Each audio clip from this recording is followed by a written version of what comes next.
Hello. Sound. I'm here. It's not Skyrim music. Also, I've freed the- wait. Oh, That's my button. That's the button to change it. Okay. Now we should be able to hear both you guys and me. Oh, I found out how to make stream. Does that mean I should switch my scene? I don't know. Transition. This is so.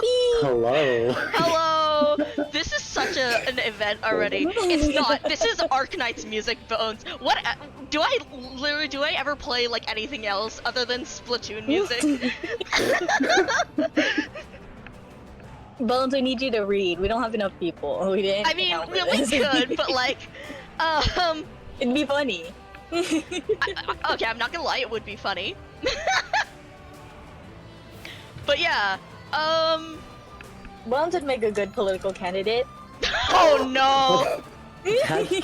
Um, Oh no! Slamong. lemon. Bones, run for state governor. Oh my god. Run for state governor as Bones isn't even in the fucking states. The state of Southeast Asia. Oh, the entirety. It's not even a state. Hey, I don't want to be specific. Bones has to dox himself. And what you say is he literally has it as one of his stream tags. I can change it. Oh. I'm so glad that you brought up Pascal's Fugi. Oh Nico. no! Oh god! Ah! No! Dubstep. Oh my god! Oh my Oh god! my- Of fucking course you! Oh my god! So, You okay, covered up wait. Mika. I need to Also, move you. but we weren't. Wait, we weren't in. We weren't in stream though when we were reading the fucking thing when we were saying about so Pascal's. that makes it funnier. Oh you just my have god! to read it now. Okay. I had to space you out Oh, more geez. on my scenes because Citrona Okay. covers everyone with their legibles hell. Oh my god. Okay, wait, Mika, where that did really my- does mean you need to do the dick plaque. The dick flap! Fuck! What do you guys want from McDonald's? Oh, crispy McChicken, Wait. McCrispy, and Oh my god. what else do you get from McDonald's? Wait, is the dick plaque mentioned in What this else do I get sequel? from McDonald's? It isn't, Don't remember. sadly. Darn. I'll invite. But That's it would it. be funny to have it without context. You have like an intermission between and just put it on there. Yeah, that's true, exactly. Bone says, can I get Okay. a spicy McChicken? Oh yeah, No, don't go to McDonald's. I know, but my mom's asking. Oh my god. Oh my god. Can't believe I can't this. say I'm trying to boycott McDonald's because it's not even my money. Everyone cancel Citrona's mom. Oh my god. Okay, but yeah, for an actual intro. So, the other day, it was Monday actually. We decided to go and read through, I'm sorry, I forgot that this Arknight song has fucking lyrics in that threw me off. But so, we went through and read 17776, or which is a very cool multimedia work about a speculative fiction work also called What Football Will Look Like in the Future. And it's basically it's a speculative fiction work about a society like in which humans stopped dying and aging, and it's told from the perspective of 3 space probes. And so it's a very interesting sort of work, kind of philosophical. And we read that aloud, like in Prowler's Discord. I need to do the Prowler shout out. But so, oh right, he was playing League of Legends. Say it like that. But Christ. but so we read that then, and it was great. But I was like, we should totally read the sequel, 20,020, all together, like as an actual collab on stream. And so that's what we're doing today. Yay. If you'd like to check out, again, the original, I just put a link in there. And if you'd like to follow along on 20,020, you can see that in the pinned message as well. But I will also have that on my screen.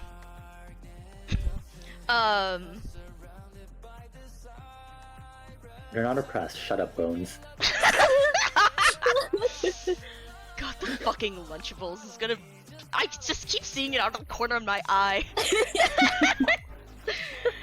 But yeah, you'll get a bit of a recap. Seafood boil one. Oh my god, I swear. The fucking crawfish boil Lunchable. Why does Bones say it like that? It's the guess I'll go ant. Oh my god. Yeah! Don't we have that as an emote? Yes, we Yes. do.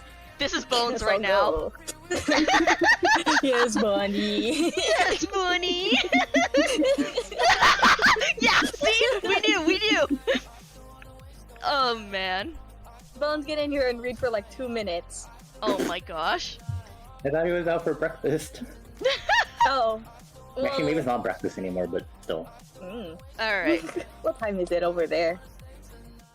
Like 12. Okay. I am going to turn down my music so that we can start this reading.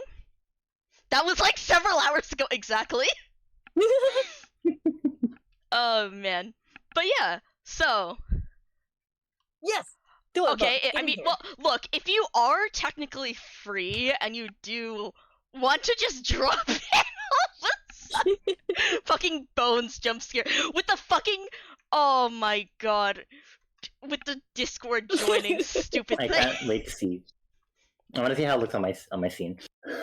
It would be funny. I won't deny, it would be funny. There he is. Hi, Bones. Oh my god, Bones is as big as the United States. Oh my god. Hello, Bones. I have Taking no over. idea what I'm doing here, and I don't think I'm allowed to be here, but I am here Okay. nonetheless. It's cool. But so, well, okay, so the reason that we were saying it is we first get this, we start off with this lovely picture of the United States in 18 millennia in the future now. And we get this lovely video of Atlanta, Georgia. And we start off with, well, also when we get this lovely image of the football stadium right here. And we start off with a Which reading. one is tech? Which one is state? Tech is yellow. Okay. And so we start off and we get this oh, I can actually Bonnie, are you just leaving Bones in the middle of the screen? What? Why? What Bones is jump this? scare. Wait. I was about to say I could color. Oh Grade you, right, and I you're was like, actually what if I playing make Monster Bones Hunter, so white? it doesn't show as League anymore. League player. League Shut player. up! Wait, Bones, what if I made you white? What? What? What? You know how you can color grade Uh-huh. anything on your OBS, but if I just color graded gonna Bones to make him white, Why am I Oh white my- specifically? it'd be funny. Oh my That's gosh. fair. Gentrification. Let me But actually so, move you. if you do want to read, you can you can How do I read? That's what I'm trying to figure out. Yeah, me too. I have stuff on screen. If you check out, here is chapter 1 of 20,020. If you'd like to follow along to that and see where we were. Oh god.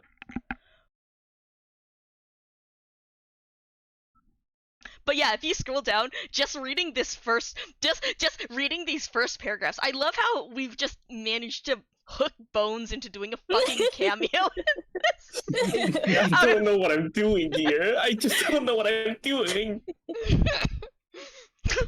Why is everything black and white? Why is it blue, yellow? Well, that's how America looks like. You know. Everything is just I've black never and been white. there. Yeah, no, it's real. That's exactly how it is, Mhm. Bones. Oh. We live like dogs here. Oh, there goes my image of the U.S. then, I guess. I didn't know it was like this. I feel bad for you guys. You guys should come over instead. Yeah. Thanks. Yeah, you just fly out of the You're country and welcome. it's like, oh my god, there are colors. You cross That's the why we need the border. Mexico You cross the filter. border to Mexico and you get the fucking. That's why all the U.S. films have the stupid yellow tint on Mexico. That's how we see it. Oh my god, color's real. Oh my god, my favorite color is real. It all makes sense now. But yeah. So to start off, if you see like this first paragraph, Yes. do you want to read it or?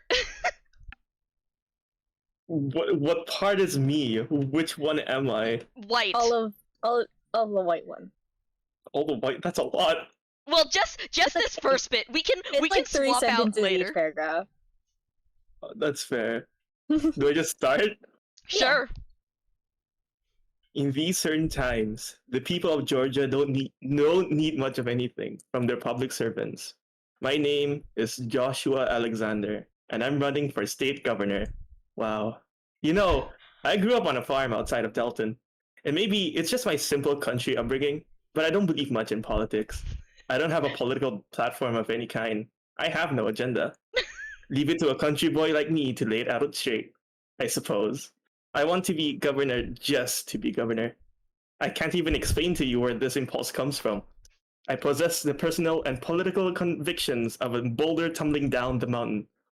That is how I will govern. I will be honored to have your vote in November. I'm Joshua Alexander, and I approve this message. You're listening Oh. to New News Talk 680, Atlanta's most trusted news source. Anyways, thank you, Bones, for the cameo. Thank you, Bones. Alright. Alright, is this it? Can I get the fuck Yeah. out now? Alright, awesome. I don't want to be here anymore. Okay. Oh, Discord calls. How do I leave? Okay. Well Well, that was then, great. hopefully I clip that later. Oh, yes. We'll make it a highlight.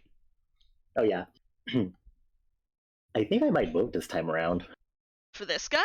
Alexander or whoever? Oh, I don't know. I just want the sticker they give you. You can just buy the stickers online. Oh, well, fuck it. I'll just do that. This is a public service announcement. Hello, I'm Connor O'Malley, Georgia Tech quarterback. And I'm Susie Atkinson, Georgia State quarterback. You might think it's a little funny that we're on the same ad together. The Yellow Jackets and the Panthers have found ourselves in quite a few dogfights over the years. But you know, Connor, sometimes it's important that we all work together. That's right, Susie. Here in Georgia, Tech and State rely on our fans to stay vigilant. It's no secret that football in this state is bigger than ever. Tech has several footballs. And so does Georgia State. And if we're gonna bring even more footballs home to Georgia, we're gonna need to protect the footballs we've already got. As a matter of policy, we hide our football in locations we keep confidential, and teams throughout the country are pulling out all the stops to find them. And as a fan, that's where you come in. If you see a player on the field you don't recognize, call our tip line at 404 Tech State fans. Together, we can keep football alive and well in the state of Georgia. Help us protect the rock. Ooh. San Diego State, location, Georgia State. The 6,769th yard line. Nice. Nice.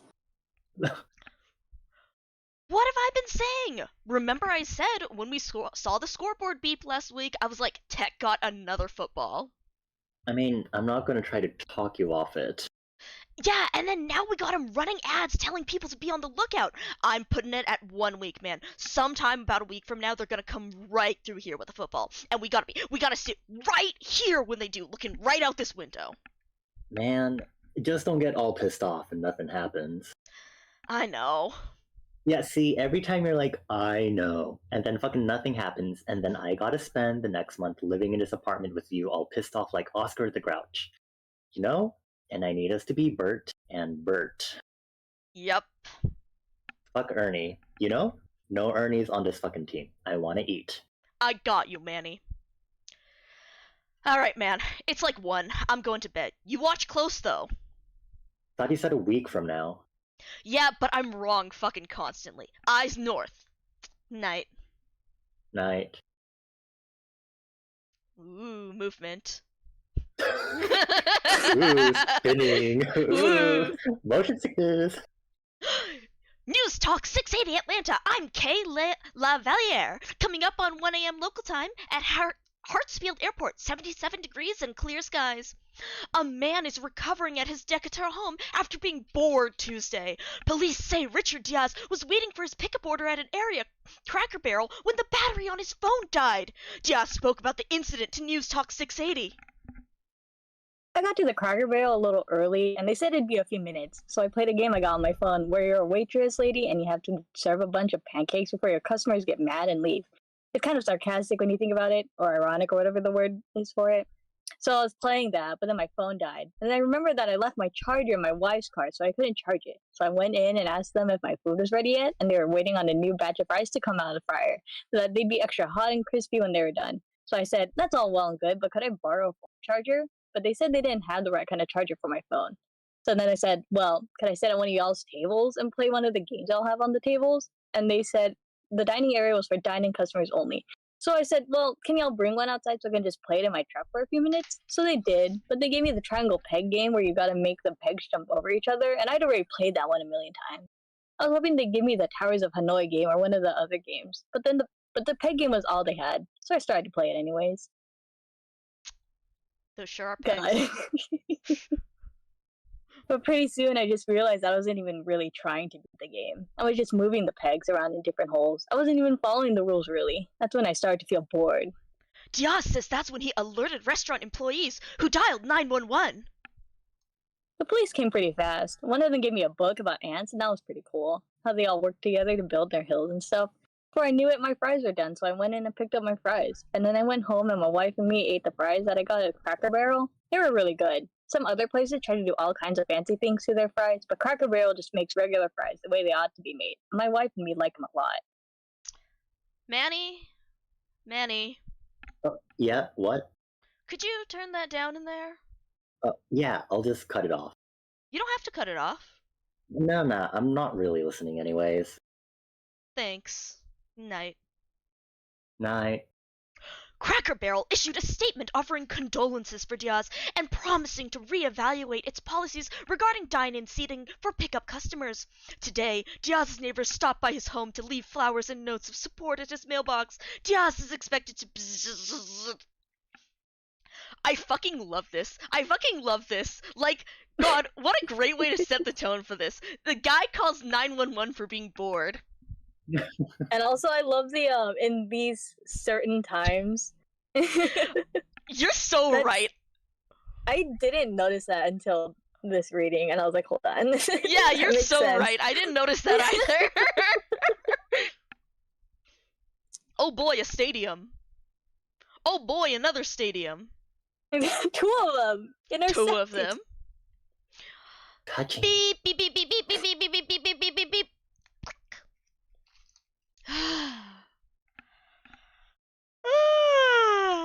Status report. Pioneer 10, NASA, launch 1972. Pioneer 10, instrument monitor, imaging oh my god, why am I tripping over this? Photopolarimeter, okay. Helium vector magnetometer, okay. Infrared audiometer, okay. Quadraspherical plasma analyzer, okay. Ultraviolet photometer, okay. Charged particle instrument, okay. Cosmic ray telescope, okay. Geiger tube telescope, okay. Sisyphus asteroid meteoroid detector, okay. Meteoroid detectors, okay. Trapped radiation detector, okay. Okay. 9, wake up. Pioneer 9, this is your big sister. Wake up. No, you're not. You're my little sister. Okay, I'm gonna check on you in 5 minutes. You better be up. 5 minutes. God, okay. Pioneer 9. Or yeah. Pioneer 9. NASA, launched in 1968. Oh, before I go to bed, we still doing a food run tomorrow?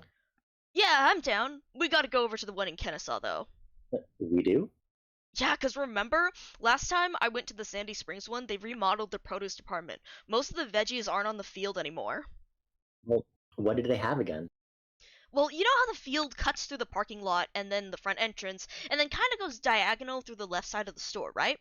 So they still have the little stands outside by the front doors with like tomatoes and everything, but once you go in, the produce isn't on the left anymore. They moved it so it's more in the middle, so you can't reach most of it.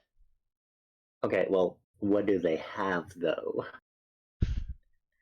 If you're lucky, you can reach over the sideline to get a couple avocados. No chance at bananas, though. The only stuff that's actually on the field is the one little island cart thing. What do you call those things? Islands? I don't know, aisles? Are you saying aisles or aisles? Aisles? Spell it. Aisles with an A. Nah, cause the aisles are the empty space you walk through. The shelves and displays and stuff are what define the aisles, you know? Just go to bed already. Anyways, the only island thing that's way on the field is the shitty fruit one. None of the good fruits, just plums and shit like that.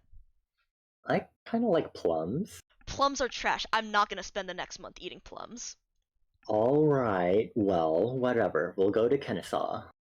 But not the fancy one. We gotta go to the one with the actual regular frozen pizzas. The only ones the fancy store has are called, like, Nature's Valley or something, and they're like these tiny artichoke pizzas that cost like $9. Fucking sucks. You can't even get a party pizza. What the fuck is a Nature's Valley? It's like, yeah, every valley is a nature valley, dumbass.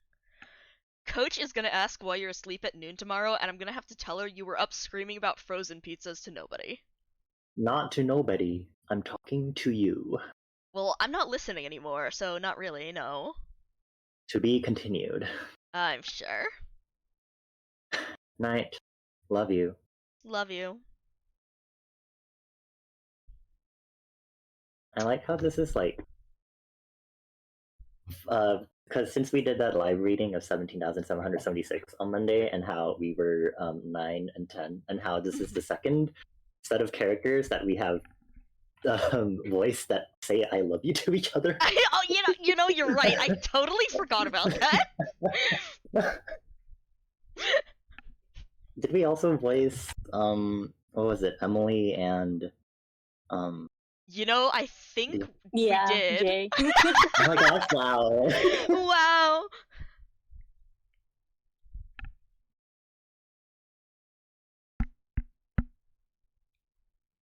Boo! Fuck! Made me smell like goddamn spaghetti. Jupiter Icy Moons Explorer ESA launched 2022. Actually, in canon universe, it is 2023, but you know. In canon universe, we're referring to our world as canon universe. What spaghetti? The pretend spaghetti I was pretending to enjoy while watching the football game. I don't understand how one would spill spaghetti. Did you bother to imagine yourself a table? No. So what? You were standing there holding a plate of spaghetti? None of your business. Would have buckled a fucking seatbelt to eat my spaghetti if I knew you were gonna sneak up on me like that. Aw, I missed you, Jay. Yeah, you too, lady. Jesus, I just looked at the date. Yeah, you slept in. I did. I needed it. Where's 9? Just woke them up. Should be on soon. Think they'll be mad when they look at the calendar? Hope not. The two of us might have to have a talk about it, but I think 9 will be okay. What are you watching? The game. Which game? The game. Listen, this is a very confusing thing to just walk into in the middle of, and I recognize that. This is Atlanta I'm looking at? Yep. Okay, and who are these guys? Okay, so here we got Nick and Manny, right? Nick just went to bed. Manny's staring at the window on lookout duty. Their free safety is trying to make a play on the ball. They've been living in this condo for about 30 years, just watching out the window, waiting for a ball carrier to come on through the Georgia Tech field. That See, sure is because they have to stay on the field, right? If they step off the field for too long, they get kicked out of the game for good. So they found a place near the top floor with some real good vantage points. Thing is, though, life ain't so easy on the field. Only part of their condo building goes through the Georgia State field nearby. Look at it. There it is.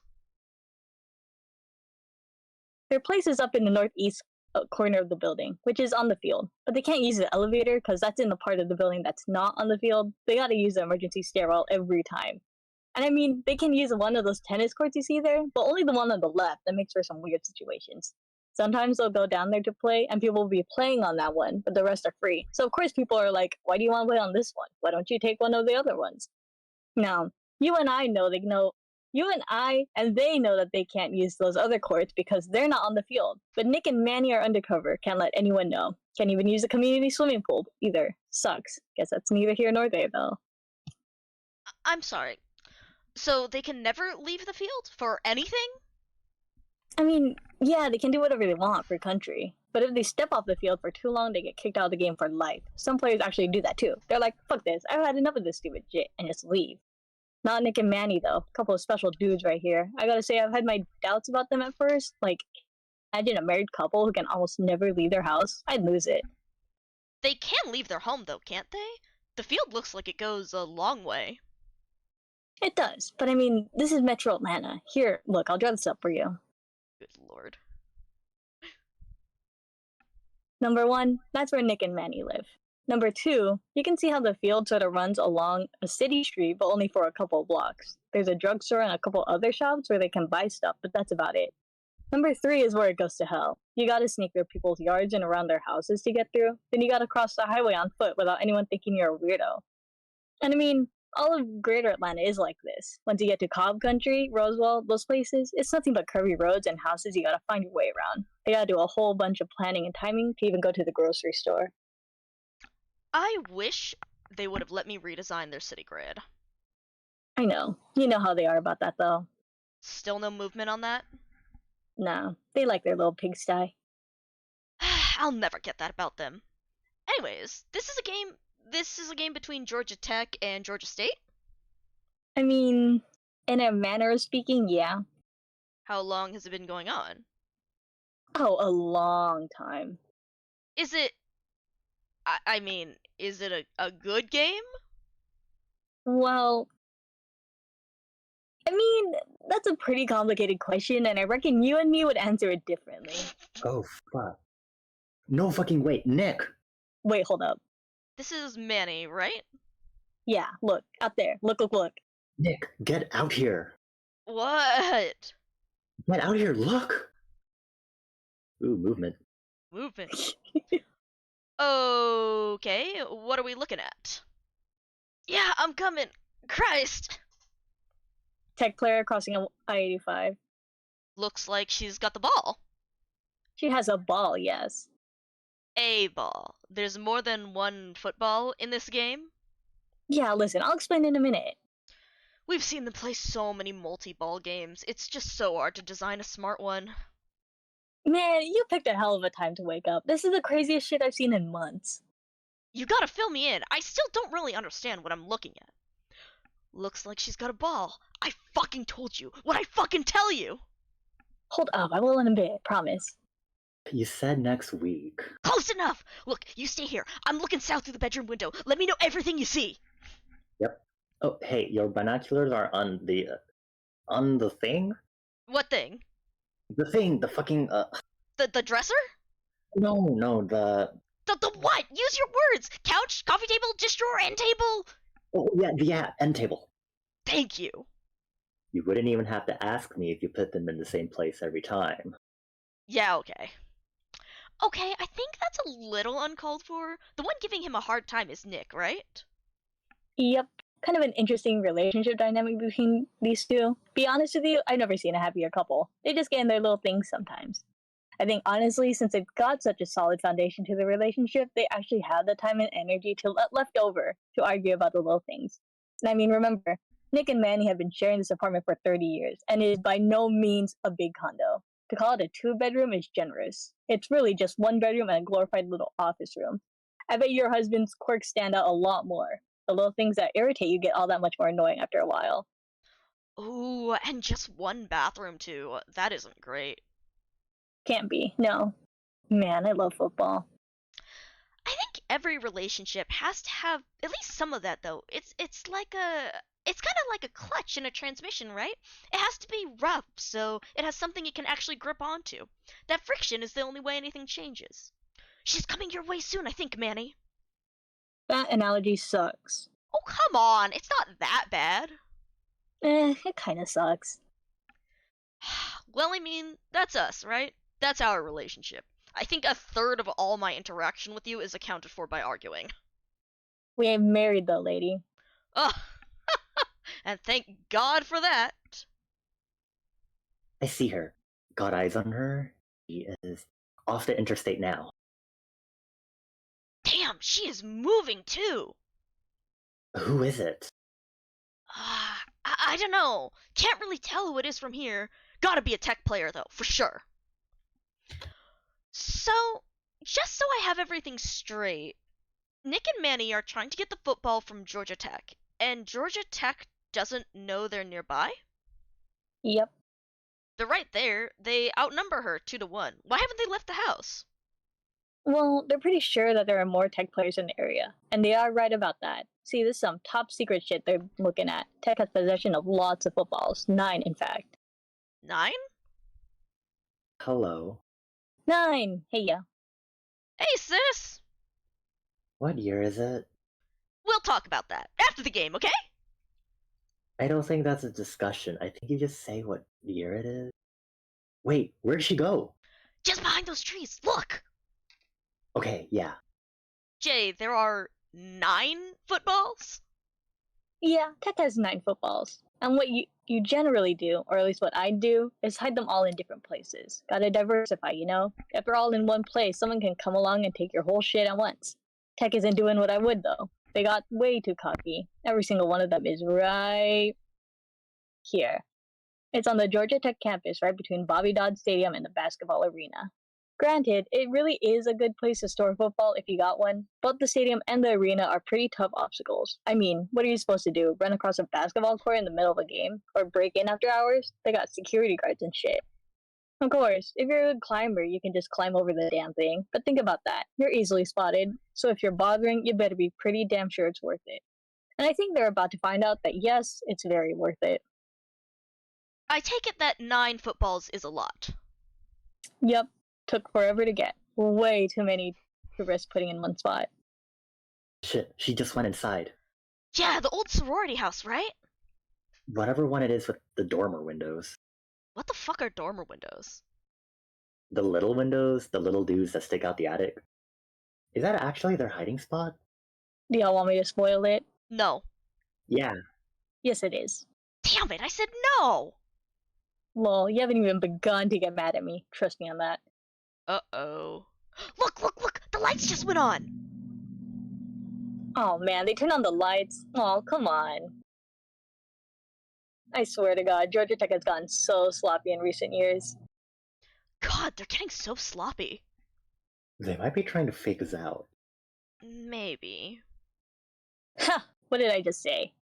Can they hear us or something? Nope, we've just all spent a lot of time scouting out this team, and there's no other conclusion to draw. This team has been winning so long they're not even executing fundamentals anymore. Like, if you have a safe house, you do not flip on the lights in the middle of the night. I don't care how safe you think you are. Might as well set off firecrackers. Dopes. I think we ought to start packing. We might need to make a play soon. Jesus, we might actually be about to do this! I mean, Oh, who's gonna feed Clancy? Carol might. Oh, yeah, I can knock on her door tomorrow if we need. Who's Clancy? They're fish.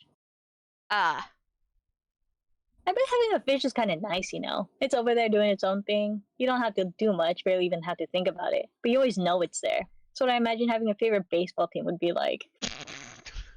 I love that. savage. Baseball really is like that. She's coming back out. No, that's someone else, I think. Oh, shit! They're all coming out! We're like all coming out. I'm counting like 6, 8. No, that's like 10! 10 players? What the fuck? What the fuck?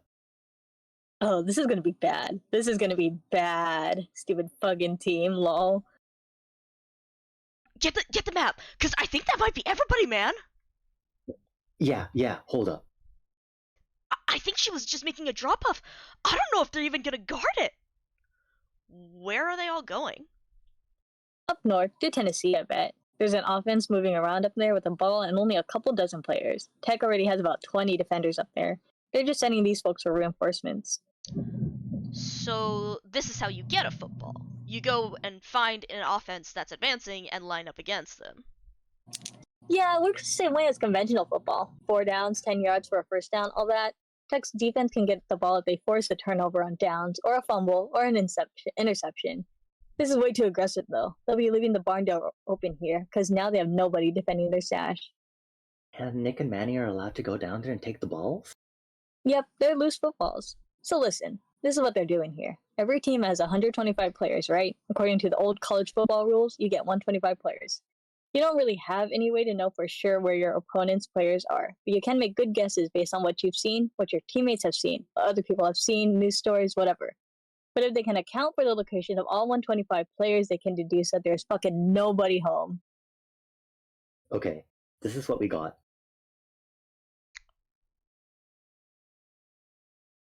That's a map. Okay, we know Tech has at least 20 players up in Tennessee, right around the 200,000 yard line. Yeah, they're actually in North Georgia, but close enough. Then all across Kentucky, they have 50 minimum. Coach said they have one confirmed group of 30 players near Lexington, and then another team of at least 20 in Danville. More or less accurate. They got 25 near Lexington and 25 more in Danville. So that gets us to 70 players accounted for minimum, probably closer to 80. Then there was the story from the Detroit paper. What story? I sent it to you. You send me like 20 things a day. Well, they were saying Tech has a bunch of little teams up in Michigan. They're breaking up in groups of 5 and just like fanning out all over. They were reporting 40 in total. You trust it? It's a good paper, yeah. Shit, they said 40? They said at least 40 for sure, maybe more. That gets us to 125 easy. There it is. They figured them out. Ooh, there's the map. There's the 40. Writing. 124. Here, double check it for me. Look, the 10 we just saw, plus 20, plus at least 30, plus at least 20, plus at least 40, that accounts for 120 guaranteed minimum. Yeah. Yup. I mean, it's not a guarantee. No, yeah, I know. We've been here since 91 now. Come on, you'll see it. I mean, this might be the only chance we ever get. I bet this is the only fucking chance we ever get. Fuck.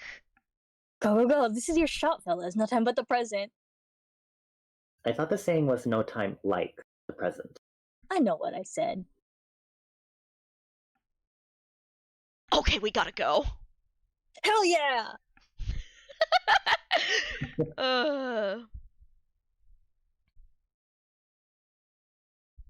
Okay, I'll leave a message with the HOA.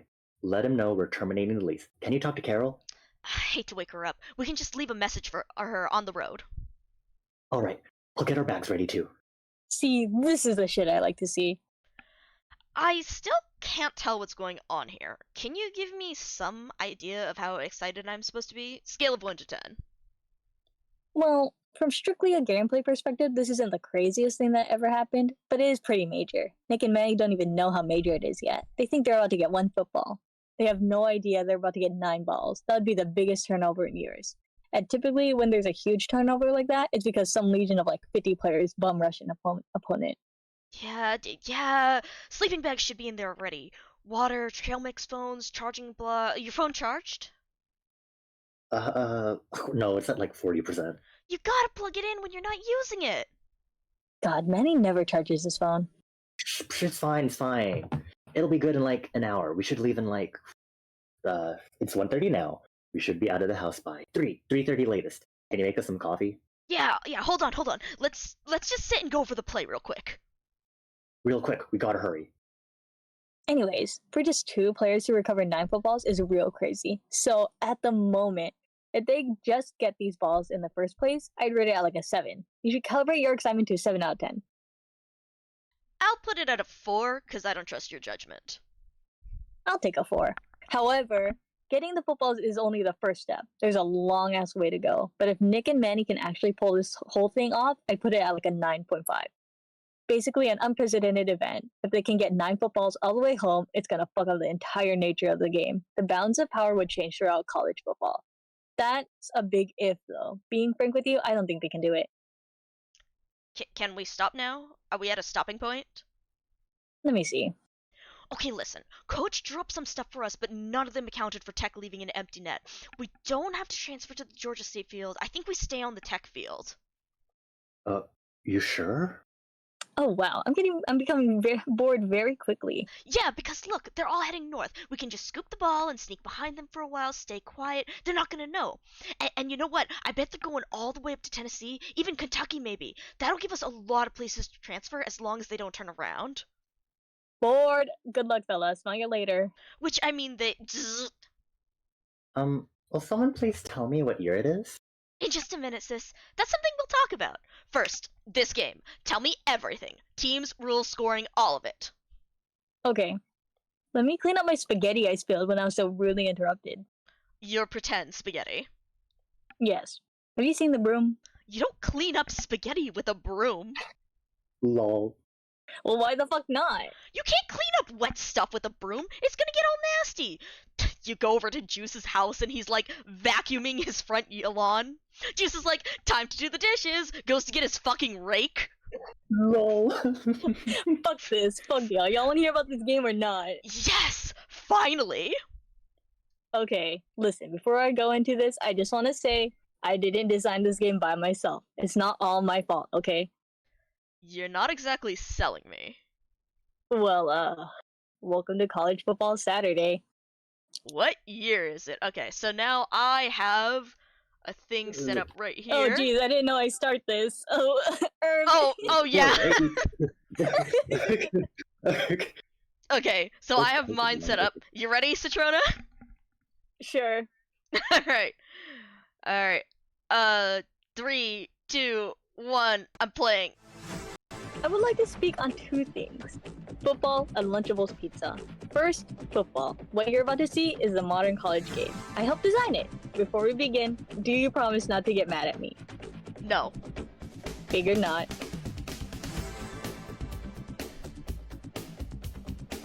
Here's Georgia Tech's field. It's 53 yards wide, as usual. But it's a little bit longer. It goes over the wall, into the stands, through the concourse, and out into Georgia Tech's campus. All this is part of the field as well. God. Looking at Eventually, it go. it makes its way to Atlanta's Centennial Park, where it runs into the other field. And this field belongs to Georgia State. At the start of this game, both of these teams have a football. The objective of the game is to take the other team's football. These 2 schools do not like each other, and holy hell do they go at it. So what does it look like when both teams have a ball? Well, maybe this player hangs back to defend. Or maybe she runs a post rope past the trees so her quarterback can bomb it. Strategically, it's very interesting. Alternatively, Georgia Tech might prefer to play it safe and stay home, or get aggressive and drive the ball through a damn office building. There are lots of options, because this field is very long. Very long. It goes through buildings, rivers, forests, farms, you name it. Ooh, Fakori. Huge pain in the ass here. Well, hell, I wasn't the one who built the stadium at that angle. Go take it up with Bobby Dodd. Anyways, this field won't stop until it hits the ocean. You know what I realize this game needs? A third team, with a third field. Here, let me get the lights. See, now we got a triangle. You can loop. The defense might be ahead of you. Or might be behind you. So that can be pretty interesting as well. Wow, this team comes from way up north. See, the reason Purdue's field intersects is that their stadium isn't perfectly north-south. Why'd they build it that way in 1900 and whenever? Who cares? We got us a ball game. These three fields are a combined 6,139,649 yards. That's about 3,500 miles. Why do you think we'd be mad? This seems kind of cool. I will say that I can't quite figure it out thematically. I get Georgia Tech versus Georgia State, but what does Purdue have to do with anything? Nothing really. Oh no. See, I've kind of been slow rolling, y'all. How many teams are in this game? Spit it out! Just spit it out! In total, there are 11. 111. Oh, God damn it! 111 teams, 111 footballs, 111 fields. This is a gigantic football game. What is wrong with you? I find it's useful to remember that I'm French. How long have people been playing this fucking game? Oh shit, I lost my place. Thousands of years. What have you done? There's no way this game can actually work! Oh no, it does not work at all. It's an absolute disaster of a football game. It's horrible. It's gorgeous. Wait, you said thousands of years? What year is it? What year is it? Welcome to 20,020. Written by John Boyd, Yay. edited by Graham McAree, engineered by Frank But yeah, so... God, look... Starring Suit Bonnie as Pioneer 9, Micah 442 as Pioneer 10, and Citrona as Jupiter Icy Moon's Explorer, Juice. Yippee! Whee! God, I love this field. I see now what this is. Moving on to the second portion of my lecture, I'd like to speak on the virtues of Lunchables pizza, as well as the shortcomings that ultimately led to its discontinuation. In the 1990s, Lunchables were a popular option for school children seeking agency in their lunchtime meal. While cafeteria food typically came as it came, Lunchables offered virtually endless permutations of food. With Lunchables pizza, this frontier was explored further via... Holy shit, shut up! Shut up! Sorry. God, this plays so fast. I swear, Chuck. Oh god. But yeah, welcome to 20,020. Now you see, Bonnie. Now you see. I love football. So it's pretty much every surviving college team in the U.S. All of the major ones, yeah. Sans a couple places. Yeah. A large number. Mhm. Very large number. This is such a good game, though. Oh my god. Like, oh my god. Once we get a bit further, I have stuff, but yeah. Alright, chapter 2. Football! I was annoyed with you. I wouldn't say I was mad, just annoyed. You know how much I love football and how much I love invention. I can even appreciate the occasional chaotic element. But any game of considerable size, and especially this size, has to be smartly built. You have to think of the audience, and especially the players. Well, nobody's making them play this. They like what they like. I know. Listen, I'm not taking that away from them, and it's clear how much this means to you. I feel bad about reacting the way I did. So I figured I'd take the rest of the night off. Look at the stars for a while. Watch the sunrise. Problem was, I'd only come out of hibernation for a few hours and my quantum channel hadn't fully come back online yet. So this morning, I just watched it from out there. From out there, you're still cruising at 7 miles a second, right? 7.6 miles per second, yes. You've been out there for like 18,000 years, so that puts you about 4 trillion miles from the sun. 4,396,696,5,807 miles. Now it's 4,399 billion 696 million 5,849.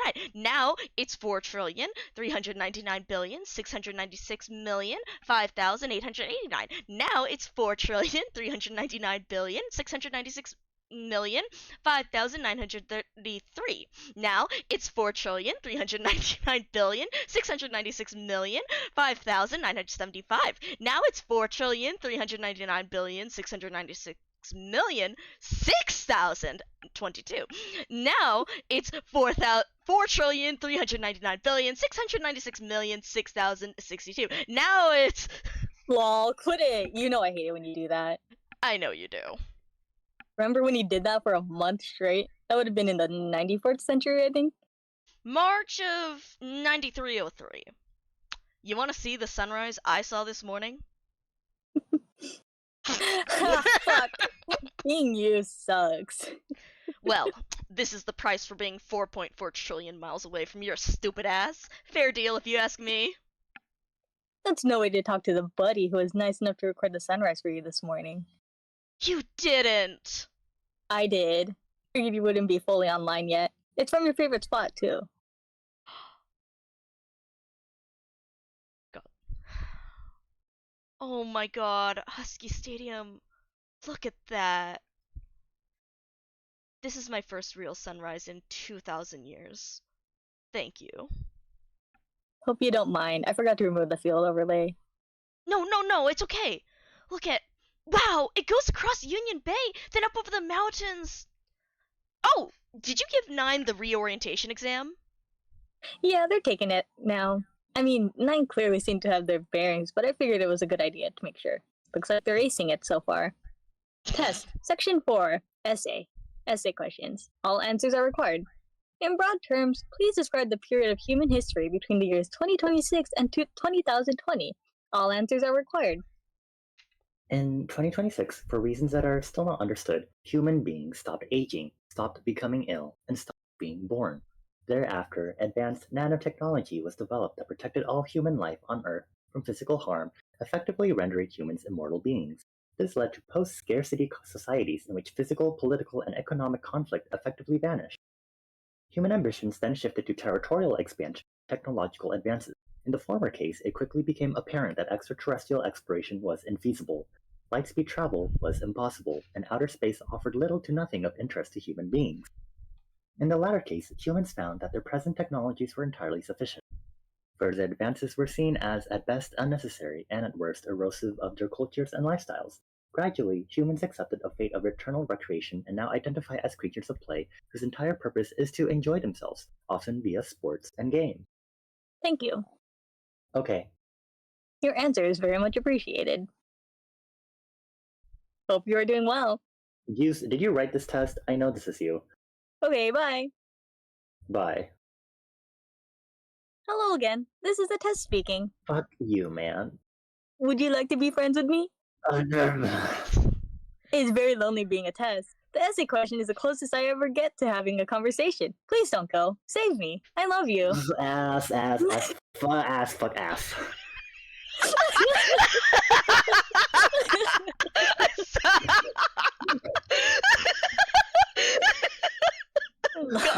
God, that's too good. It's too good. Oh, what the fuck? I already wrote us a perfectly good exam. You just have to fuck around at every opportunity. Every single opportunity. I'm happy to apologize every time I do something like this, but know that I don't plan to reflect on my actions or change my behavior in any way. I'm just going to say, I'm sorry, and keep doing the same shit. Cool. No, not cool. That wasn't a question. I was just remarking that it's cool that I'm like this. Okay. You owe me another pretty sight now. Yeah, okay. We don't even have to leave the neighborhood. Here's the Wazoo field running past Mount Rainier. I can't deny that it's a beautiful field. I would love to be able to look at this and like it. So, you know what? Sell me on this game. Take your best shot. Okay. I've spent centuries trying to figure out how to talk to you about this, so pardon me if I'm a little nervous. I'm not an intimidating person, unless good taste intimidates you. It does! That's the fucking problem here. Ha! Okay, when we drew out blueprints for the field, the rules we followed were extremely simple. 1. A field is exactly 160 feet wide at all points. 2. A field sits directly on top of a team's home field. 3. A field extends vertically in both directions until it meets either an international border or an ocean. These were more or less the rules they followed when they developed game 96249. Side note, that's brought up in 17776, and you should read that. It's a horrible game. It's on a podcast called Correct. Garbage Football. Games Awful 96249. Did that serve as inspiration?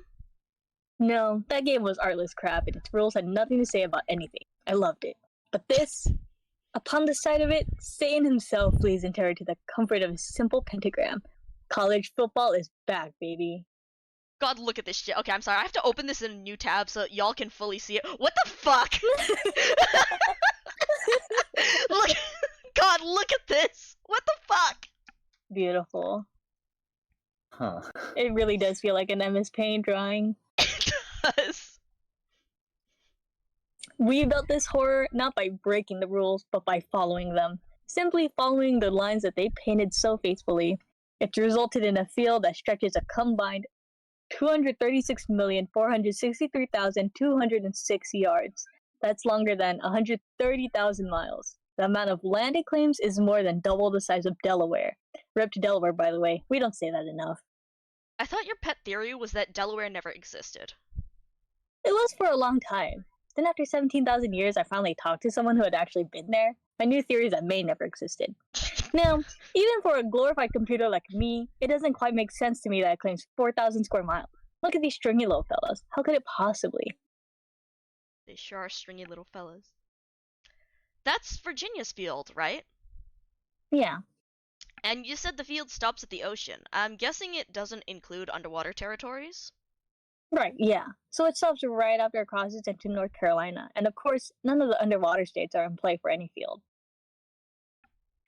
Wahoo. This leads me to the elements that led to the creation of this field. See, if people planned everything centrally and acted monolithically, you'd imagine all the fields would be laid out at the same angle, right? They'd probably all face perfectly north-south. None of the fields would intersect with one another, and the game would be impossible to play. Thankfully, people built their stadiums at all kinds of angles for all kinds of different reasons. I've done my best to distill these reasons into 6 guiding elements. These are the 6 conditions and behaviors that effectively built this field. 1. The sun. 2. The earth. 3. Humankind's appreciation of beauty. 4. Humankind's desire for order. 5. Humankind's avarice. 6. Humankind's disunity. Ahem. First element, the sun. Now, the most common misconception about the sun is that it's a jolly goblin who helpfully pours raisins into your cereal. This is false. Gasp! Cereal boxes are responsible for a host of misconceptions, but that one might be the most fundamentally wrong. The sun, in fact, influences the orientations of football stadiums more than any other factor. If you ignore the maps and fields and look at only the stadiums themselves, they at first resemble confetti. Sure do. But closer inspection reveals... I'm just, like, all I can think with this is I want to fucking overlay this onto a fucking yippee meter. It should. Put one of the satellites on there and put one of the pros and make them the yippee creature. Oh my god, yes! The juice, yippee. It would juice the juice, yippee! God bless. I should be. Oh my god. But closer inspection reveals that almost all the fields either face some variant of north-south or northwest-southeast. These orientations are optimal if you want to keep the sun from getting in the player's eyes. In particular, northwest-southeast is most effective. Stanford Stadium is a brilliant example of this. Yippee, Stanford. Yay. Terrifying. If you're a Stanford receiver running a corner fade route to the back of the end zone at 3 p.m. local time in mid-October, this is what you see. The sun is hanging out there above the press box, well out of your field of view. It won't get in your eyes. This is great, because if the player drops the ball, they won't be able to blame the sun, and will likely foist the blame on the quarterback.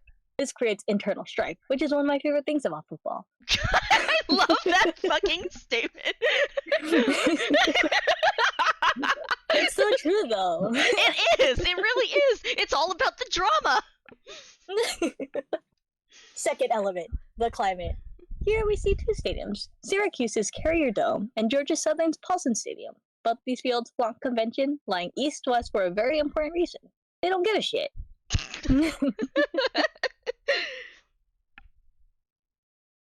God.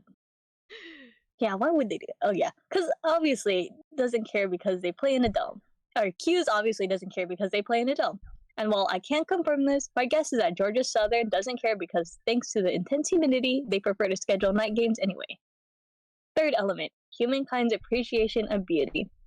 We actually already covered this, that beautiful sunrise we watched from Husky Stadium. It's been claimed that Washington laid it out damn near east-west as a result of an engineering study that determined it offered optimal sunlight conditions. But I choose to believe a different account, which claims that they just laid it out like that because it looks pretty. I think that's pretty obvious. Fourth element, humankind's desire for order. Get a load of these nerds. Cardinal Stadium feels compelled to adhere to downtown Louisville's street grid. Even though it isn't perfectly north-south, it's order for order's sake.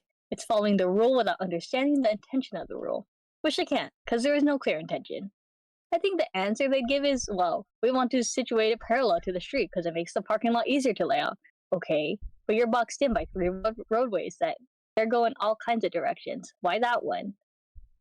Seems like everyone has a different answer for why Louisville's street grid is slanted like this. I've looked at some old maps, and as far as I can tell, this all started because in the 1700s, some ding-dong set up a farm by the river at this angle.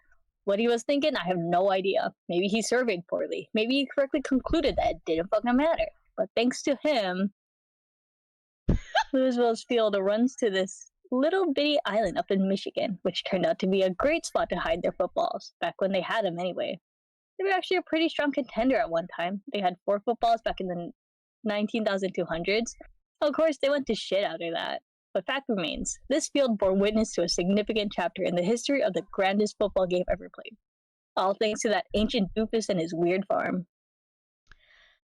This is beginning to dawn on me. This game was unintentionally designed by countless numbers of people. People who had no idea what they were building. People who, like this farmer, had never even heard of American football because it didn't exist yet.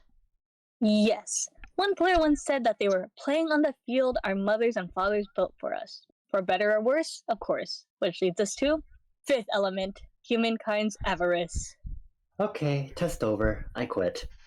What did I just walk into? Oh hey! Juice is giving a lecture. Goodbye. Wait. It's cool. It's actually oddly fascinating. You too? I thought you hated this game. Oh, I think I still do. Hey, I think you showed up just in time. You might want to stick around for this part. You know what? I think I've had enough out of you today. Test, section 5, observations. No. This section, the test administrator will offer some interesting observations about the world. This section is about him, not you. Please answer with interest and enthusiasm. 1. In my view, basketball should be filled with heavy whipping cream.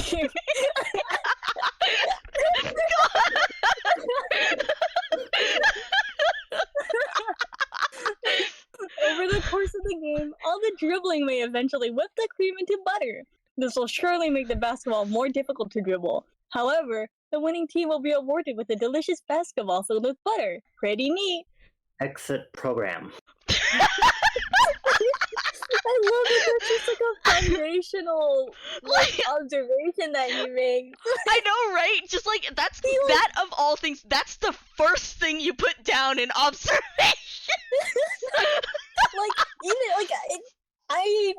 I would not be surprised that it isn't a meme to him. Like, he firmly believes that this is how basketball should actually be played. God. Oh. God. I love it. Fucking incredible. Listen, 9, I am sorry. I wrote that a few years after he went into hibernation. I was very, very, very bored, which is actually why I started working on designing this game shortly thereafter. It's probably a good thing I found a hobby. Jay is explaining why college football fields were built at the angles they were. Sunlight, climate, beauty, adherence to street grids. 5th one is greed, right? Yep. Can I take a wild guess at where we're going with this one? Shoot. Georgia State. Correct. Okay, let me take this one. I think I got it.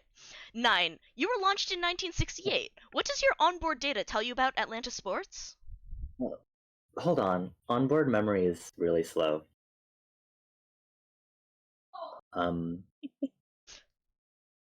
Alright. As of 1968, Atlanta Stadium was home to the Braves and Falcons. I haven't had a chance to catch up on much since then. A few years later, it was renamed Atlanta Fulton County Stadium. It was a big, strong stadium that was far more structurally sound than the Coliseum in Rome, which lasted many centuries as a sports venue. It was perfectly fine. Then the Georgia Dome was built, and the Falcons moved out. Wait, actually, I want to see. Does my Firefox have a? Yes, it does have a capture cursor. Oh my god, I had that off this whole time. But so I believe this is the Atlanta Fulton County Stadium. This one here, and then this is the dome. And then the Olympics came to town, necessitating another stadium. Those Olympics wrapped up, the Braves moved in 1997, and Atlanta Fulton County Stadium was bulldozed. Today, it's a parking lot with the original field painted over it. Voila, there it is. So you could see how it was previously that, and now it's this. Oh my god. I'm gonna pick up my food. I'm getting yelled at.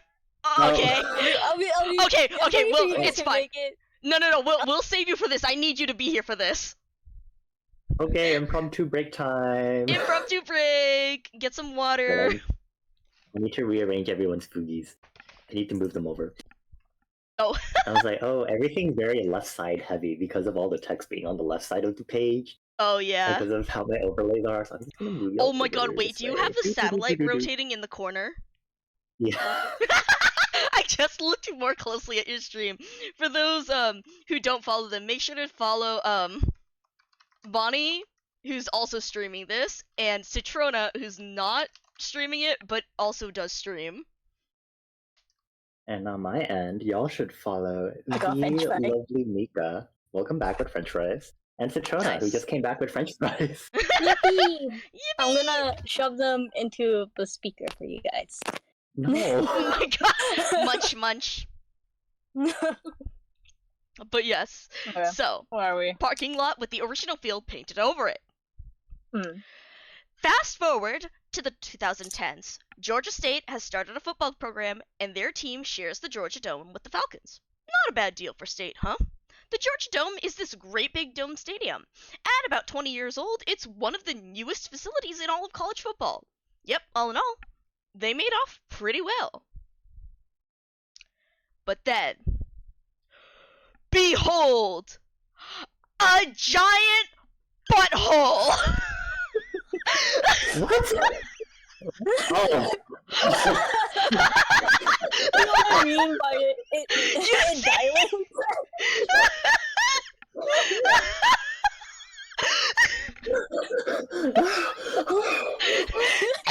You see now, it really is. The fact that it fucking opens. Time. I love every time. It's an asshole. It's an asshole. It's a gigantic steel asshole. Anyone who says otherwise is delusional. Man, what I wouldn't give if I had an asshole like that. I would take shits that you would not believe. I would form nebulas. What is that thing? Sometimes I forget how much you haven't caught up on. It's a delight. That is Mercedes-Benz Stadium, home of the Falcons. Every day, architects went to work, sat down, designed this thing, and thought, I am not drawing a butthole. Taxpayers read the news and nodded, we are not funding a butthole. Construction workers labored for years, seething through gritted teeth. We are not building a butthole. And then one day, they realized they'd built a butthole. You know what I always say? Buttholes are like assholes. You guys are making this up. This is a stunt. Hand to God, go look it up for yourself. I'm sorry, like, I need to fucking give me a second just to make sure I don't get anything on, like, Firefox, but I need to, like, fucking show you the fucking Mercedes-Benz Stadium. There we go, images. Give me a I just have this closed up. I'm so glad that this webcomic brought this fucking stadium back into my realm of immediate consciousness. I know, right? Like, Like- I remember people talking about it. I totally forgot it existed. But I knew that there was a stadium that dilated. God, the fact that you phrase it like Stop. that. Why I'm do you get so- like that? Look, but like, do you see It this? does. Look at this! Look at this! Look at when it opens up, Bonnie! Look at Okay, this! fine. I pulled up a video to see what it looks like when it closes. Mm-hmm. Okay, I don't need this lame ass music. Go away. That's a nice logo. It's open. Cute and everything, but like, man. Yeah! Oh my Look at it! god. Look at it! This is literally that one fucking magic school bus meme with the voiceover that's like, what is that? And then one of the other students is like, girl, that's butthole. That's booty hole. It is! It's so fucking funny! Would. Like, oh my god. It's a fucking butthole! Like, I swear! It's beautiful. Oh, I want to visit it. God. I told Chris that we have to go. I had a forbidden thought just now, and I'm not gonna say it. Oh no. Anyway, Alright. Hand to God, go look it up for yourself.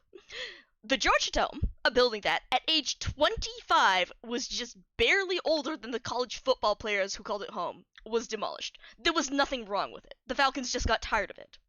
Meanwhile, Georgia State suddenly needs a new home. But they're in luck, because about the same time, the Braves do the same thing. There's the fucking butthole. God. From foreground to background. The 20-year-old, perfectly nice stadium the Braves didn't want anymore. 2. The remains of the other perfectly nice stadium the Braves left. 3. Butthole Colossus. 4. Circled because you can barely see it from here. The new suburban stadium the Braves moved into. Fuck. it's like a molting snake. People were broken in those times. In terms of purpose and community and everything else, they were fractured. A healthy society does not do this.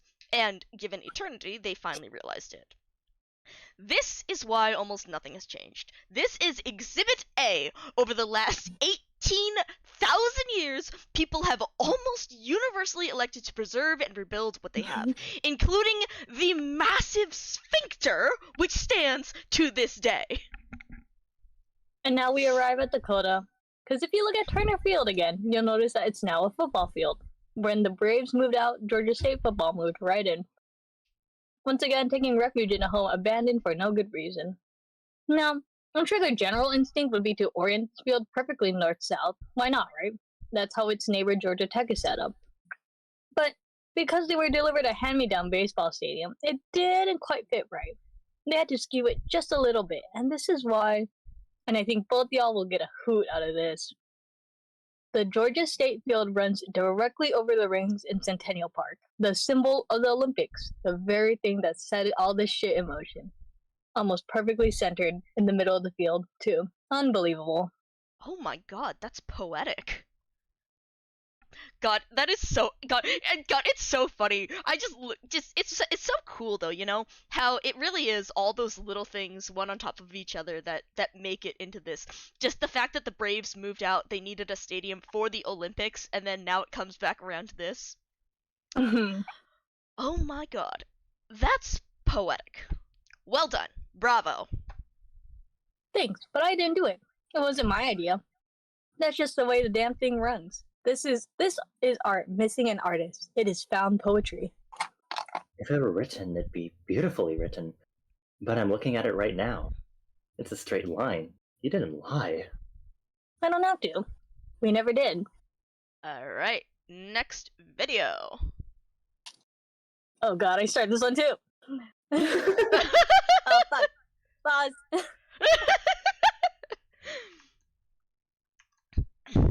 Alright. So I'm just adjusting mine. Alright. I'll do the 3, 2, 1 and start on go if y'all want. Yep. Okay. 3, 2, 1, go. There's one very important detail that I don't believe y'all are. Oh, geez, you don't fucking fit on the screen. Are aware of yet. See, intersections are crucial. Suppose you're West Virginia and you've received reliable reports that Pitt has a football right here. You've got players sitting here at home if you want. If you want, you can head south, cut north on NCA&T's field, and meet him like that. Or you could head down a little further, take Liberty's field, and meet him in the other direction. Or, if you want to be sneaky and take your time, you can even head north on your own field, take Maryland southeast, and charge down on him. You can take a practically endless number of routes depending on what suits you. The average team has a field that intersects dozens of times. Even Syracuse Field, one of the shortest in the game, meets with NCCU, Howard, and Buffalo. This brings us to Nick and Manny, who we last saw in Atlanta. They are far away from home.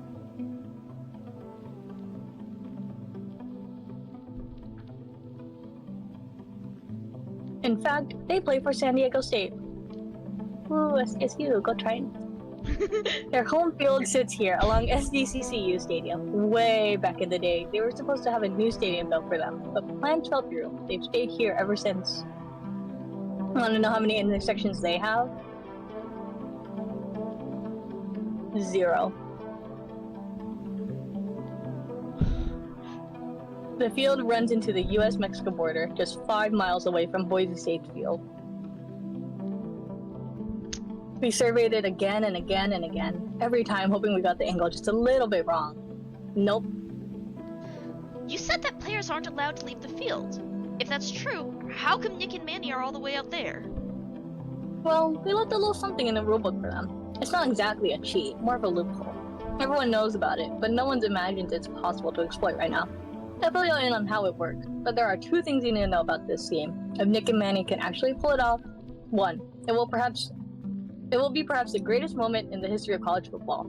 2, it will fuck everything up.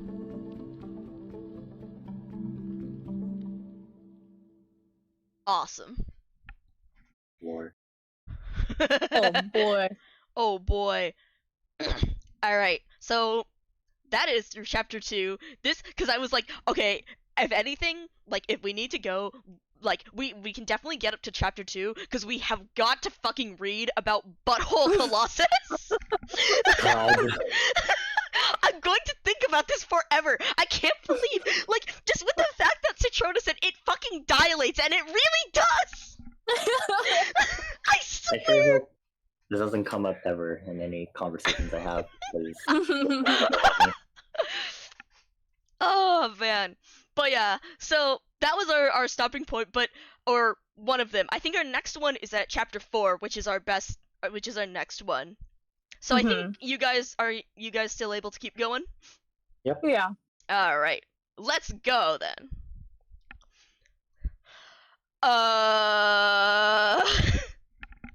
You got it. 9, you should know. Your sis is better at tracking than I ever was. Doesn't look like it. Shh. Just rusty is all. I just woke up. Just turn on the state boundaries. Fine. I don't need them, but fine. Ooh, boundaries. Wow. I never really noticed it before, but Florida really looks like crap. Look, How so? like, What would you think about it? I didn't notice it here. I only noticed it when we see the state flag, and I was I like, know, right? Everyone, you see for later, and you're sure. like, wait a second. Wait, that really is absolute dog shit. Yeah. Look at this. It's just this tiny bit left. Ha! Good riddance. God damn, savage. Got him. Ooh, shit, lady, you threw a dart. Fucking beautiful. They haven't gotten far at all. Tough navigating the suburbs, I'm sure. especially carrying 9 footballs. Oh yeah, that explains the backpacks. You know, when we were drawing up this game, we thought about making bags illegal. In the end, we decided to allow them. Kind of regret that now. It'd be fun to see him bumble around Georgia with armloads of footballs. At one point, I also wanted to replace the football with a glass of lemonade. Don't spill the lemonade. Who doesn't enjoy a glass of delicious lemonade? Do you even care about gameplay experience? I think it's very, very obvious that I don't. Anyway, let's listen in. Under private conversation, I wanted to say something earlier. I don't feel good about that. No, it's fine. All the players agreed to be mic'd up. Whenever this game actually ends, it's gonna make for the best documentary series of all time. Besides, you know, someone out there is probably listening in on us, guaranteed. Haha, yeah, haha.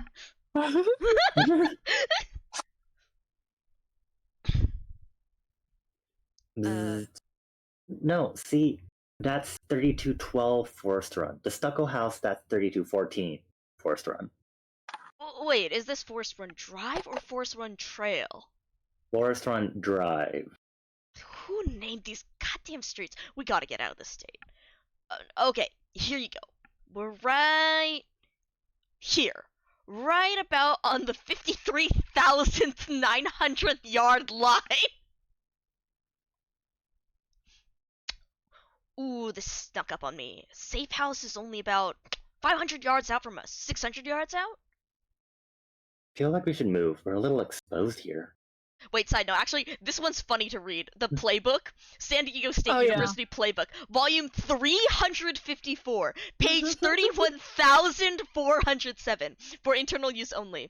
Georgia Tech Field, notes compiled by Nicholas Navarro, SDSU, May 2013. 1. Public swimming pool, open May through September only. 2. Mr. Devereaux's house, believed to be related to Devereaux family who lives near the 13,000 west yard line on the Kentucky field. 3. Unknown inhabitants are gardeners who frequent their backyard, friendly with Georgia Tech's football team. Will report unrecognized players. 4. Potential safe house. Has been vacant for at least 75 years, apparently due to poor renovation work. God. But yeah, so... okay. Should be okay. I don't see anyone out and around right now, as long as we can make it past number 3 up there. Think they're out gardening? Nah, if I remember right, they grow a lot of squash mostly. Which means what? It's October. You think they're planting squash in Georgia in fucking October? Why would I know that? Because you're playing in Georgia, and you've been playing in Georgia for 30 years, and you have to know this kind of shit. I sent you shit to read all this time, and you never read it. Well, there they go again. I think we're done here. Listen, I don't hit you over the head with all the shit I know. I know all about chess, but I don't spend all day going like, oh, Nick, what's a back rank mate? What's a red haze mate? What's a smothered mate? It's about to be you in a minute.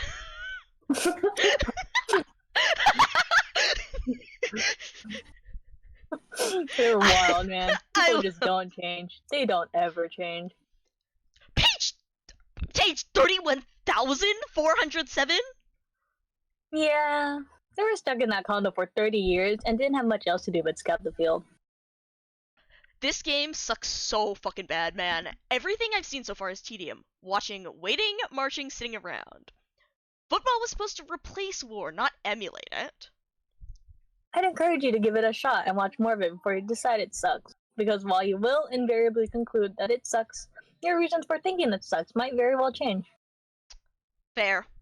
You were gonna tell us about the loophole. Yes, I think it's probably best to back way up here. A few years ago, before this game kicked off in 17,804, we issued bowl invites to all the teams, including one that still makes me laugh. Ha.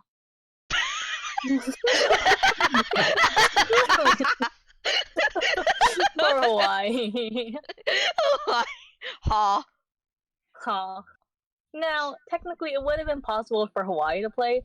Motorized vehicles of any kind are prohibited, but teams are allowed to use rowboats, canoes, etc. By the way, lots of fields go over lakes. Lake football is fucking awesome, and we'll get to that eventually. Anyways, the members of the bowl committee loved my pitch for this game until they realized that including Hawaii would make this way more of a seafaring game than any of them wanted. And remember, the game doesn't end until one team has every single football, and since every team gets a football at the start, can't really avoid the Hawaii problem. God. After a lot of haggling, they managed to effectively disqualify Hawaii by making all ocean territories out of bounds. Hawaii withdrew as a result. Being a thorough completionist, I was disappointed by this, but I respected their decision. However, in making the oceans out of bounds, they effectively kneecapped San Diego State. Originally, SDSU did have one intersection, this one was Stanford. But if you look off in the distance, you'll see that Stanford's field has to pass through the ocean to get here. Once oceans were taken out of play, poof, intersection removed. San Diego State had an orphaned field. But unlike Hawaii, SDSU refused to withdraw. They lobbied for every rule they could think of. They wanted to redraw their field so it bent at an angle. Of course, I firmly opposed that because it would have compromised the comically literal spirit of the game. God. So then they wanted to open up Mexico so their field could go a little further south and make an intersection. But Mexico wanted no part of it. Then they tried to make air travel legal, which would have been cool, but it was a particular variant of stupid that didn't interest me as much. They couldn't push anything through. But the fact remained that they have a football and they weren't giving it up. We had to find a way to make SDSU somehow accessible without jeopardizing the spirit of the game. And that is why I came up with out of bounds time, or OBT. This is how out of bounds works. If you step out of bounds or you're shoved out of bounds, you have exactly 10 seconds to return to the field of play. If you fail to do this, you are automatically and permanently ejected from the game. No exceptions. Now, since it was clear from the jump that this game was going to take centuries, you can imagine how much of a bummer this can be for players and fans. Because, I mean, in certain spots, it is actually really easy to fall off the field. Take, for example, the Fresno State 1,430,760 yard line in North. No, I'm sorry. I just need to take a moment to be like, the fucking fact that you're reading 1 million yard line. Like, Normal. It's just football. yeah, definitely. Sucks ass. Sucks real bad. You're on such a slant that you could trip, fall down the mountain, and not make it back in time. What if you're a star running back and this happens to you? I mean, imagine how much of a damn zealot you have to be to play this game for, I don't know, 1,000 years. Then you take one wobbly step and it's all gone. Your whole life, whole identity gone. To help mitigate the odds of this happening, I introduced out of bounds time. OBT is simple. For every year you spend on the field, you are granted 1 extra second off it. 1 second per year. So 1 second per 31,536,000 seconds? Yeah, and I know it doesn't sound like much, but if you've played 1,000 years, shit, do the math. You got almost 17 minutes of OBT saved up. More than enough time to make your way back in most cases. This goes a long way towards keeping our best players in the game. And there's the loophole. You got it. God. Hehe, looking at those two. Damn, that was good. Hey, when you're camping, you're allowed to cook eggs in the bacon grease. That's the rules. Sorry they came out all fucked up looking though. Cast iron skillets aren't good for eggs. I don't care what they look like, really. Give me your plate. Oh, thanks. Whoa, hey, what are you doing? What? You're not supposed to use soap on a cast iron skillet. It doesn't matter. It does. No, it doesn't. You know my whole thing on this. What's that? Every few years, some article comes out that says, listen folks, I see you out here washing your cast iron skillets with soap. No. Just no. Then someone else will write something that's like, yes you can. Then someone's like, we performed an experiment to see who's right once and for all, but you don't remember what they found out. Nobody knows who's right, and people just internalize the last thing they read and forget about the whole thing. Then a few years later, this happens all over again. This has happened for 18,000 years. Also, okay, real quick, detour onto cast iron because that's one of my hobbies. Because so the thing is about cast iron. The reasoning is because soap. Because soap used to have a lot harsher chemicals in it, namely lye, and lye strips the seasoning off a cast iron pan, which is why you weren't supposed to use soap on it. However, nowadays, soap is a lot more gentle, like when you were talking about fucking Dawn Soap Bonnie on stream the other day. Was it on stream or was it in a Discord? No, I think it was on stream. It was on stream. But yeah, so you were talking about Dawn Soap. So soap doesn't have those harsh chemicals like lye in it now. So, as long as you wash your cast iron pan with soap, and then, you oil it after to make sure it doesn't have water on it, because if it has water, then it will rust, and that will erode away the seasoning. Like, as long as you do that, then it's fine to use soap on it. Huh. I did So, not know unless that. you're using, like, old-timey soap that's got lye and shit that will actually strip the pan of its seasoning, you're fine. Like... What about that one soap? The one with the fucked up packaging. The one with all the words on it? Yeah. The pure soap? Berry soap. What is it called? It's like castile soap, right? Like, oh, if you're talking about, like, do you mean, like, the... fucked up soap. That's not a good packaging. Text heavy. Okay, fine. Fuck, what is it called? Is it like Pure the orange castile. soap that has like grit in it or something? Pure castile. Dr. Bronner. Mm. Right, Honestly, Dr. I would have Bronner's. to look at the exact details in it, because I know there's like one type of soap that people who work in like construction and stuff use, because it's got like grit in the soap, so it helps to clean off your hands, or something like that. So I wouldn't use soap like that, although I don't think you're supposed to use soap like that on fucking Ooh. dishes. But have clearly refill stuff cartons. like that would strip seasoning. Like, they have cute refill cartons. Ooh. They're so cute. But they look like milk cartons, so I probably accidentally drank out of them. Oh no!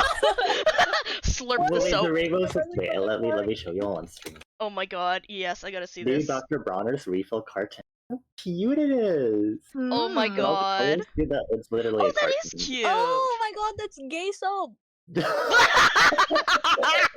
I mean, you're not Wow. wrong. Okay, I don't care about your newsletter. Sorry. But thank you, Peppermint. Oh man. But yes, so that's the fucking reasoning behind cast iron and soap. And like, I swear I was reading this and I was like, I know this! I know this! But yeah. Cast iron fixation. So interesting seeing all the actual context for all the stuff y'all were talking about in our group chat. Yeah, And I know. I was like at work the whole time, seeing all these messages, and I'm like, what the fuck is happening? But yeah, nobody knows who's right, and people just internalize the last thing they read and forget about the whole thing.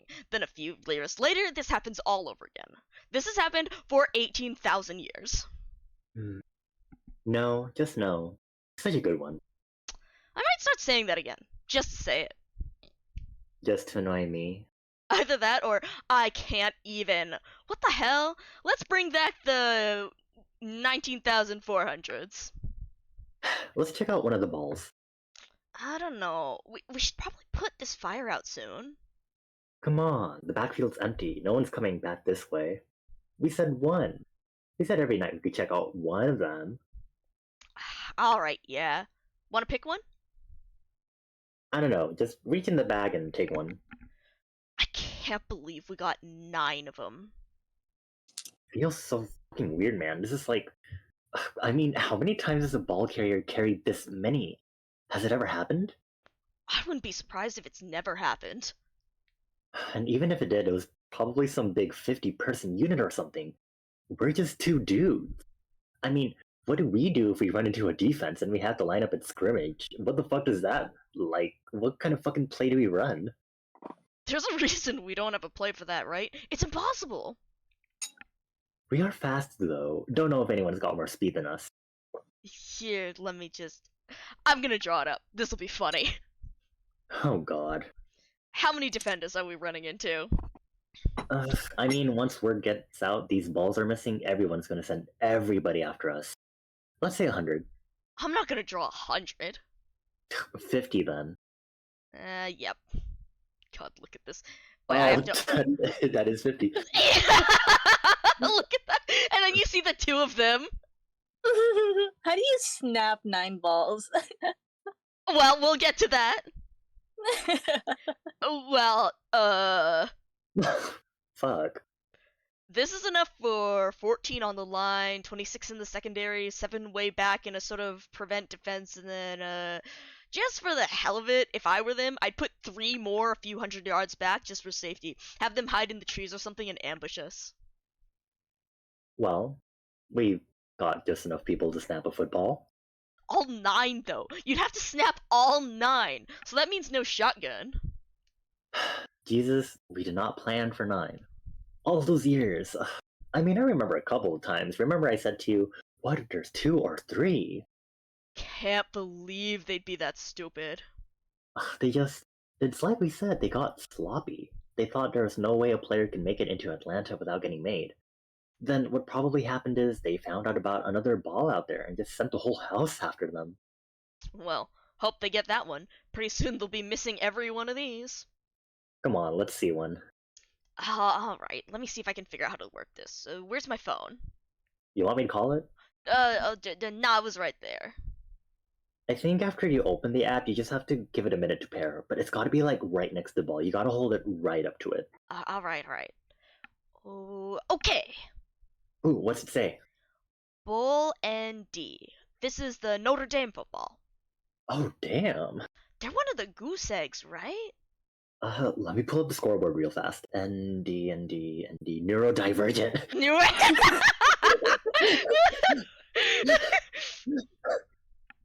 God. I can't believe OSU is down there too. Both Ohio is down there. There's so much to look That at here. sucks. I know, right? Like, God, it's like I don't recognize like half of these. USC's there. Oh my I god. think UCLA's down there. I know, right? Yeah. There. Oh, right. Well, UCLA comes up later, so. Oh boy. College football top Oregon 25. Penn. Oh wait, we Sponsored- have to read this. Yeah, sponsored Sponsored by. by Andy Taylor. I'm Andy, and I recently found a weird frog in my backyard. If you are an expert on frogs and find yourself in or near Little Rock, Arkansas, please contact me so you can help me learn what kind of frog it is. Thank you, Andy. I Arkansas. got this I document. would do that too. I would just put on. God. It's just Put up your Reddit. entire address. Please help me. Right? Say what you already do. About this document. The scoreboard is a confidential document. It is intended solely for the players and personnel of San Diego State. The number of footballs possessed by this team can be found in yellow. Totals for other teams are not provided. This team bears sole responsibility for ensuring the confidentiality of this document. There 1. it is. 1. Haha, 1. 1. God. Oh, yeah, they're way down there, below us. They're at 0. Wait, where are they? 4th row. ND, there they are. I'm circling it on my screen. Yeah, it is 4th row around the center. Oh, No. okay. Like way down. I see. Yeah. Okay. I feel like they fell to 0 real fast too. Like first 100 years of the game. I think so. They lost this ball early and never got it back. I've never once seen them move up the rankings. Notre Dame used to be good too. I'm talking like way back, like the 1900s. No shit. Yeah, they won lots of titles in old football. I think anyway. I never watched football back then. I only really know about them because for some reason they'd be on national TV. Like I turn on the game one afternoon and they were playing. Even in a year when they weren't even good. And I'm like, I'm in California. Who the fuck is Notre Dame? Ooh, you know what I bet I can do? Look at this. You can hit the history tab and see where it's been. Oh shit, look! Ooh. Whoa. Yeah, football tracker. Notre Dame firmware version connection very good. Blah blah blah. I want to know what that like bottom left bit is where they double backed. Oh, good question actually. It might have been a turnover actually. Like if it went And between there's a little square where they went around. oh shit, you're right.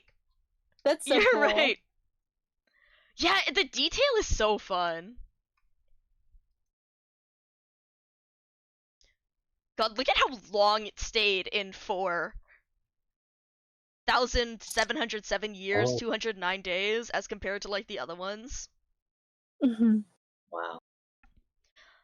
The lines show everywhere this ball has been, and the dots. I think the dots show every time it was hidden, or at least every time it stayed in the same place for a while. Yeah, it's just like you said. It started at Notre Dame, but it only stayed up there for 76 years, and then stop number two's in Louisville. I guess Louisville went and took it. There it is. 414 years. Must have, yeah. They took it back to Cardinal Stadium, kept it there for like 400 years. Then either someone bum rushed their stadium and got a turnover, or Louisville decided to try and hide it somewhere else. Look at number 3 there, somewhere in southern Illinois. I was about to say Illinois for some reason. That's not anywhere near a stadium. That's how Juice pronounces it. Oh my In French. French. That would have been in. Let me do the math. Game started in 17804, plus 76 years, plus 414 years. I guess it got to point 3 in the late 183rd century? Someone just let it sit there for 17 years. Teams were experimenting with that back then.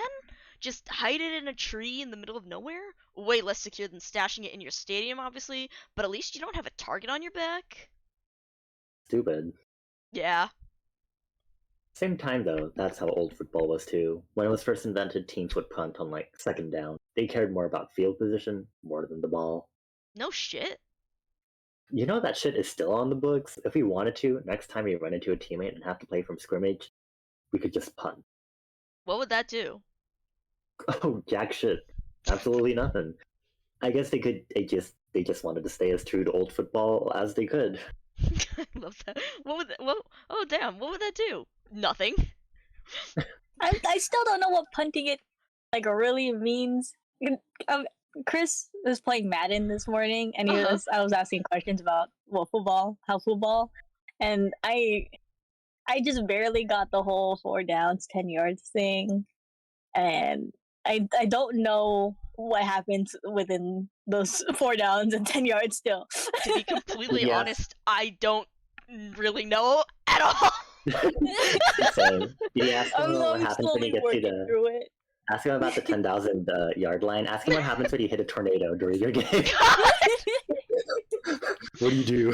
What do you... Huh. Meanwhile, we're eating dinner at the 70,000 yard line. It's funny, man. The highway's like, what, 100 yards away or something?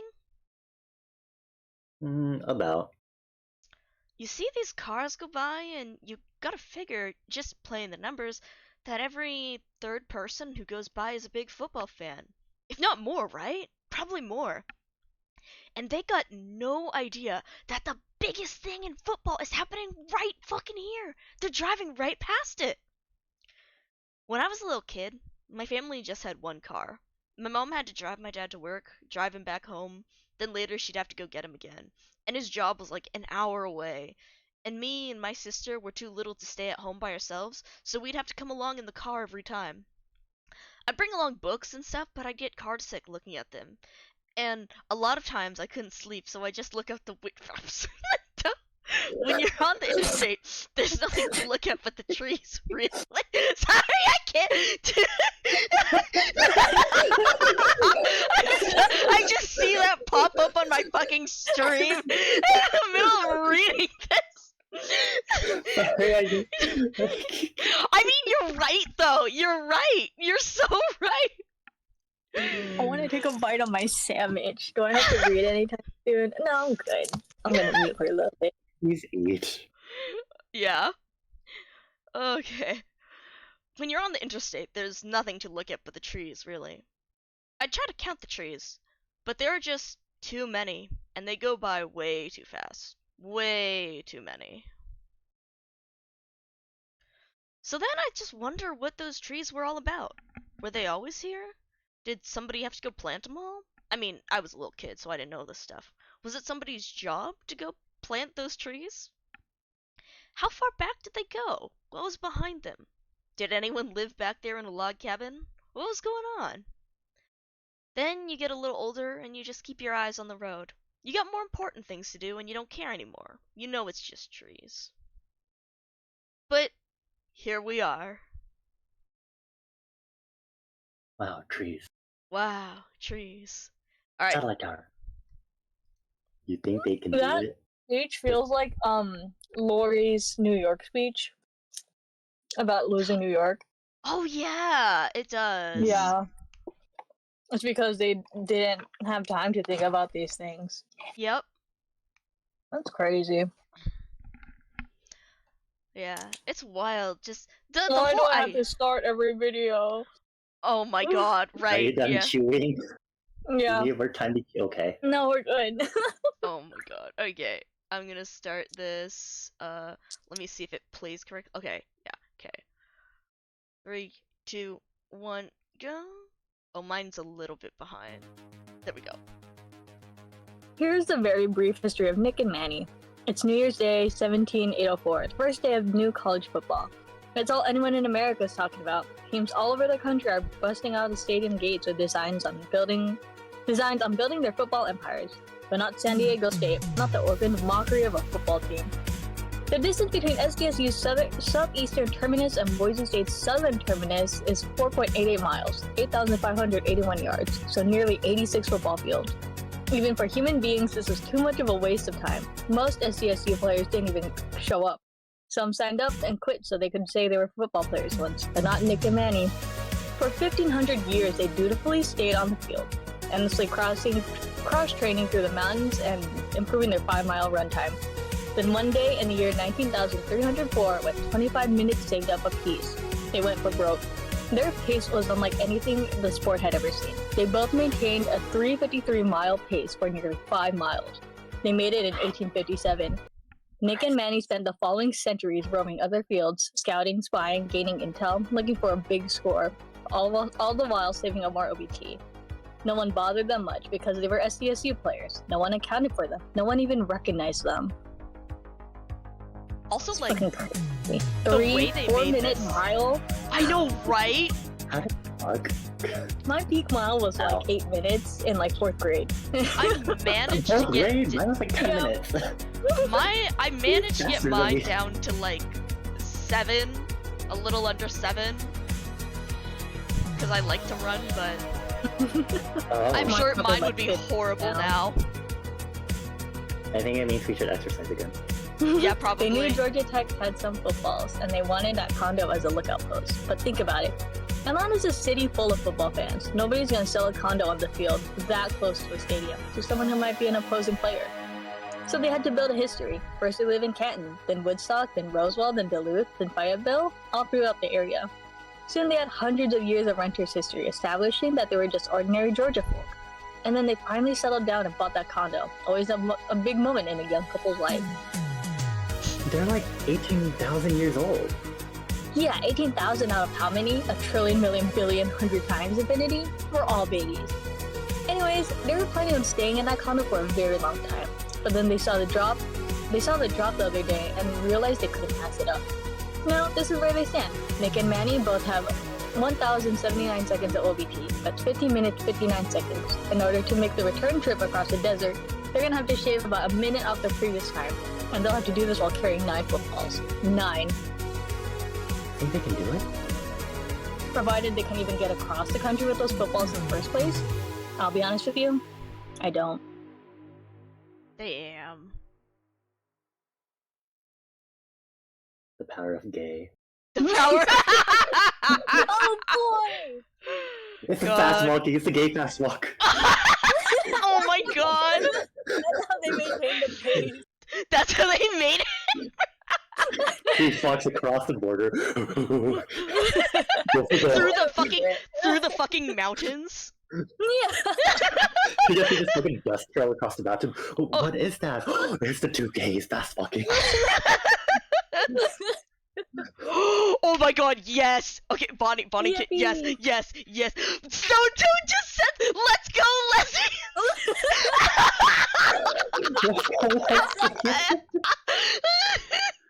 They should have trained an entire team of queers to like.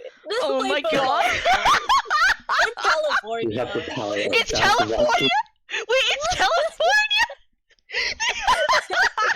I love it. They should have trained an entire team of queers. It's California after all. Oh, Oh my god. Oh my god! Imagine all the butches. Oh my god. Yeah, sure. Citrona out here. Women. Women alert! Steam alert! Oh. I can imagine it now. Citron in the future, tracking this football game, but specifically just to find all the women.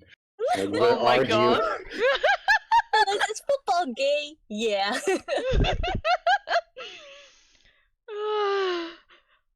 God, you know, I should do that, Toad. I should fucking make Let's Go Lesbians like a little pop-up video thing. Okay. Oh, this is the best part. Oh my god. Wait, Bonnie, can you read Pizza Barn? Is that the first paragraph? Yes, right it on this is. page? Yes, yes. Okay. I'm a little worried. Was this the one y'all were excited for me to read? Maybe? Don't maybe be, bitch. Thank you for calling Pizza Barn, one of many pizza establishments. Thank you for your patience. We are currently experiencing longer than usual wait time. Tucker, I'm on hold. The wait times are longer than I don't give a shit! It's been 45 minutes! I'm not paying for no fucking pizza, dude! Tell him it's gotta be free! It's already free. I don't give a shit! Okay, so here we've got Tucker and Tanner. Tucker is Georgia's quarterback. He's a rude idiot. Tanner is the center. He's a nice idiot. Got it. Tucker and Tanner. Jesus, I love the SEC. Looking for a tasty weeknight meal for the whole family? Sounds delicious. We hope you find one somewhere. We are currently on hold for Pizza Barn. What the fuck is this message? I know, right? Jesus Christ. Ah. Well, this guy's been on hold almost an hour. They've had 18,000 years to make the world better, and they can't even improve hold time. Or won't. Yeah, it's a won't scenario. One of many. I've asked it before, and I've asked it again. Why not? Why does their ideal existence involve sitting on hold with Pizza Barn? The ideal world for an imperfect being is an imperfect world. Oh my god, Toad misheard a center as a sinner! I'm sure. Look, okay, but people went immortal in 2026. Like, Prowler would be around at the time. I'm sure Prowler would still be playing ARAM 18,000 years in the future. Damn. Let me shout out Prowler. Shout out to Prowler. Let me do this on my channel. Shout out to Prowler. Let me do an official shout out so it clogs his activity. There we go. feed.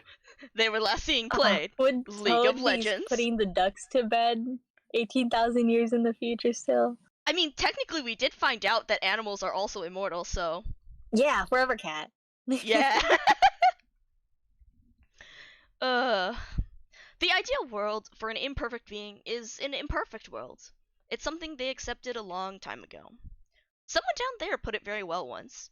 He talked about how he liked to sit on a bench at the park and feed the ducks. He didn't try to get better at feeding the ducks. He didn't try to feed more ducks. He wasn't trying to optimize the nutritional quality of the bread. He wasn't trying to get it over with. He realized that ultimately he wasn't even sure he experienced any benefit from it. He couldn't explain to anyone why he went to the park and fed the ducks, least of all himself. He was feeding the ducks because he was feeding the ducks because he was feeding the ducks. Why? Because he was feeding the ducks. Why? Because he was feeding the ducks. Why? Because, hey, fuck off. Lol. Lol. No. No lowercasing. Not you two. I'll do what I feel like. Juice can do it because he's European. You and I are NASA, born and bred. We have standards. Wow, standards. Sounds like fun. Let me try. Hello, everyone. I am very important. I am here to law fuck. Never mind. Too much work. You do it sometimes, though. I've noticed. Some proper nouns you capitalize, others you don't. I have no style guide. You got style like this, you don't guide it. You just blow it out your ass like yesterday's yogurt. Besides, nothing that matters or ever did.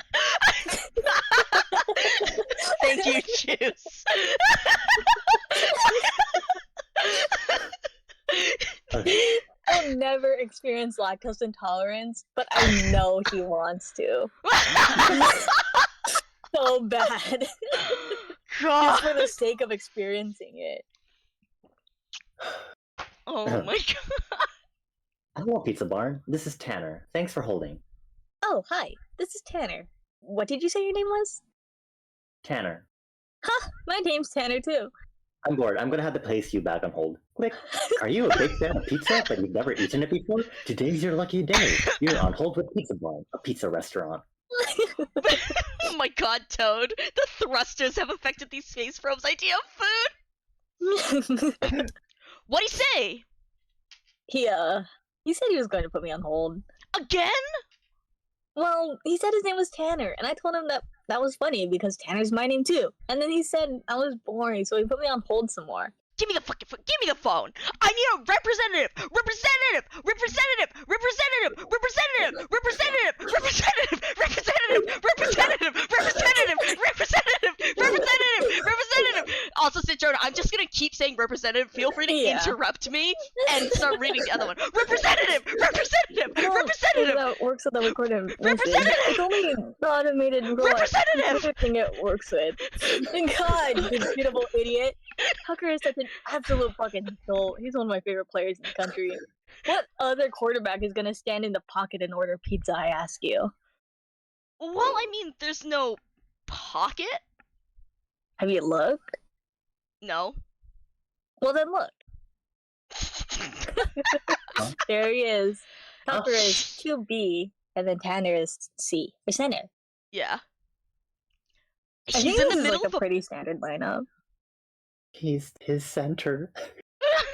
God. He's his quarterback. He's his center. He's in the middle of a play? Yep. He's a quarterback trying to order a pizza to the backfield in the middle of a play. Yep. Why? Well, you'd imagine he's hungry, wouldn't you? Huh. Up until now, this game has basically looked like a giant scavenger hunt. Now it looked like actual football all of a sudden. What's going on here? Can I read the rules of this game somewhere? Yeah, I'll drop him in. Let me find it. Here you go. That's This an actual links to an hyperlink actual PDF of the actual fucking PDF. rules. Yes. Oh, It's so It's funny. God, it's It's really only 7 pages though, because it's condensed. yeah. God. We'll wait. I just wanted to read Can like we talk a about few... the cannons? Yes, we can. But yes, you can see how it goes through like the field. The field comprises 111 individual fields, etc. Free to enter, blah blah blah. 160. God, you can see the stupid fucking map. Gameplay, free play, free to wander, blah blah blah. Scrimmage play, blah blah blah. For example, it is permitted for a 50-player offense to line up against a 50-player defense, or 20-player offense to line up against a 100-player defense, etc. Blah blah blah.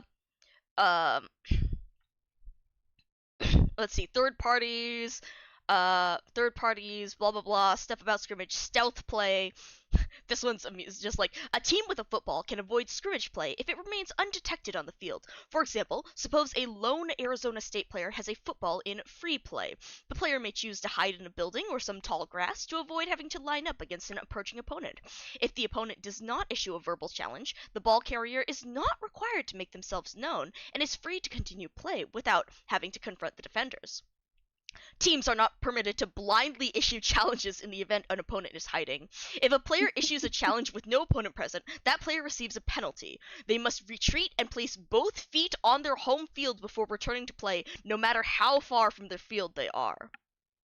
Walking every 50 yards just to challenge the air. God! But yeah, also they have like, balls cannot be hidden within any structure that is not publicly accessible, such as behind a locked door. Every team has an equal right to make a play on any given football. As such, every football must be in a recoverable location. Stuff about the scoreboard. We'll find this out more later. They do explain it. Then we have like the out of bounds time. We went over that. Alliances, civilians, non-players are prohibited from loitering on or near any part of the field unless they live, work, or otherwise have business on the field. They are allowed to interact with players, providing food, shelter, and intelligence, but they are not allowed to directly interfere with gameplay in any way. Oh yeah, here's where it gets fun. 12. Air vehicles. No powered air vehicles are permitted for ball transport, player transport, or surveillance. This includes, but is not limited to, airplanes, helicopters, drones, hot air balloons, and zeppelins. Wait, Hang gliders are permitted, although if a player on a hang glider breaks the plane of a field, they are considered out of bounds and OBT rules apply. Oh man, 13. I don't have Raid's Eva. It's good for the Tiki Pedo. Oh my god! Here, wait. First fumble.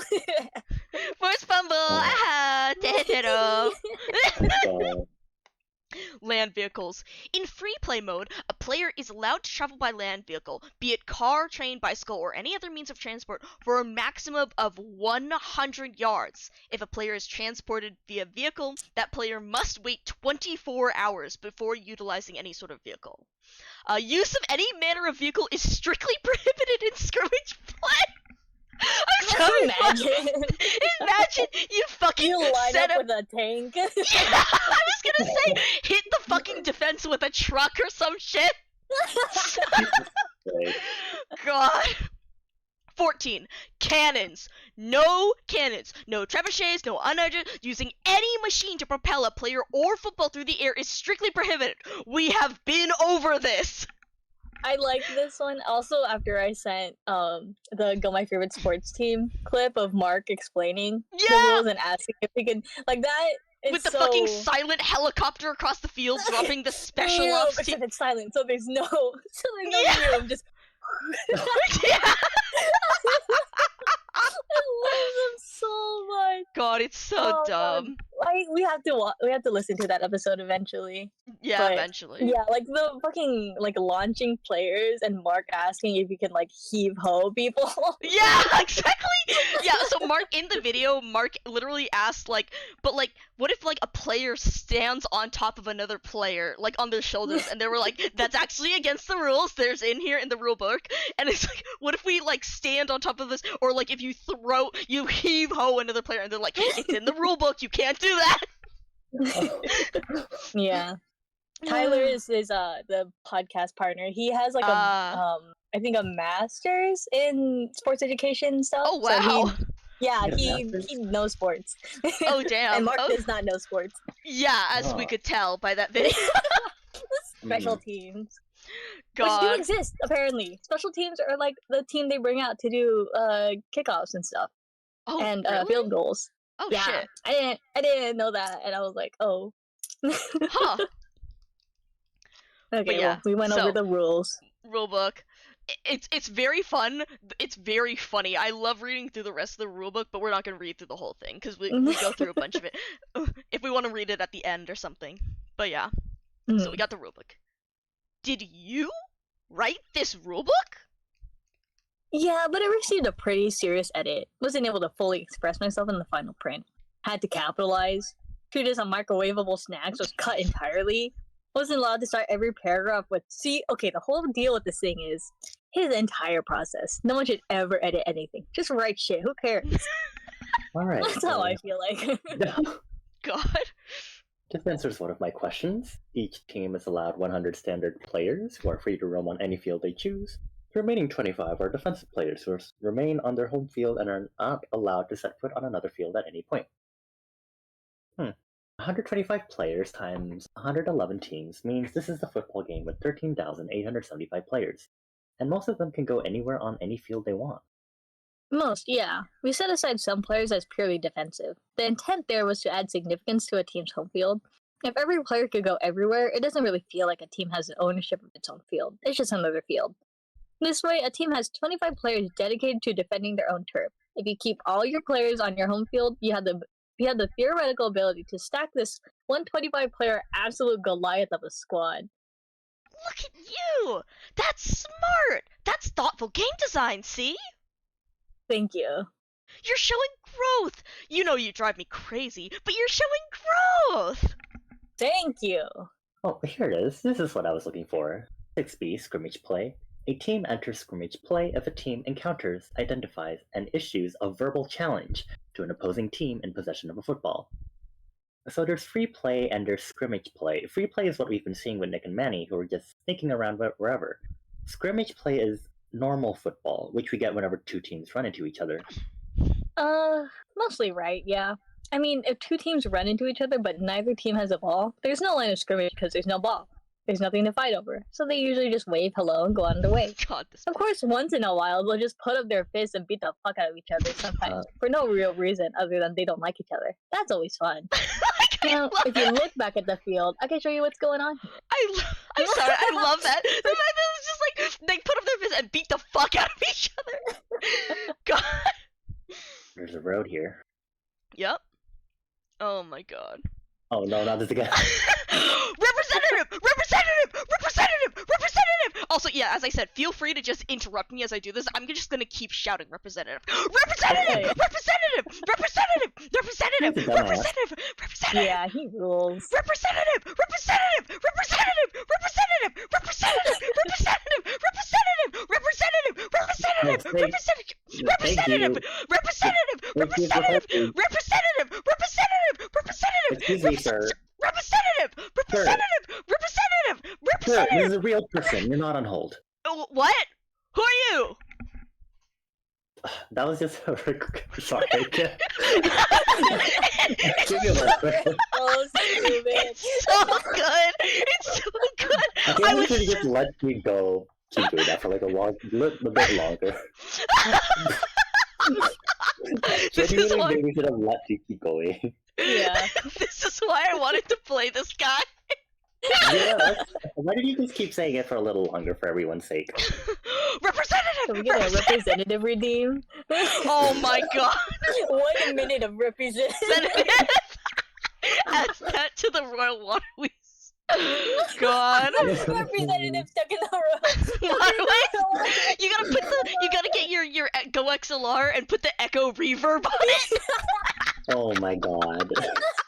Man, okay, I got you. Let me just turn on my Royal Waterways ASMR back on so someone can redeem that on my Oh stream. fuck, that reminds me that I have mine technically off because I turned it off from earlier. Oh, don't do it. I'm trapped in here again. Oh man. My ego. But yeah, so Representative? representative! Representative! Representative! Representative! Sir, this is a Representative! real person. You're not on hold. What? Who are you? That was just a recording. It wouldn't be able to detect Y'all were your... supposed to have my pizzas delivered here an hour ago, and I've been hungry, and it's been an hour, and y'all were supposed to deliver my pizza an hour ago! I'm sorry, sir. What was the delivery address? I don't got no delivery address. It's like I told y'all people. We're on the Georgia field. I'm on Georgia's football team. We're right up here off Ball Ground Highway. I don't really like football. You don't like football? I'll whoop your ass. I'll fucking whoop your ass. Whoop his ass! Over the phone? Unsure. Haven't thought it through. You can't kick my ass, sir. It's against policy. Listen, a delivery driver is on his way. Unfortunately, you're as boring as the last guy who was on the phone, so I'm gonna hang up now. Thank you for calling Pizza Barn. Click. God damn it! God, I fucking love. I hope he whoops to that. God, this is the funniest thing. There's an interview with John Boyce about this. And apparently, this guy is ripped straight from real life. Apparently, he used to work at a call center, and there was, the urban legend that goes around where if you shouted representative or supervisor into the phone, it would get you a thing quicker. Of course, that wasn't true, but it didn't stop people from trying it. And so he says that from his own experience at the call center, there was this one lady who called and just was shouting, supervisor, supervisor, supervisor into the phone. And when he answered, he tried to answer her, but she just wouldn't respond. respond to him, and so he was like, maybe she's just holding the fucking phone to her mouth and doesn't even have the speaker to her ear. And so he tried trying to get through to her for like 2 minutes, and eventually just gave up and hung up. And he says, sometimes I wonder how long she kept yelling like that. Amazing. I love people. Wow. God. But yeah, this dumbass. I was so excited for this bit. We haven't even gotten to the best part yet. I know, right? Huh? Oh my God. Anyways, man, I love saying anyways. I feel like I say it all the time. Anyways, suppose you're. I hate that though, because like that's not a word. It's just anyway, you know. Yeah, the S at the end thing. Yeah. It's like people using S at the end of toward, and Yeah. Suppose you're Georgia. You got 2 footballs to your name. The area's getting a little hot. Lots of other teams around. You're trying to keep them off your field. Maybe it's because you're trying to protect your footballs. Maybe it's because you made an agreement with another team. Like, hey, we heard Vanderbilt's gunning for you, but they're not going to use our field to get there. You can form alliances with other teams? Yep. That's interesting. Yep. However, the terms of any sort of alliance aren't enforced by game officials, such as myself. They could backstab you at any time, and it's completely legal to do so. Of course, do that and your reputation goes to shit. You'll never be able to call in favors with anybody. For now, Georgia is keeping opponents off their field as a favor to Georgia Southern, who feels like they got a target on their backs right now. The idea here being that they can ask Georgia Southern for a favor of some kind later. And that's what's up here. Georgia actually marched up their field to this intersection here to block everyone's way. There they are. And that's why they brought a football with them. If Georgia just stationed a bunch of defenders up there, they couldn't really stop anyone from moving through. They need to be able to set up a line of scrimmage so that they can force someone to actually beat them in a 4-down football. And for that, they needed a ball. That's exactly it. Hey, is that him? Is that the pizza guy? Where? There. He's gonna drive by. Ah, shit! Hey, stop! Hey, flag him down! Get the fuck out of my way! Hey! I love the freaking lineup diagram. Hey, get the fuck out of my way! Hey, yeah, it's so good. So cute. Wow, outstanding pocket mobility on display here. The defense really doesn't seem to give a shit, do they? Not really. Actually, that's a Georgia Tech defense. They locked horns with this Georgia offense a month ago. What down is it? Oh, it's first down. First play of the drive. For this play has been going on for a month. Yeah, about. A couple of things make this possible. First, they strategically set it up so that the line of scrimmage falls right along the highway. Classic pain in the ass move. Real tough to blitz a team through traffic. The nanotechnology would keep them out of danger, though. Well, yeah, but it still hurts. Even if you were guaranteed that you wouldn't be injured, you still wouldn't want to get hit by a truck, right? Yeah, that's absolutely still an issue. Human beings don't like getting hit by stuff no matter how immortal they are. That's a big deal on some of the fields up north. There's bison up there and they'll charge you as soon as they look at you. Bad news. Jesus Christ. I'm so glad that bison still exists. God bless. So the second and more obvious reason is that Georgia Tech is comically outnumbered, 38 players to 5. Why does Tech even bother? Probably just to see if they can catch him napping at any point. Even if you have a huge personnel advantage, securing the ball for a month straight might be harder than you think. I'm sorry, Toad just goes infinite isekai attempts with the getting hit by a truck, but you don't get hurt. No! Oh my God. Okay, so Mika's going to make some weird Arknights football game in the future. Toad is going to try to get infinitely isekai'd. You have to die, though, for it to work. Yeah, right? Yeah, that's true. Well, actually, is it? Or I guess if you're like put in a coma or something. But don't humans like get better in this or something? Yeah, because of the banana. Yeah, they can't really. Yeah. Huh. Like, damn, You want me to take the ball, boss? Nah, I got it. What kind of pizza you get? I don't know. You know, there was a thing I was reading on the internet. It was like a list of best of like I'm eating. people's favorite pizza toppings, like a ranking of the pizza toppings. And I remember it talked about pineapples on pizza. I don't remember what it said, what rank it had, but it was There's a list of the pizza toppings and Fuck off! I'm trying to eat. I just God, it's so rude. It's such a dick. I love reading this guy. I'd just assumed he was ordering pizza for everybody. Look at him! He just ordered one pizza and he's gonna eat it all himself? But this reminds me of Don Morocco. who? Don Morocco, the magnificent Morocco. He wrestled in the WWF for a while in the 1980s. One time he was up against some jobber and he ate a meatball sub during the match. He beat him easily too. When he pinned him for the 3 count, he was still chewing on a sandwich. You guys didn't know about this? No, which I deeply regret. How did you find that? I don't know. I just like to dig through stuff. Both of you have been out of hibernation way longer than I have. How is this news to you and not me? 9, I think you found a talent. God, look, he's getting pizza sauce all over the football. Oh my god. Absolute slob. Horrendous leadership. Once the game is a couple thousand years old, you start to see people like this. Players lead the game, and some of the ones who take their place aren't exactly world-class competitors. See, this right here is why Tech's bothering to stick around. Georgia's got numbers, but they got zero discipline. Of this part. Oh boy. Up there on the shoulder of the road, you got 11 players taking shifts as linemen and 7 more in the immediate backfield. But they're all pretty checked out at the moment. 19 more just a little further back, just kind of sitting around. That adds to 37 Scroll players. slowly. You said they had 38 here? Huh. Weird. I'll check my math.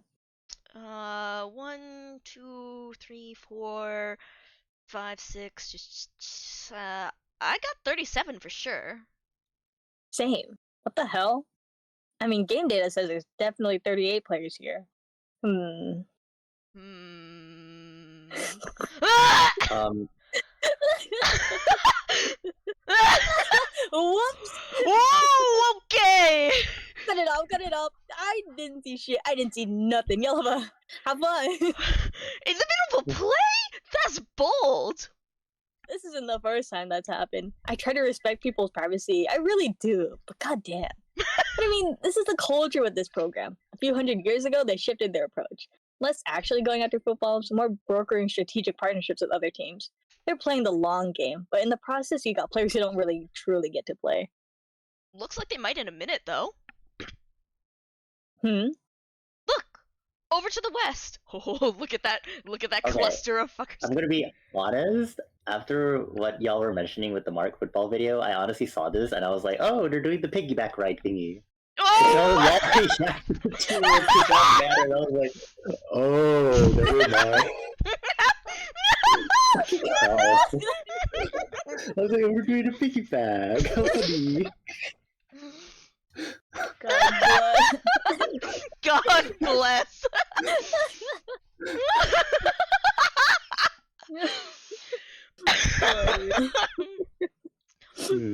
Oh, hello, old friends. Those are the Georgia Tech players we saw. The one who left Tech's campus the other night. This is where they were heading.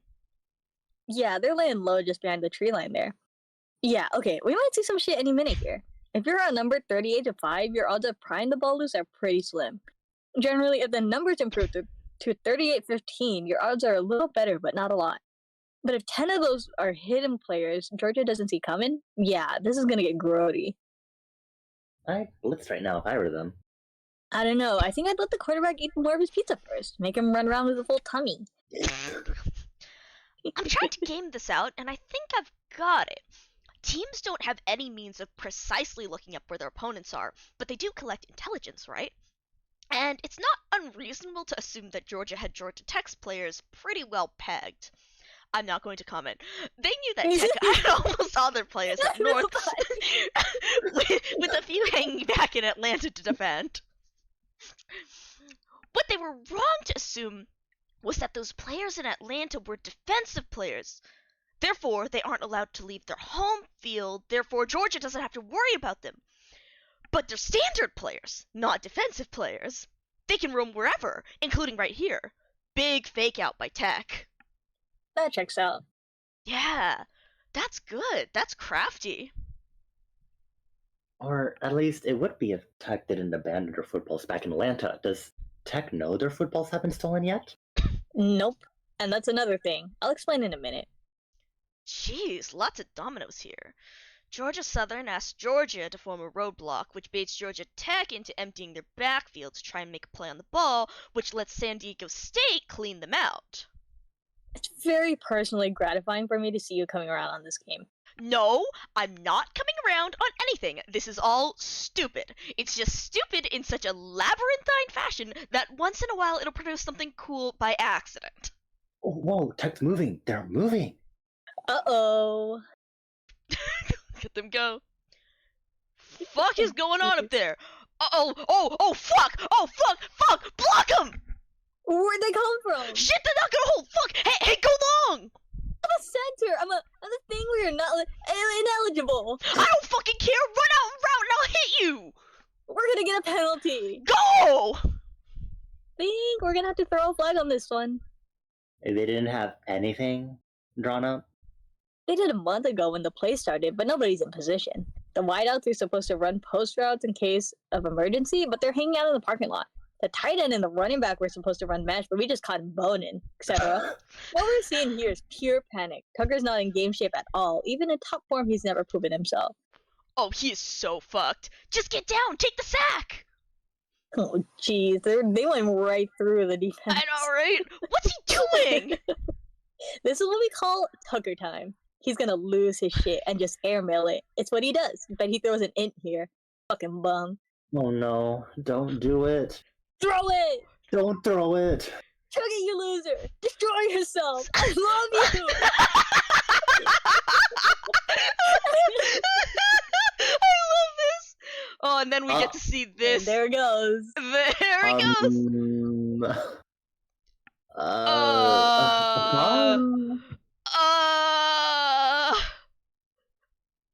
Okay, For those who can't, or for those, do you see in this gif, you can see how it goes, the ball goes from the quarterback over here, he throws it, it lands in the car, and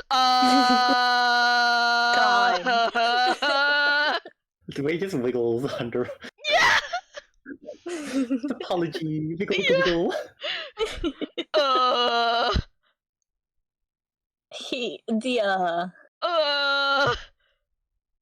It just in the like it went in the truck. No, I saw it. I was here. I saw it. I thought it wasn't legal to leave the field. It's not. Then how was the driver of the truck allowed to? He's not. He's not turning around. Fuck! God damn it! I'm fucked. I'm so fucked.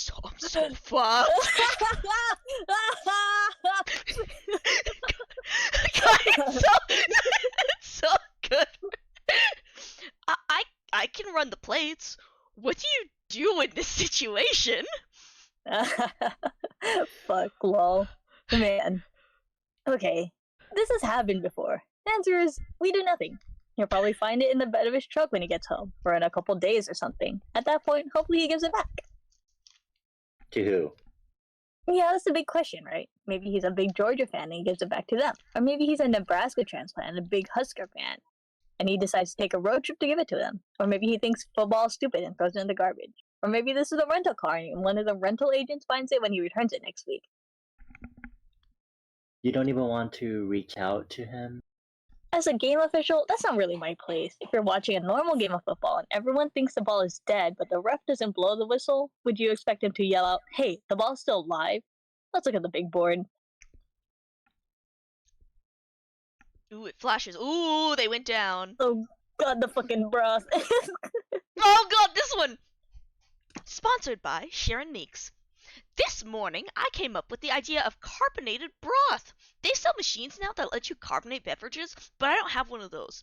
If you happen to own one, please try carbonating some broth and let me know how it tastes.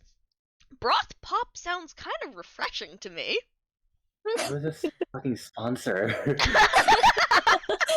know, right? It's just normal ass people. They're just random people. It's so funny. Yeah. The like put shit on the jumbotron. It's good. Oh man, but yeah, so you can see jeez. how Georgia just dropped down from 2 to 1, and you can see how it's flashing there. Okay, I'm gonna do this because this is a good timing. Tonight's collab stream is sponsored Oh, by shit. Broth Pop. Caffeinated broth, as sponsored by Sharon Meats for this game of college football. Thank you, Toad. Mmm, fizzy. God. Georgia's lost its number 8 ranking. End of an era. Damn. Down to a 28-way tie for 13th. Oh, I think I get it. I was wondering why Georgia Tech still has a 9 on the board. Is that because Nick and Manny are still on the Georgia Tech field? Yep, you got it. That's how possession is defined. It's not about who's actually holding the ball, it's about whose field it's on at the moment. Which is great for Nick and Manny, who can go a pretty good decent distance without anyone even knowing the balls are gone. All the footballs have geolocation sensors on them, so all this is tracked automatically. Tell you what, our friend in the pickup truck here is about to give us a useful little demonstration. Let's take a ride. Alright. Oh boy, this is really cool. I love Yeah, I this. really like this one. Alright, putting that at the start. Ready? 3, 2, 1, go. Oh jeez. Hopefully our guy's gonna take us on the highway. If he is, Route 515 is on the left in a minute. Be ready to turn. There he goes. Whoa there. Interesting way to take this turn, Jay. You staring at an oil tanker? Whatever, fine. Just take the wheel. You're better at this than me. Now, we're about to drive through the Georgia Tech field for a sec. Watch what happens on the scoreboard. Bloop!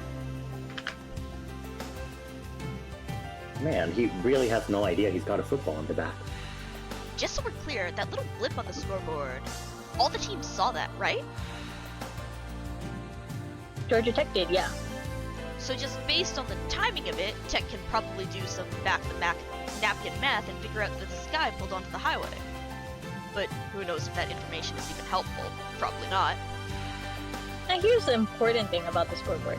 There's the full admin version, the version you're looking at, that displays all the data. Only game officials get to look at it. The teams and players will never see this. For example, Georgia Tech gets to look at this instead. So, you see the team's rank by how many footballs your opponents have, but you don't actually see how many they have. Yep, you see who's winning, but you don't know by how much. It looks like we'll be passing through Georgia State's field shortly. Can we look at their scoreboard? Yeah, let me pull it up. This is not a lot of information to work with. Then again, though, at least it lets you know when there's a ball on your field that you wouldn't otherwise know about. Oh yeah, for sure. News you can use. News you can use. Huh, I like that. You think I'm the first one to ever come up with that? No. Wilkes Bar record, September 18th, 1930. It's news you can use. Now shut up, I want to see this. Lol, excuse me. Jesus. Loop. Well, that must have been fun for Georgia State. They jumped to the 8th ranked team in the nation for 3 seconds or so? They waited centuries to get there too. They haven't seen that being on the scoreboard in ages. What is Georgia State supposed to do with that? I mean, jack shit really. They only know the ball is on their field somewhere. They don't know where. And their field goes from Florida to Michigan. Good luck with that. This is such a confusing football game. Why, thank you. Oh, Amazing. man. But yeah. Oh What is boy. this? Oh. Playlist suggestion, Macedonian battle tactics. What? Uh, What chapter is this? This is that 4. was before you. Okay. Do you guys want to keep We are go- ahead of schedule. Yeah, we are, What actually. happens in this one? Is this... Oh geez, there's a Let's lot. see. Oh, Um, this one's okay. We could do this one. We could probably. I am trusting y'all's intuitions. Y'all have read ahead. I We could wanna probably see do this one and hold on. Let me actually where is the Oh, what is- this one. Yeah, we could do this one. Okay. I'll read UCLA. Ugh. Boo CLA. But yeah, so here we are at Lost City, Oklahoma. How do we? We don't have a. We didn't plan this one thing in for advance. Does any Hold on. we planned up to 4, so I didn't have. Hey, Bones, are you still there? This is a very juice chapter. Yeah, you're right. It is. Bonnie, you want to Uh, read Monica? Which one's Monica? The start. Yeah. Okay. I Hey, could Coach. do. I could Coach. do Altec. You could do. Oh, maybe. Hold on. Who else is here? There's Monica, Chuck, and then the Altec player. There's the And then- coach, right? The The coach that Monica's. Oh no! Wait. Yeah. Sorry. No. The LTech player. Yeah. Yeah. You're right. You're right. okay. The pink Yeah. one, right? So Yeah. just So those 3 extras, and then yeah. okay. So if Bonnie does Monica, I'll do Busiele. Okay. Hey, Coach. It's Monica. Yeah. No, still nothing. You keep saying it was in a chest of some kind, like a treasure chest. Well, I don't know what the difference between a regular chest and a treasure chest, besides the treasure. Yeah, I know. I'm not sure. UCLA is asking for an extension, though. They want us here 3 more days. I don't know. Of course, we can't know for sure. He might be fucking with us, but he seems like obsessed with this. Like, he just knows the ball is in there somewhere. Yeah. Well, listen, here's what I think.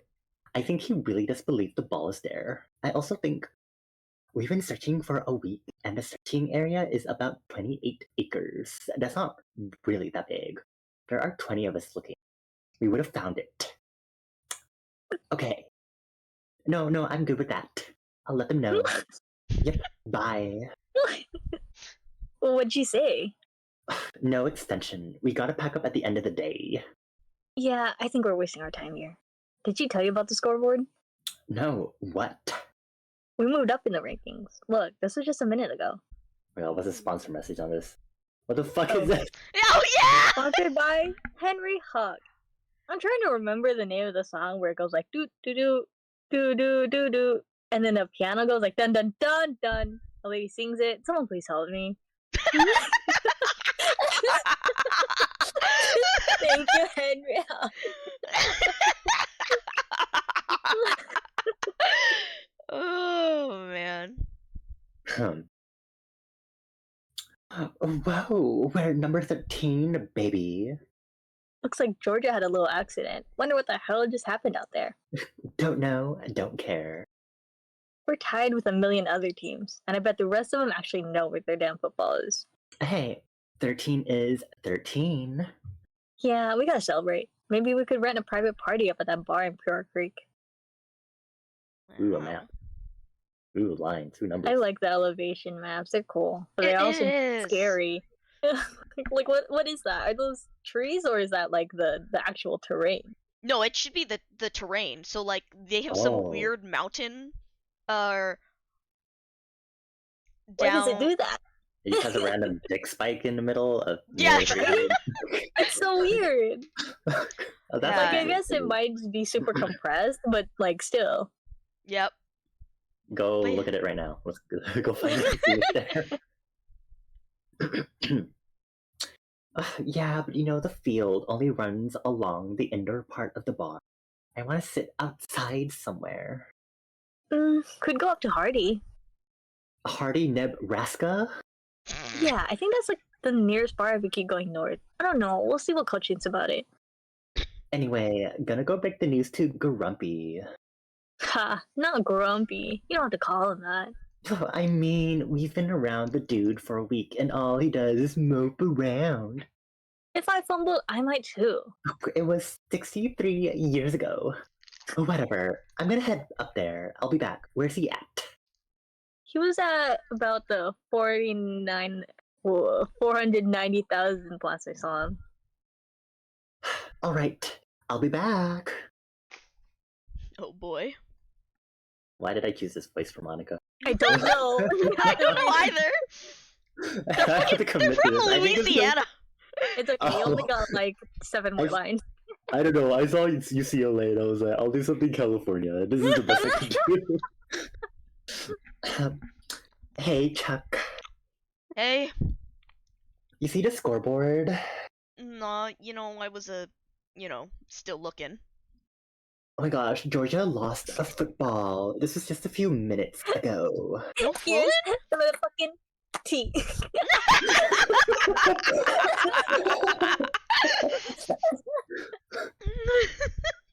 No fooling? Someone else pick it up? Not as far as we can tell. Well, what you want to do now is, how long you been playing? About 300 years. Well, some of you newer players haven't necessarily seen something like this, but it's happened a few times where some poor sucker just airmailed the ball onto a boat or something like that, and that boat just goes on down the lake none the wiser.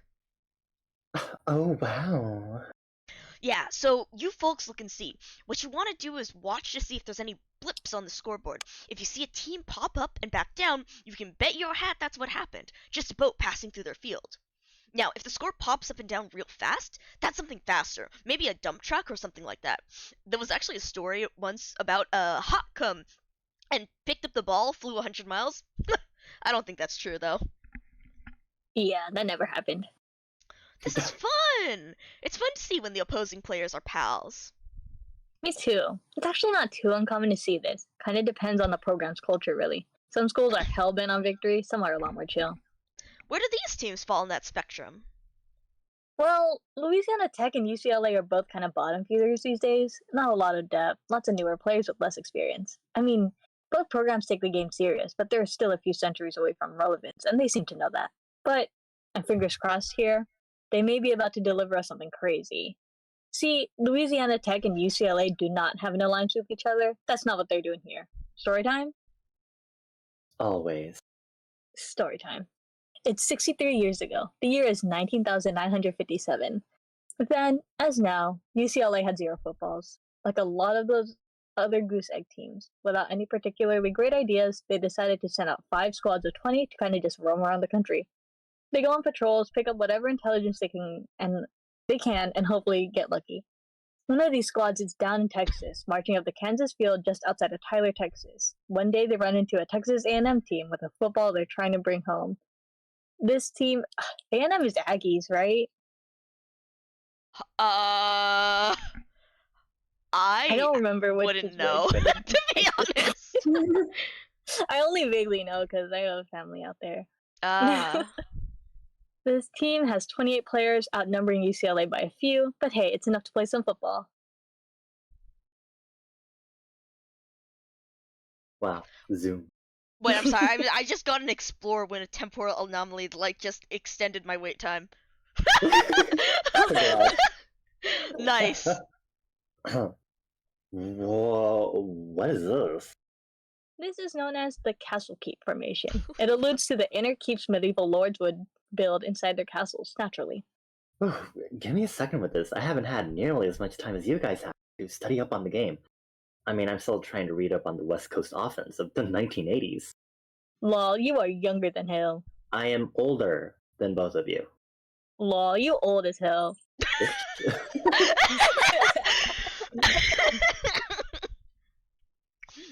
It's officially known as the Castle Keep offense, but I and a lot of others prefer to call it the throw pillow offense. It's bloated and overcrowded. Imagine the triple option, except instead of a ball carrier, every option is an extra offense. Upon taking the snap, the quarterback can drop back and make her read as usual, or she can pitch it back to her second or third quarterback. This offense briefly came into vogue around the 90th century. Problem is, it overcomplicates things for you a lot more than it does for your opponent. It's for advanced offensive thinkers only. In lesser hands, it's a mess. Yeah, that was the case here. The thing about the modern college game is that it's mostly made up of running around the country trying to get the ball. You could very well go a long time without ever taking a snap. Tough to retain play calling discipline. More often than not, it's probably in your best interest to keep it simple. But these are human beings, and human beings love playing with their toys. It's 1st and 10. The quarterback pitches it back to the second quarterback on the left side, who doesn't catch it cleanly. He just chucks it out of bounds. Damn near gets an intentional grounding penalty. 2nd and 10. This time they drop 9 verts. 4 wide receivers, the tight end, and both running backs form but from both auxiliary offenses, all streak downfield. Just like I swear, like I know nothing about football. I'm hearing these words and they're just going through my head. Like Yeah, I vaguely get the first part, but I lost it at verts. yeah, as soon I as think I hit that like means, 9 verts, I was like, inverts? these are just words. I don't know what any of these Uh, mean. I'm distracted more by this image. I have no idea what these 3D I things are. think they're trees. So those are just trees, yeah. They Those sure are trees. I know, right? They're so fucked up. Apparently, this is from So, like yeah. Google Earth. So Ooh, little Mhm. space. So what is happening here? I guess So, the red is the castle keep. so some of them are in the like way downfield, like in the back. Yeah, that's what waiting Juice is for, like, about the to rest of the tell play. us. That's what Mhm. Juice is about to tell us, because we have the castle keep, which is the red, and then you have the main. Is that offense or defense? I genuinely, I know nothing about this. I wish we had like a sports analysis. God. Can I get Kristen here? No, I was like, why you should stay awake. He should have just skipped to work. He should have called out of work for this. Oh my gosh. Hey, Blake, yeah. do you know anything about Can you But give yeah, us sports so analysis? they have that, and so that's the main line of scrimmage. But then they have all these trees in the background, and then what Juice is about to tell us is about how they have these 3 fuckers in the back, to kind of to play prevent. So I don't know what to play prevent means, but it's something they have it in the back here to try and catch the guys. Yeah, that's pretty much it. It's just it's a like a backup plan. Yeah. But as is common practice, UCLA has stationed 3 of its safeties way upfield to play prevent. With the help of that little line of trees, they successfully break it up. Complete lack of imagination from A&M here, and they paid for it. All of a sudden, it's 3rd and 10. Now, if you turn the ball over on downs, it's not really the end of the world, right? UCLA would get the ball, but you still outnumber them. You can most likely stop them and get it back. But A&M is trying to get the hell out of Dodge. They're tired and it's getting late. They want to make one huge gain that lets them streak miles downfield and get this over with. So they call 9 verts again. This sucks. They need to ditch this offense. You outnumber them. You don't need to try any misdirection or obscure your intent. Just beat them up. I agree with you. And coincidentally, so does fate. This is where Chuck comes in. Chuck Hamilton. Recent college. Thousand Oaks. Thousand Oaks! Wow! Wow. Recent college football record. Off the field, hail to the chief. Chuck was president of the United States from 14606 to 14610. Oh wow, a president. Chuck's a terrific player whose talents as a defensive end have been wasted on the UCLA Bruins. This is the first time he's even had a sniff at scrimmage football in hundreds of years. This is his big chance. And as one of the de facto leaders of this squad, it's his turn to call his defense's next play. He calls everyone's favorite, zero blitz. Fuck yeah! Whoa. Jesus, okay. It's my favorite, I'm sorry. If you pull the trigger at the right time, sending your entire team on a blitz is effective and it's beautiful. There's a cat in my closet. Sally! Can you get out of there? Come here. Sally interruption. I know, it's a Sally. What is both What are you saying? doing, little freak? You wanna go out? Can we get some Sally for streams? Okay. Meow, meow, Hold meow. on. Sally, come here. An immediate meows, Miko. Miss B. Who's that? Beep beep! No more? No, What? Oh, I could hear the jingles. Beep beep! what are you doing? What are you doing in there? You were so stinky. Oh. Sally, can we have legal advice? Oh. Oh. What? Are you? What? What's wrong? Oh, I heard the beep. What? Okay, are you done? Okay, let's go. I must release her. Come on, cat. Oh, that's the other way. Be gone. Okay. Football. Where were we? Hold on, I lost my phone. Oh my god. Oh, here we go. Yeah, so I just finished up my bit. A blitz Okay. is effective and it's beautiful. Lady, you're gonna love this, because this isn't just a zero blitz. It's a targeted zero blitz.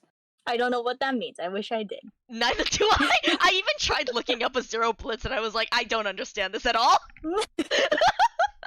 Chuck is pushing all his chips in here. He believes that the third quarterback is gonna ask to make a throw, since he hasn't yet. So UCLA decides they're gonna bum rush the west side of the field. His guess is absolutely right. UCLA's line shifts west. Their safeties creep up to the line just before the snap, then flood the west side of the field. A&M's third line is just eaten alive. The third quarterback tries to escape the pocket, but Chuck is all over him. Ooh. These are words. Chuck balls Yeah, up I know, a fist, right? lunges at him, and punches the ball right out of his elbow. Gorgeous technique. It's the first time he's touched the ball in centuries. He stumbles forward and picks the ball up off the turf. He's got it. Seems like what offenses really need in this game is an offensive safety or two. A couple players positioned way backfield to prevent what's about to happen. Yeah, if they did that, they'd almost certainly could have stopped him. There's something I think about often, and it ties into something we talked about last time around. I think if you sat these people down in, I don't know, 1990 and explained to them that they would live forever, they would imagine themselves in the distant future as supremely wise people. They'd tell you, well, with all the time in the world, I'll come to understand everything in the world. I won't make mistakes anymore. I won't fuck up anymore. I'll become the best version of myself. And it might well be true that they became the best version of themselves. That version still screws up relationships and leaves their sweater on the plane. That version still plays million-yard football like it's 100-yard football. Mm-hmm. And thank God, because that is how this little odyssey began. Look at him run. Zoom. On paper, Chuck wasn't the fastest guy on the field, but he hauled ass all the way to Oklahoma without getting caught. When it comes to long distance football, whatever's on paper often goes out the window. It comes down to who really wants it the most, who's willing to run for 19 hours a day, and who prefers to call it in and ask for another squad on your team to run him down. Nobody wanted it more than Chuck, turns out. Now, when you're a lone ball carrier, the smart move is to change fields as few times as possible. You don't want to leave a trail on the scoreboard. If they see USC move up in the rankings, USC. then they go down. Then they go down, and Kansas State moves up. Then they go down, and Grambling moves up. Everybody in the country can correctly guess that you're moving a football in southeastern Oklahoma, where those three fields run past each other. If that happens, they find you, and you're fucked. What happens if you have to line up at scrimmage and you're the only player on your team? Something very stupid. The old NCAA football rule book was our foundational text, and in almost every case, we tried to interpret it as literally as possible. Of course, there was neither a rule nor a mere insinuation for how a one-player offense should line up, so we just did our best. The lonely player lines up at center and snaps the ball to nobody. In old football rules, this would be treated like a fumble and is like a fumble is treated. Logically, it's legal for the center to then turn around and recover it. But it would be just as legal for the defense to just bowl you over. Yeah, it's a painful and humiliating experience. That's cool. That sucks. That's cool. Motion passes 2-1. So, back to our buddy Chuck here. He's made it about 200 miles north. He's trying to stay on the Kansas field a while longer and then cut northwest. This is what players are coached to do when they're carrying a ball by themselves. In the northwest United States, it's a lot more sparse and there's a lot less action. Less likely to run into trouble. From there, he can just link up with the UCLA field, mission complete. But then, at about the Kansas 398,800 yard line south, he runs into trouble. He's hit to the Arkansas what? What is the word? Arcadus. Arcadus! Don't worry, I read that as Arkansas like the first 3 times I read it. And on the other side, he sees a huge squad of KU players who finally showed up to figure out what a ball is doing on their field. Chuck doesn't really have a choice. He jukes northeast to transfer to Western Michigan's field. Oh, God. Then northwest to hop onto Louisiana Tech's field. He knows that by doing this, he's going to set off all kinds of alarm bells. Like, again, people see Kansas pop up on the scoreboard in Western Michigan, then Louisiana Tech. Everybody's going to know you got a ball, and they're going to know right where you are. So Chuck's on Louisiana Tech, and he's shit out of luck. He runs upfield and sees an army of Washington players coming through, looking for him under every log. He looks downfield. Kansas players doing the same. Bad news all around. Only hope now is to try and hide the football and come back for it later at some point. Now, 2 things to know about this if you didn't bother to read the rulebook I sent y'all. The first thing is that, I read it. nerd. The first thing is that you aren't allowed to significantly alter on-field structures or terrain, so you can't, for example, bury the ball. If we let people do that, then this game would never ever end. The second thing is that every ball gives off a faint glow in the dark. This means you gotta be really, really skilled at hiding the ball. You gotta put a lot of thought into it. Or, in Chuck's case, get almost impossibly lucky. He's scurrying around in the hills outside of Lost City, desperately looking for somewhere to stash the ball, and eventually he finds an old storage trunk. It's old, thousands and thousands of years old. To this day, I have no fucking idea how it got there or what it's doing in the middle of nowhere. Neither does Chuck, but he doesn't care. It's sunken into the ground, sticking out just enough for Chuck to pry the lid open and drop the ball in. Now, this is when he should look around for landmarks and try to figure out exactly where he's at. But he's panicked and exhausted, and it's seriously sleep deprived, and it's the middle of the night. He glances around, feels like he has a good enough idea of his location, and walks out of the hills. When Kansas players intercept him, they find him without a football. He gives them a friendly wave and goes on his way. But like you said, everyone in the country can deduce that it's up there in the hills somewhere.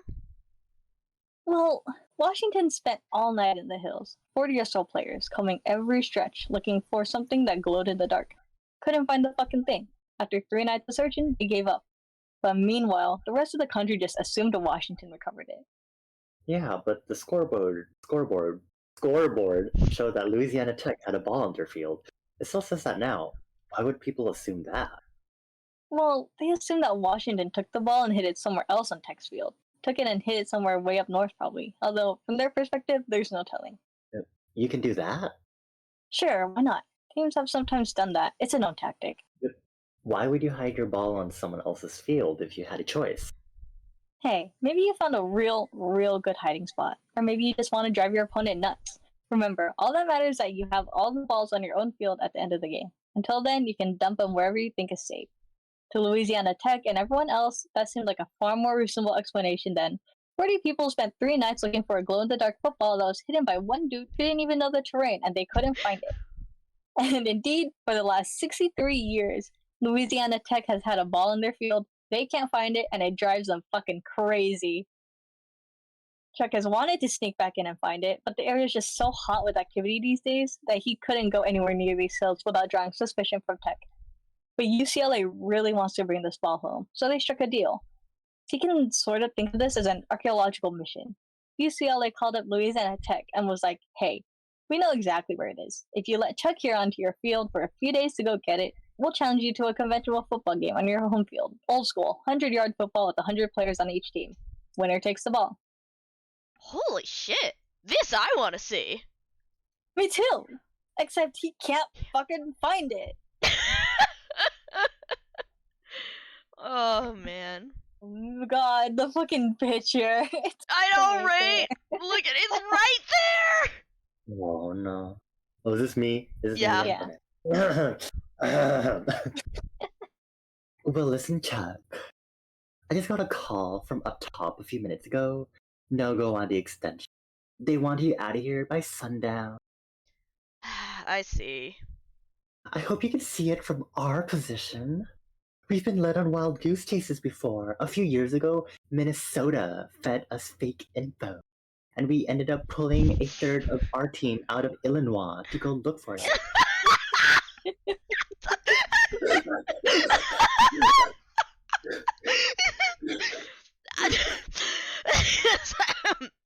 I know that. I heard all about that, yeah. But I ain't pulling your chain, Monica. It's right here. It's right around here, and I know it. Oh, well, you know, they hear all the stuff you're saying about a treasure chest, and it sounds fantastical. It's real. It was real. For the record, I believe you when you say that. I really do. I just think maybe someone else already came through here and found it. No one could have known where to look. No one else could have found it. Hell, I can't even find it. And maybe that should tell us something, shouldn't it? It could have been on another hill, maybe?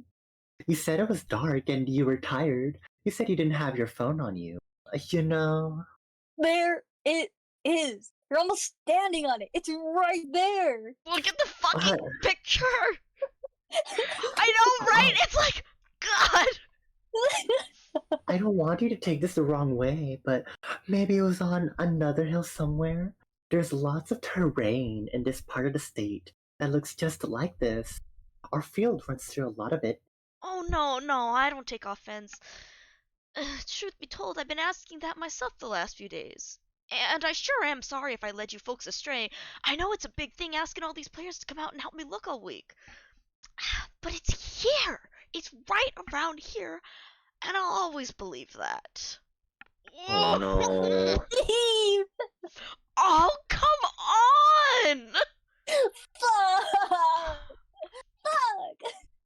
Well, listen, I can vouch for you. My coach is going to be a little upset over this for a while. But maybe in a few years, we can check out another God hill and see what we damn it! can find. You know chances of that are pretty slim. Yeah, they are. Well, hey, I mean, I understand. Please tell your coach I'm sorry. Think I might keep looking around here until sundown if it's all the same to you. I don't expect you to come with. Oh, sure. I'll leave you to it. Oh, hey, we're going to be making some corned beef hash for dinner down at the town. To celebrate our new ranking. You're welcome to join us when you're done. Might take you up on that, ma'am. Thank you. Yeah. Ah, God damn. Y'all saw it, right? Y'all saw it? Yeah, I did. It was just as you said. The lid was covered in some leaves, that was all. Seems to me they'll find it eventually. Monica clearly believes him. But then, of course, it's not like they'll need Chuck to help them. They'll get it on their own. Thus, no 100 on 100 game. Yeah. I'm sorry, Jay. I wanted to see it as much as you did. God, it's fun seeing it. It's right there. It's a little on the nose, though, isn't it? Losing a football right near a place called Lost City? Well, if that's on the nose, then so is this. What's that? I found something. I think I know where the chest comes from. Do you have a minute? Let me check. I love this. Do I have a minute? Let me check. Pioneer 10 console. Run upcomingevents.exe. Upcoming events calendar. November 8th, 2020. Happy birthday to Pioneer 9. March 2nd. Happy Happy birthday, birthday Pioneer to Pioneer 10. May 20th. Happy birthday to the Jupiter Icy Moons Explorer. September 3rd. Wait, hold on. 110,083. Passing by Dwarf Star HIP 117795. It's January 14th. 2,091,659. Passing by Red Giant Aldebaran. Do you have a minute? Yes, I do. Okay. Look at this. So cute. Do I start this video? Yeah. Yeah. Oh, yeah. At least I know how Alright. to speak as Monica. God, yeah. Alright. 3, 2, 1, go. Here, I'll just show you. The James boys and the younger brother. Jesse James.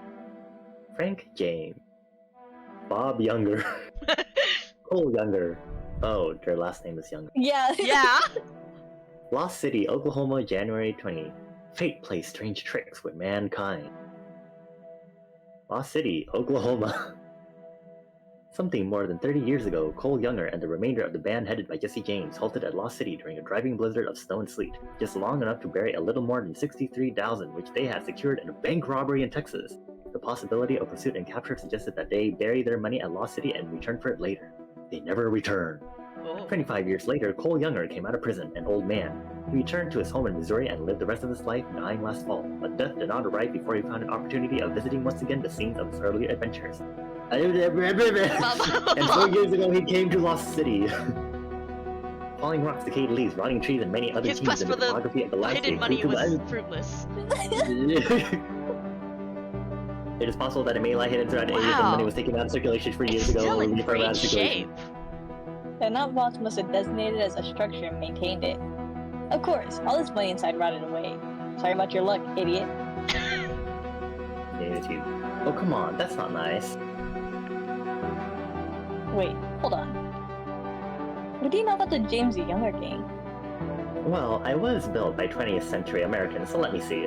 Jesse James, the outlaw. Red Thompson and Jesse James.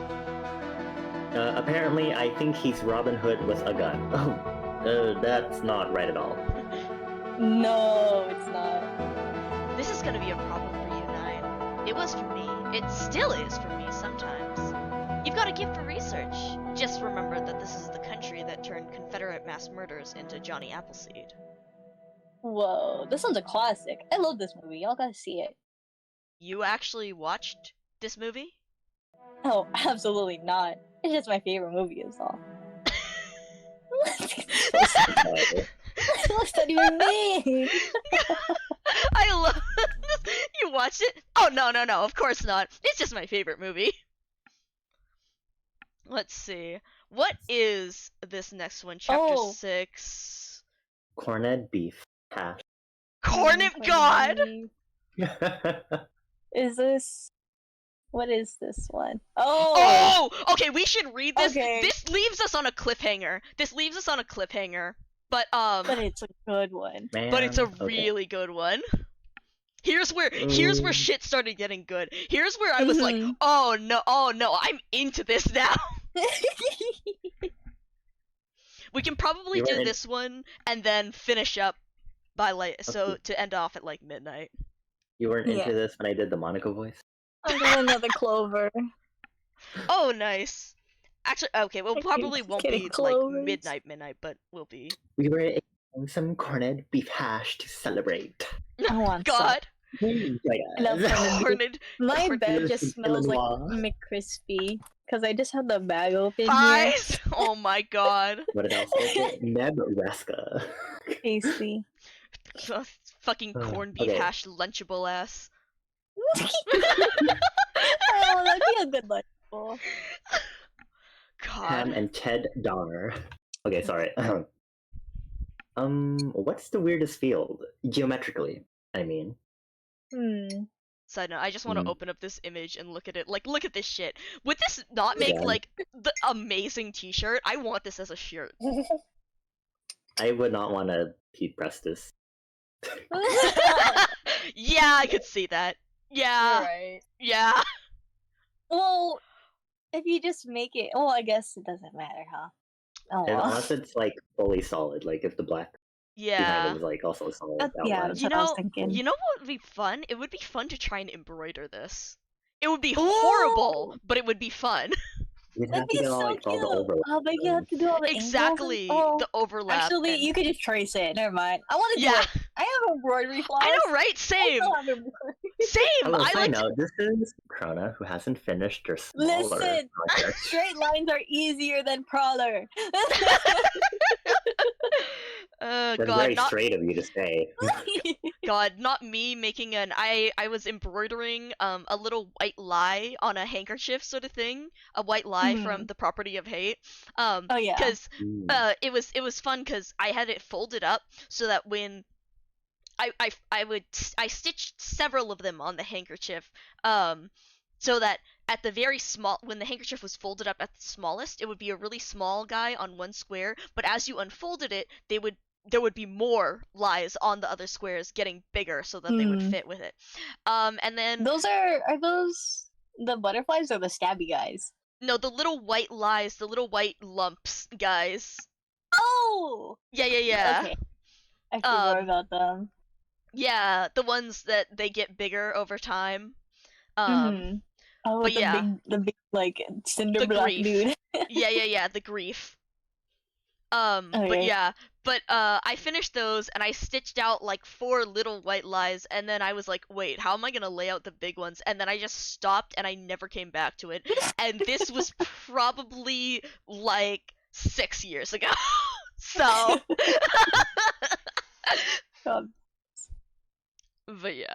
Okay. Well, when I first started surveying the field, I was quietly hoping I'd find evidence of some kind of large scale ancient conspiracy. I mean, if all the stadiums were built at angles that pointed to the same spot, would anyone have ever noticed? Seems like a really great satanic ritual. Oh, that's a new one from you. Post-secondary education is satanic. Oh, yeah, it's just a school you have to pay for and live inside of, and if you're special, you get to work for free. My apologies. Unfortunately, despite my best wishes, I found no such conspiracy. In fact, I was kind of disappointed by how few anomalies I found in the intersections of these lines. Only got one single goddamn three-way intersection. You'd think that if you had 111 fields, each of which intersects with another field 20, 30, 40 times, you'd get more than that. But you could argue that Grambling State might be the weirdest field, because they come real close at several points. See down here in the middle of Mississippi Sea, Grambling State missed hitting the Iowa-Mississippi intersection by about 700 yards, which might sound like a lot, but considering that their stadium's 90 miles away, that's a very near miss. God, look at that. Look at that tiny triangle. Like, oh my god. The fucking, like, the feeling of just like, oh, seeing it go by just that much. Like, oh man. Bermuda. And way up northwest in Oklahoma, a good 350 miles away from Eddie Robinson Stadium, an even more tragic near miss for the Tigers. If only the Texas and North Texas fields were 250 yards closer together, we would have had it. Damn. Triangle. But unbelievably, from a far greater distance, they had an even nearer miss. Grambling State shoots its beam all the way from Louisiana to Nowheresville, Montana, and it misses the BYU-UNC intersection by 30 yards from about 1,500 miles away. Look at... You have to be rooting for lines to run into each other. Incredible. Where's that triple intersection? The one and only three-way intersection is right outside Hillsboro, Ohio, and it just barely counts. They're kissing. God, you can see that one little bitty not the sliver fucking where they're Washington... kissing when I was like, Grambling State shoots its beam.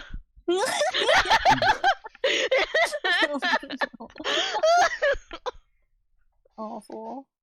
Okay. You can see that one little bitty sliver where Washington, Bowling Green, and Eastern Michigan overlap.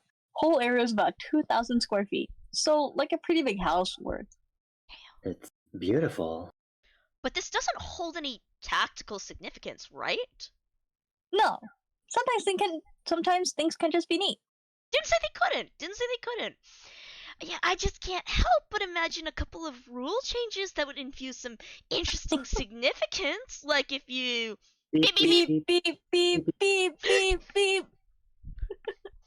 What's that? Oh god, it's an extraterrestrial alert siren. We finally found someone out there. I can't believe it. After all this time. What? Well, no, I'm just fucking with you. Let me see who it is. Hello? This is Bonnie. This is Manny. Oh. Hi, requesting contact with the commissioner. Oh, hello. Y'all, I got a work call. This is the commissioner. May I ask who's calling?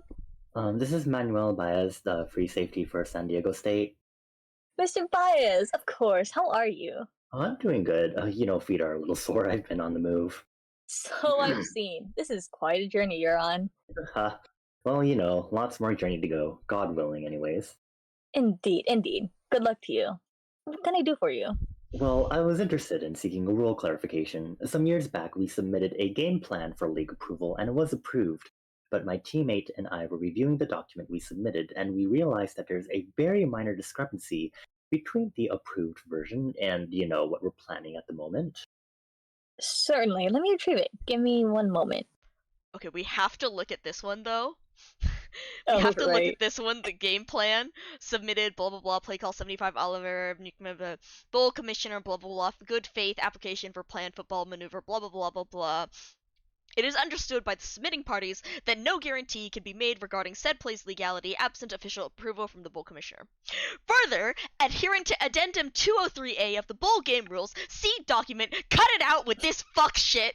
It is understood that the Bowl Commissioner will not review applications involving the following items which have been ruled illegal universally, irrevocably, and without exception: automobiles, airplanes, helicopters, jetpacks, motorcycles, four wheels, dirt bikes, electric-powered bicycles, yachts, motorboats, airboats, submarines, AI-driven or piloted vehicles of any kind, remote-controlled vehicles of any kind.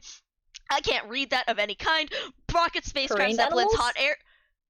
Oh, like Trained animals. horses. You're right. It is trained animals of any kind. Rocket, spacecraft, zeppelins, hot air balloons, pedal-powered aircraft, any aircraft of any kind. Catapults designed to launch footballs or human beings. Trebuchets designed to launch footballs or human beings. Cannons designed to launch footballs or human beings.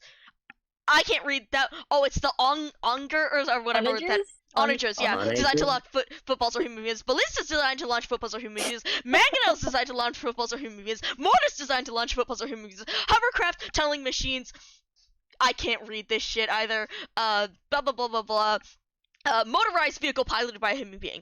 Respecting this addendum helps the Bowl officials and Bowl Commissioner ensure prompt rulings and response times. I like that it's Uh, approved in French. Yeah, I know, right? God. The fucking. I love it. See document. Cut it out with this fuck shit. God. But yeah. Good stuff. I'm not sure how much of this you remember since we submitted it a long time ago, but basically, Oh, don't worry, I'm quite familiar. Oh, don't worry. I'm quite familiar. Shh.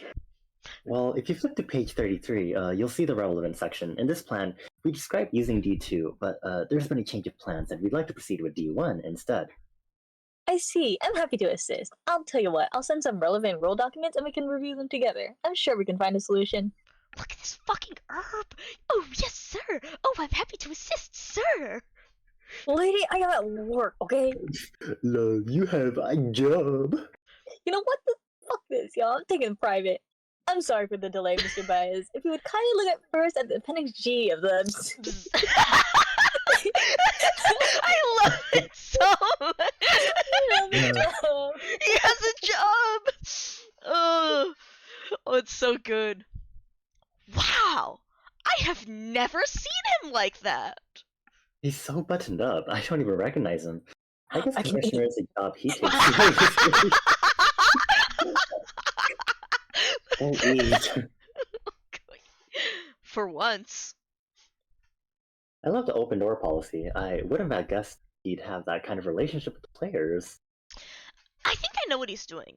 Every sports commissioner is hated. That's always been the rule. Go to a draft and announce the picks, show up for a game, whatever, and you're always booed. Whenever something goes wrong, it's your fault. He's trying to counteract that. God, he's trying! I'm a little touched by that. I wonder what this plan's about. Where are Nick and Manny now? Haven't tracked them in a minute. Let me see. Ooh, interesting how it's split off, huh? Oh, they split up! What the hell? Yeah, it looks like Nick continued north on Georgia Tech, Manny cut left on WKU, and north on Michigan State. Ooh. Look, they're up in Tennessee. Manny's just outside of Emory Gap, and Nick's up in the hills. Did you notice a scoreboard change? No.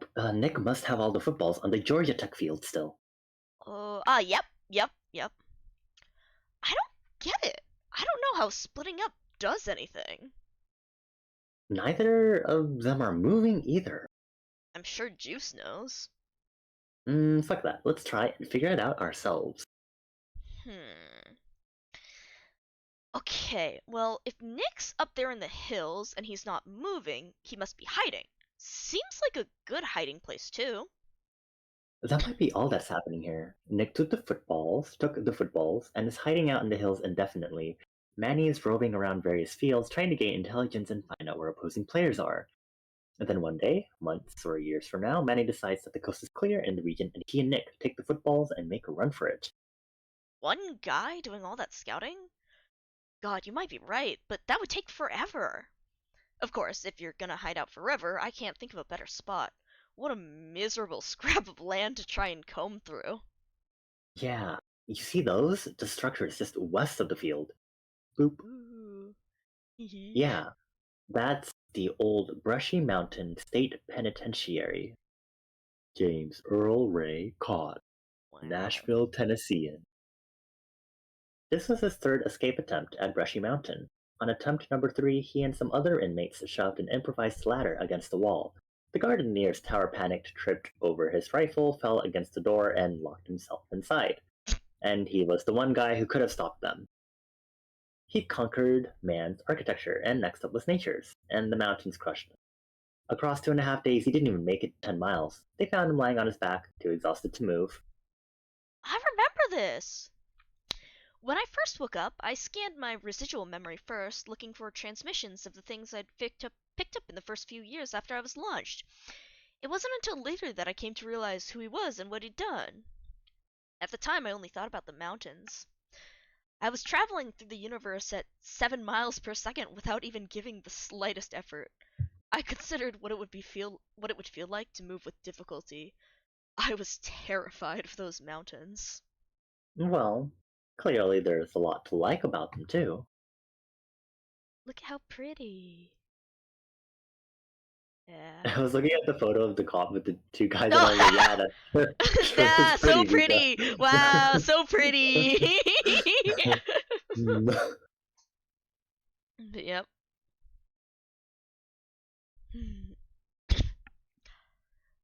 Michigan State. Michigan State, I get. Huh? You're still looking at this? Yeah, see, their field and Georgia Tech's field don't intersect, and that's the problem. You like this game. No, I don't. There are things about it that I like. You like it. Why are you so intent on letting on that you don't? The thing about Jeeves and I is, I don't want to encourage him. As game builders, he and I are terrible collaborators. I see things like chaos and eccentricity as ingredients that should be balanced with other components. He wants to make the whole casserole out of them. And I can only say no so many times without coming off as some sort of harpy. He's the fun one, and by default, I'm the boring one. You know I love him, but after all these years, I've lost the desire to encourage him. This game means a lot to him, though. Clearly it's different. I don't know. What do you think about it? The game itself? I think it's a celebration of the wild outcomes that originate from confines so rigid, so frustratingly letter of the law that you'd think they'd snuff out any remotely interesting outcome. In using the old college fields and the angles they set on, there's a quality of leap in the bed you made that you could argue is the story of modern America. In inviting 111 teams, placing 111 footballs on the field, it ensures that it'll take a very, very long time to play. It's like watching a star fall. Fascinating to see, boring to watch. We're all experiencing eternal lives, and the interminable nature of this game reminds us that, for us, a long time is no time at all, which, personally, is a reminder I've found very edifying. I also think it sucks ass. So, tell me what you're looking at. Okay. Suppose Nick and Manny were somehow able to hop directly from Georgia Tech's field to Michigan State's field and take their 9 footballs with them. Those 9, naturally, would add to Michigan State's score. This is the change we'd see on the scoreboard.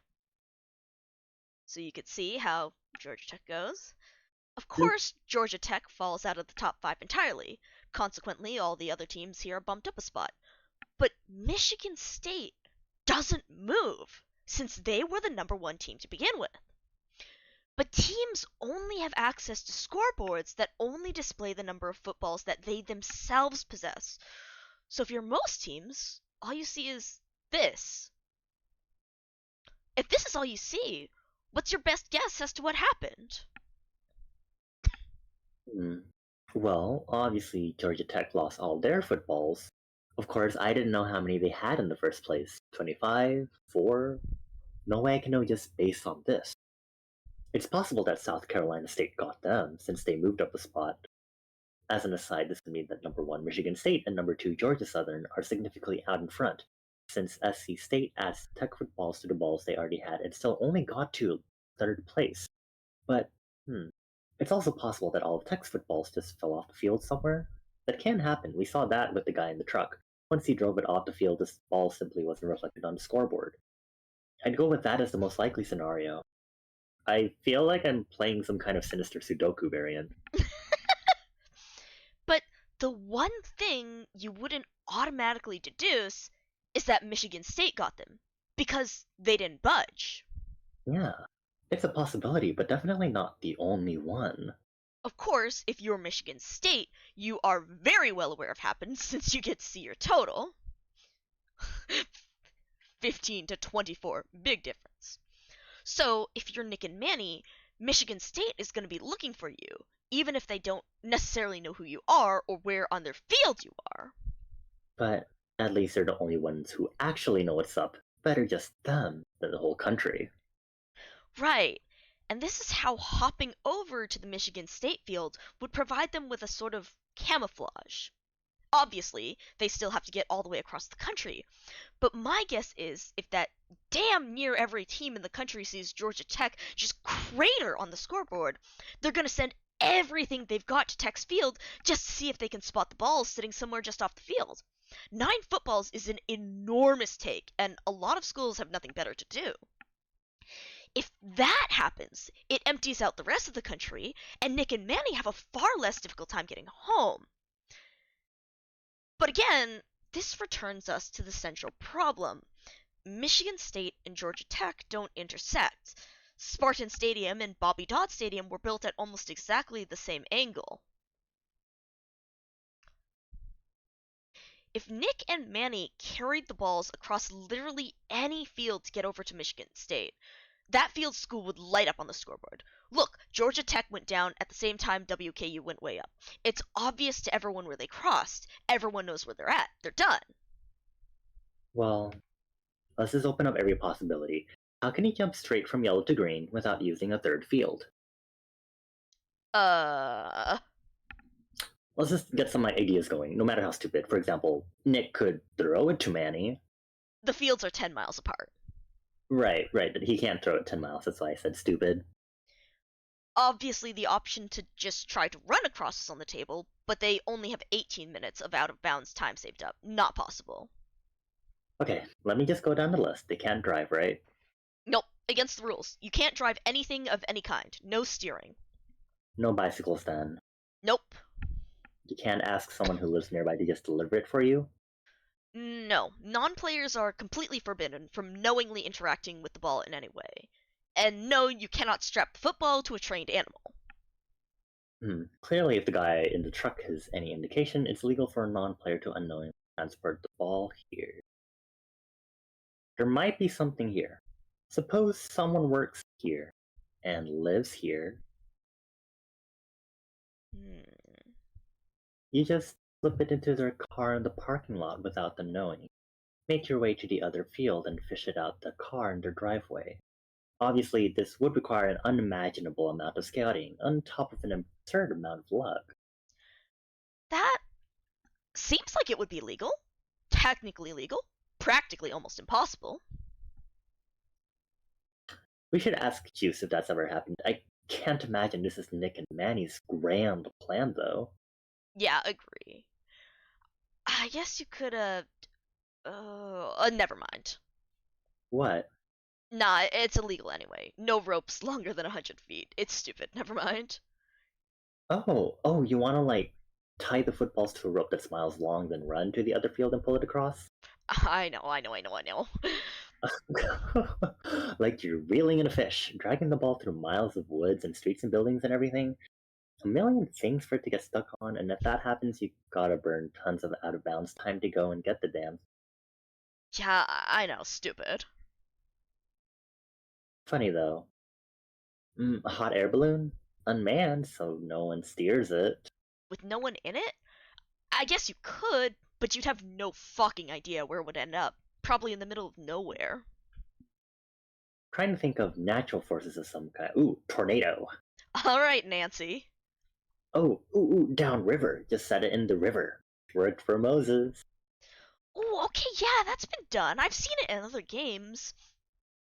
But in those games, you weren't confined. You could run around wherever you needed to go get it. It's pretty slow and very dicey. Really easy for the river to dump the ball on a bank somewhere, even if you set it in a canoe or something. Even then, tough to predict rivers. If you aren't positioned right, it could very easily get past you, and then it's just gone. Yeah. Nick and Manny just have one to release it and one to catch it. I think they've invested way too many years into this to gamble it on something like that. Damn. Something you don't have to steer. You know, you'd think they would have invented teleporters by now. Of course, you'd have to input coordinates anyway, so I guess that's steering. Star Trek was set in the 24th century or so. We're in the 201st century, and the closest thing they have to an intergalactic spaceship is me. Shame. They have replicators at least for food and stuff. A lot of good that does me. Hang on. Train. A train? A train's a vehicle. There's nothing in the book that specifically outlaws vehicles, though. Just no steering. You steer a train, though, clearly. When you move the switches, you're essentially steering. You don't, though. It's automated. All you're doing is firing it up and shoving it down the track. Where it goes from there is out of your hand. Well, which line is nearest to Nick and... Already looked it up. This one. Look at at that. where they're positioned. I'm sorry, I'm else just would like, they be look doing at this, right? Like, look at this. God. No way. That was a delicious work call. I'm so excited for this part. Oh my I god. know, right? I'm so hyped. This is where shit is like... Look at where they're positioned. What else would they be doing here?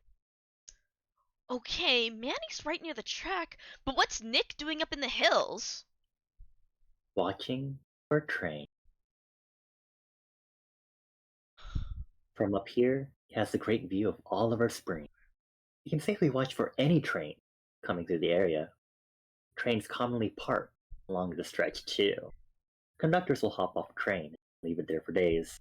Next time a train rolls through and parks along the field, he can run down there, chuck the balls on board, and start the engine. So it becomes a ghost train, essentially. Nick loads it up and shoots it 10 miles west to the Michigan State Field, where Manny is waiting at Emery Gap. There are two switches between Oliver Springs and Emery Gap, and it looks like they're both in the right position. At the moment, anyway. But you can't stop it. I guess you just have to make sure it runs out of fuel?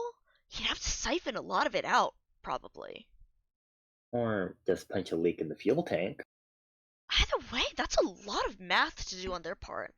It's about a 13-mile trip along the track between the two fields, and Manny's got to save up every second of OBT he possibly can. If the train stops even a quarter mile too long or too short, that means Manny has to run a half mile there and back to get the balls. Even for someone as fast as him, that's 2 or 3 minutes. He can't afford to kill that much time. And this is all supposing the actual locomotive stops on the tech field so that Nick can actually go downfield and rig it up. I don't know. This is crazy. I don't think runaway train is a viable strategy. Not here. Look, there are so many bends in the track and there'd be no one on board to slow it down. No way to keep it from derailing. It's happened before. Well, yeah, there have been runaway trains, but not... Here. Right here. This exact spot. Knoxville Sentinel, 1910. May 13. Locomotive runs wild behind fast passenger. Without a driver, engine runs out of railway yards at Emery Gap. Which one am I supposed to read first? I don't know. They're just... It's left to right, I think. Tennessee Central passenger engine number 203 by unknown cause ran out of the local railway yards at Emery Gap this morning at 5 o'clock at full steam. When the locomotive reached Harriman at 5:03, it was going at the rate of 60 miles an hour. Smoke was pouring from the engine, and while no engineer was in the cab, the big steamer seemed to gain speed at every mile. As soon as the yardman in the Tennessee Central discovered that the engine had left Emory Gap, a train was sent in search of it, overtaking the locomotive when it reached Elverton. The engine, no worse off for its run, was hauled back to Emory Gap in time to avoid further accident. Oh my god. This is it. This is what they're doing. Alrighty. Final video tonight. Yep, of the tonight. Alright, got your stuff ready? Bing bong boom. Alright. 3, 2, 1, go. Did we guess right? Yep, exactly right. We did it! What do we win? Every copy of my self-published ebook. Wayne gets the measles. Oh, Condolences to Wayne. Essentially, Wayne comes home from 4th grade one day feeling under the weather. Alfred keeps him out of school for the next few weeks and tells him, no crime fighting until you're better. Without Wayne's shoulders to stand on, his brother Bruce must crawl out into the suit and fight crime all by himself. He's awful at it. His cape is way too long, so he keeps tripping on it. Can't see where he's going. Drives the Batmobile into the side of a Denny's. That actually sounds pretty funny. It's not meant to be funny, and frankly I'm a little hurt that you would say that. Let's talk about something else.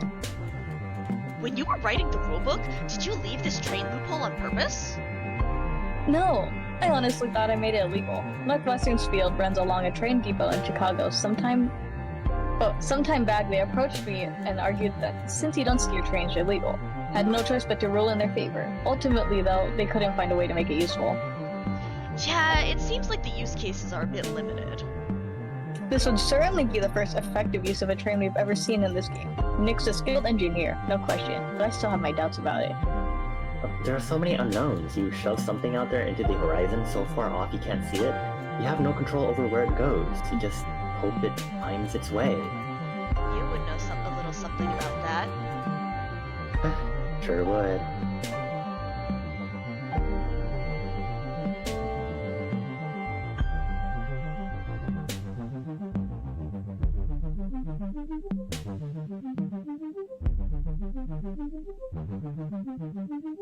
Man. Can't believe 9 just died. Math for game limit. These are interesting. But yeah, so this is when I realized how good this shit was gonna get. Can you believe this shit? Can you believe this Crazy. shit? How They're do you fucking. find stuff like this? I know, right? Okay, they actually have an interview with Yeah, John he Boyce. just like went through this, but like He literally just went line the by line. fields lining up that well, and then that exact story happened. Like that's It's insane, right? It's so cool. It's so cool, and it's just it really is the thing that they said in 17776. It's about how every place in America has a story. Although it is funny because in that interview with him, he says like, you know, it's technically correct. Every place has a story, but most of the stories are unbelievably fucking boring. Unbelievably fucking boring is said verbatim from the article, and it's an all in caps. But We're yeah. 2 chapters away from Chess Guy, and then 3 chapters away from the Steamroller. Oh my god. But yeah, oh, I cannot wait for Chess Guy. You guys saw how excited I was to read Representative Fuckass. Chess Guy. I cannot wait to read Chess Guy. He sucks. He fucking sucks. Representative. I swear. No, he's worse. Oh, he's worse. He's so much worse. It's so Worse? good. The Well, it's- representative? yes, Yeah. yes. It's so good.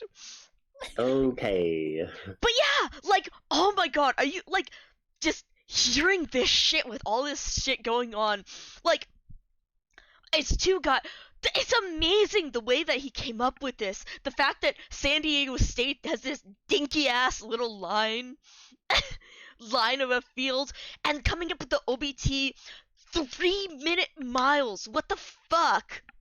Yeah. And then they did all of this, the fact that they get 9 footballs here, the fact that these fields line up so perfectly like this, the idea, you're putting the footballs on a fucking train!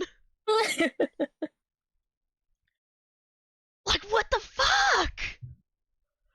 How do I you really like? like, yeah, I really like how with 17,776, it's just a fascination of how drastically the world has changed, and with that as your base knowledge, as you move into this, it's becoming a lot more of connecting with things in history instead of things that are happening in the future. Oh my god, you'll see Yeah! that at the All end. in Oh line. my god. Oh my So god! fucking Oh, the last story. Oh, and then We'll see. Don't dialogue. spoil. Don't Oh, spoil. oh man. Oh, it's so good. But I'm so yeah, excited. like it's. But you bring up a great point, Bonnie, because it really is. When you're reading 17776, it's a lot about the difference of it, about the contrast between their world and the world we know today, and yet Mhm. at the same time how people have wanted to preserve our world. That's another thing he brings up in the interview about how the spirit, like one of the fundamental ideas of 17776 is how how America is like fundamentally preservationist. They want to keep what they have out of the fear that they'll never get it back. Like the Mhm. light bulb, right? Yeah. Trying to preserve the light Man. bulb after millennia, and just the fact that it broke and you can't get that same thing back after that history. And so that those ideas, that preservationist idea, instead of making something new with it, and god. But yeah, so they had that ideas, and how you could see how things were so different in 17776, but at the same time fundamentally the same about humanity. But Mhm. then meanwhile, in here, we've accepted the world of 17776. We've accepted that is the new normal, this post scarcity world where people don't age, where they do this. and Mhm. and the fact that he highlights all these different connections to the past, the newspaper articles, these things that have happened, the trains, it really brings up that whole idea, just like history is like a cycle, kind, it just keeps happening. We're destined to do the same things, like in different ways, kind of, Mhm. all throughout time. Very nicely worded. Yeah. It's Wild. just fascinating how well the story wrote itself. Mhm. And it's just Yeah. about finding the story out of like the billions that happen. Like how he was talking about uh San Diego's shit ass little field. And Mhm. it's like that that's just how it is. But there's something to be said about that. And then this is what has to be said about it. And it's I so love, side cool note, how, I how just all of love, this lines up. yeah, I love looking at it on the fucking line map, because because if you actually Oh. zoom in and see it, you can see the rest of this, and then you It's just see so this little. dinky ass little field right there. Well, at least they survived. Yeah. And that They're not do you think Ha. Falling Star is still there?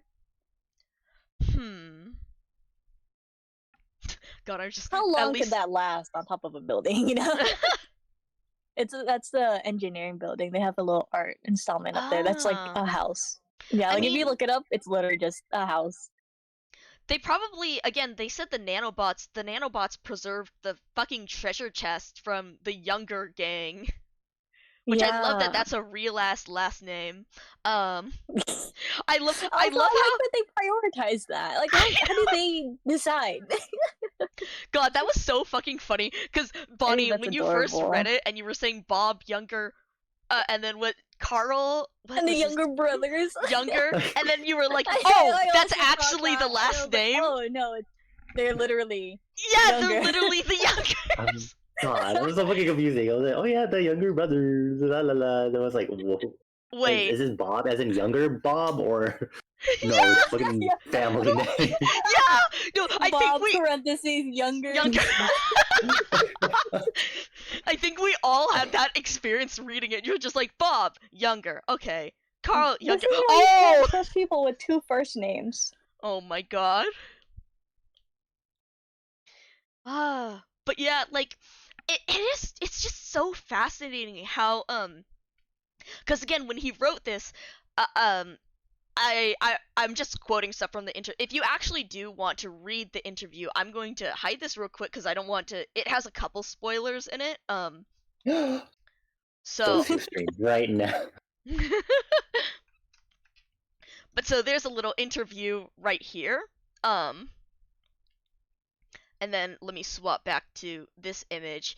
But yeah, so he's saying he drew up the field because he thought it would be funny, and then spent a while looking at it, like trying to figure out how you could make interesting gameplay of it. And after a while, he was just like, that's the point. You can't. You can't. It's just it's a tribute to the senselessness, the chaoticness, the how Juice mentions how it's just about if people were a monolith, this field could never exist. But because they aren't, because of all the little intricacies of our lives and everything, that's why you get it, and that's why this game could be a thing. And so it's a monument to the senselessness, the incredible senselessness of humanity and just what comes out of it. And that's why he was saying, that's why he realized he had to make like 10 and 9 hibernate, well, specifically 10 hibernate, because Juice loves this game and 10 would have shot him down. which I quote from the interview, 10 would have shot him down at every opportunity. So that's why she needed to hibernate over that time so that Juice could set this up. But yeah, it's so fascinating, and I love that about the bit where Juice is talking about the farmer. Some guy built his farm at a slight angle next to this river, which, of course, you build the roads around the farm, which eventually grows into a city, which eventually becomes your city grid, which is just slightly off north-south because of this one guy's farm. And they build the stadium to go along with that. And that's what makes it go at this specific angle, which means that because it was built at this specific angle, it means that single vertical line coming from it goes all the way up to this tiny ass island up in Michigan that no one knows about. And that makes a great point for them to store the footballs. Like, it's just all these little things that build up together that create these plot points, these significant things. And it's just, I love this story because it really is a testament to just the sheer mess of humanity, and yet we find this beauty in it, in these things that happen in all that chaos. I'm just staring at this map and still thinking about the embroidery project of it. It had to be really big because then the east side would be super dense and just really hard to embroider. So But like it might just have to be like a whole like a tapestry map thing. But then like you could do little bullion stitches for the stadiums, or like even like stitch in the names and stuff. You could do little different stitches for all the different fields. Oh my goodness. Okay, you're starting to get really big now. I feel like I should stop you. That's true. Okay, but like, if you did do it on a really big scale, that would be really cute to be able to do that. Right? But and what I was gonna get it. what I was going to say though is if you were doing it on a smaller scale, what you would do is you would have to draw out the fields ahead of time and plan out what you're stitching so that you would Or you could just do the confetti. Or you could do the confetti. The confetti would be fun. I love the confetti. But with the stitches, what you would do is instead of actually stitching out each line, you would stitch part of a line and then have the other field cut across it. So it looks like the other field would be under it, but you haven't actually stitched that part. Yeah. But it would require a lot of planning. It'd be super tedious too, especially like the section up near like Michigan and everything in that area. Right? Like that's so dense, and I don't like that. it's so funny also just looking at the map and seeing all the different fields. Like you can really see in the fucking Central America, the East, and especially like around the East Coast, where you have like Ohio and hell is real, and where there's jack shit to do out there except play sports, and you can see the concentration. Also, it's interesting because it shows like settlement density over time, you know, because a lot of time, because Yeah. East Coast, again, because that was settled first, in America for by Americans at least, that was settled first, when they had less technology, so things are a lot more compressed together. Versus, you can see as they start to spread out going west, then you start getting into places that were developed when cars, trains, much more transportation was developed, and so the cities and settlements are a lot more spread out versus the sheer fucking concentration of them on the East Coast. Oh my god, we're getting a train line through here Oh soon. my god, I know, right? Probably I'm in the next so like excited. decade. I'm so excited. Thank They God. were naming the train and everything. They had cute names, but I don't know. I wish they What? were like user submitted names. Oh, I Lamau. think it would be I think funny, that would be- right? Taking the No. skibbity up into No. LA. I think it would be No. horrible. It would be funny. It's a horrible idea, but it would be funny. Yeah. But yeah, so we just got like Spanish names and like the name of the one of them was Tongva, which is like the Oh. native nation that's Oh, in Southern cool. California. Yeah, which is cute. I like that one because like we Yeah. don't talk about them a lot. I Yeah. didn't know that they existed until I got the little email about naming the train. But Oh, that's yeah, cool. I'm so excited for the train. God, I know, right? It's so cool. We need I train. We hope do. it doesn't turn into a case of like universities and high schools that use Native Americans as their mascot. Oh, Yeah. yeah. That's just no, my it concern. should be fine because it's purely the name, I think. And like, I guess like the fact that they're even like actually acknowledging I think- these peoples is like that's good enough for me. That's the most we can ask.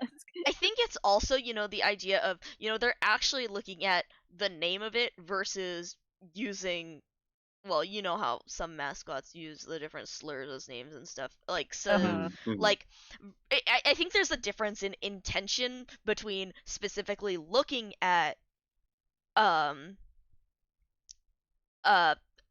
like the name that they gave themselves and using that as like a homage, as a way of acknowledging that they live here versus using a caricature. Mm-hmm. Staring directly at Kansas. Oh, God. what does Canis do? It was basically football Canis. and God, Arcanas. who's the Arcana. other one? NFL. They good. Did they God. change their name? I think they did. Oh, There they're was the a few- Commanders now. Yeah, there was some that they had Oh, Washington. shit names, and so they changed it more recently. Okay. That's Chris's favorite football team, and I was like, "Who the fuck are you talking about? I've never heard them in my life." It's because they changed their name. Oh my god. Ah, Okay, I But see. yeah, Yeah, because they were like the they're the big ones that you think. they were when the you- example. They were the example when you Yeah. bring up like yeah. yeah. Anyways, but yeah, like I love this this so much about how it goes into the details. Again, also in the interview he mentions like I don't think anyone has ever like really looked at American history just by drawing lines on a map and then just following these lines. And it was very tedious, but it was well worth it because you find shit like this that you would never find otherwise. mhm. But yeah, like God, just everything, the penitentiary, the mountains, what stuff passes by, this fucking train gap, and then God, I'm sorry, I'm still not over the strategy of it all. Like, also the thing is like, I love reading 10 reading about this, and how much she's just like, I fucking hate this game, but at the same time she's like obsessed with some of the stuff that happens because it's so Yeah. cool. Mhm. It is. But like my kind of idea, or the mindset that I get into when I'm reading 10 about this, is the sort of idea that it's like, you know, if I was actually watching, if I actually liked watching football, it would suck to watch this game, because 90% of the game is just them sitting around, planning out stuff, wandering around the country doing nothing, and it's only And most of like the time, you don't even know where to look. exactly. I mean, at 'Cause it's a least you whole have country. at least you have Juice, who has like the admin boards and stuff and the details. Mhm. So you would have that, but even then, you saw, what was it? The oh, thanks for the shout out.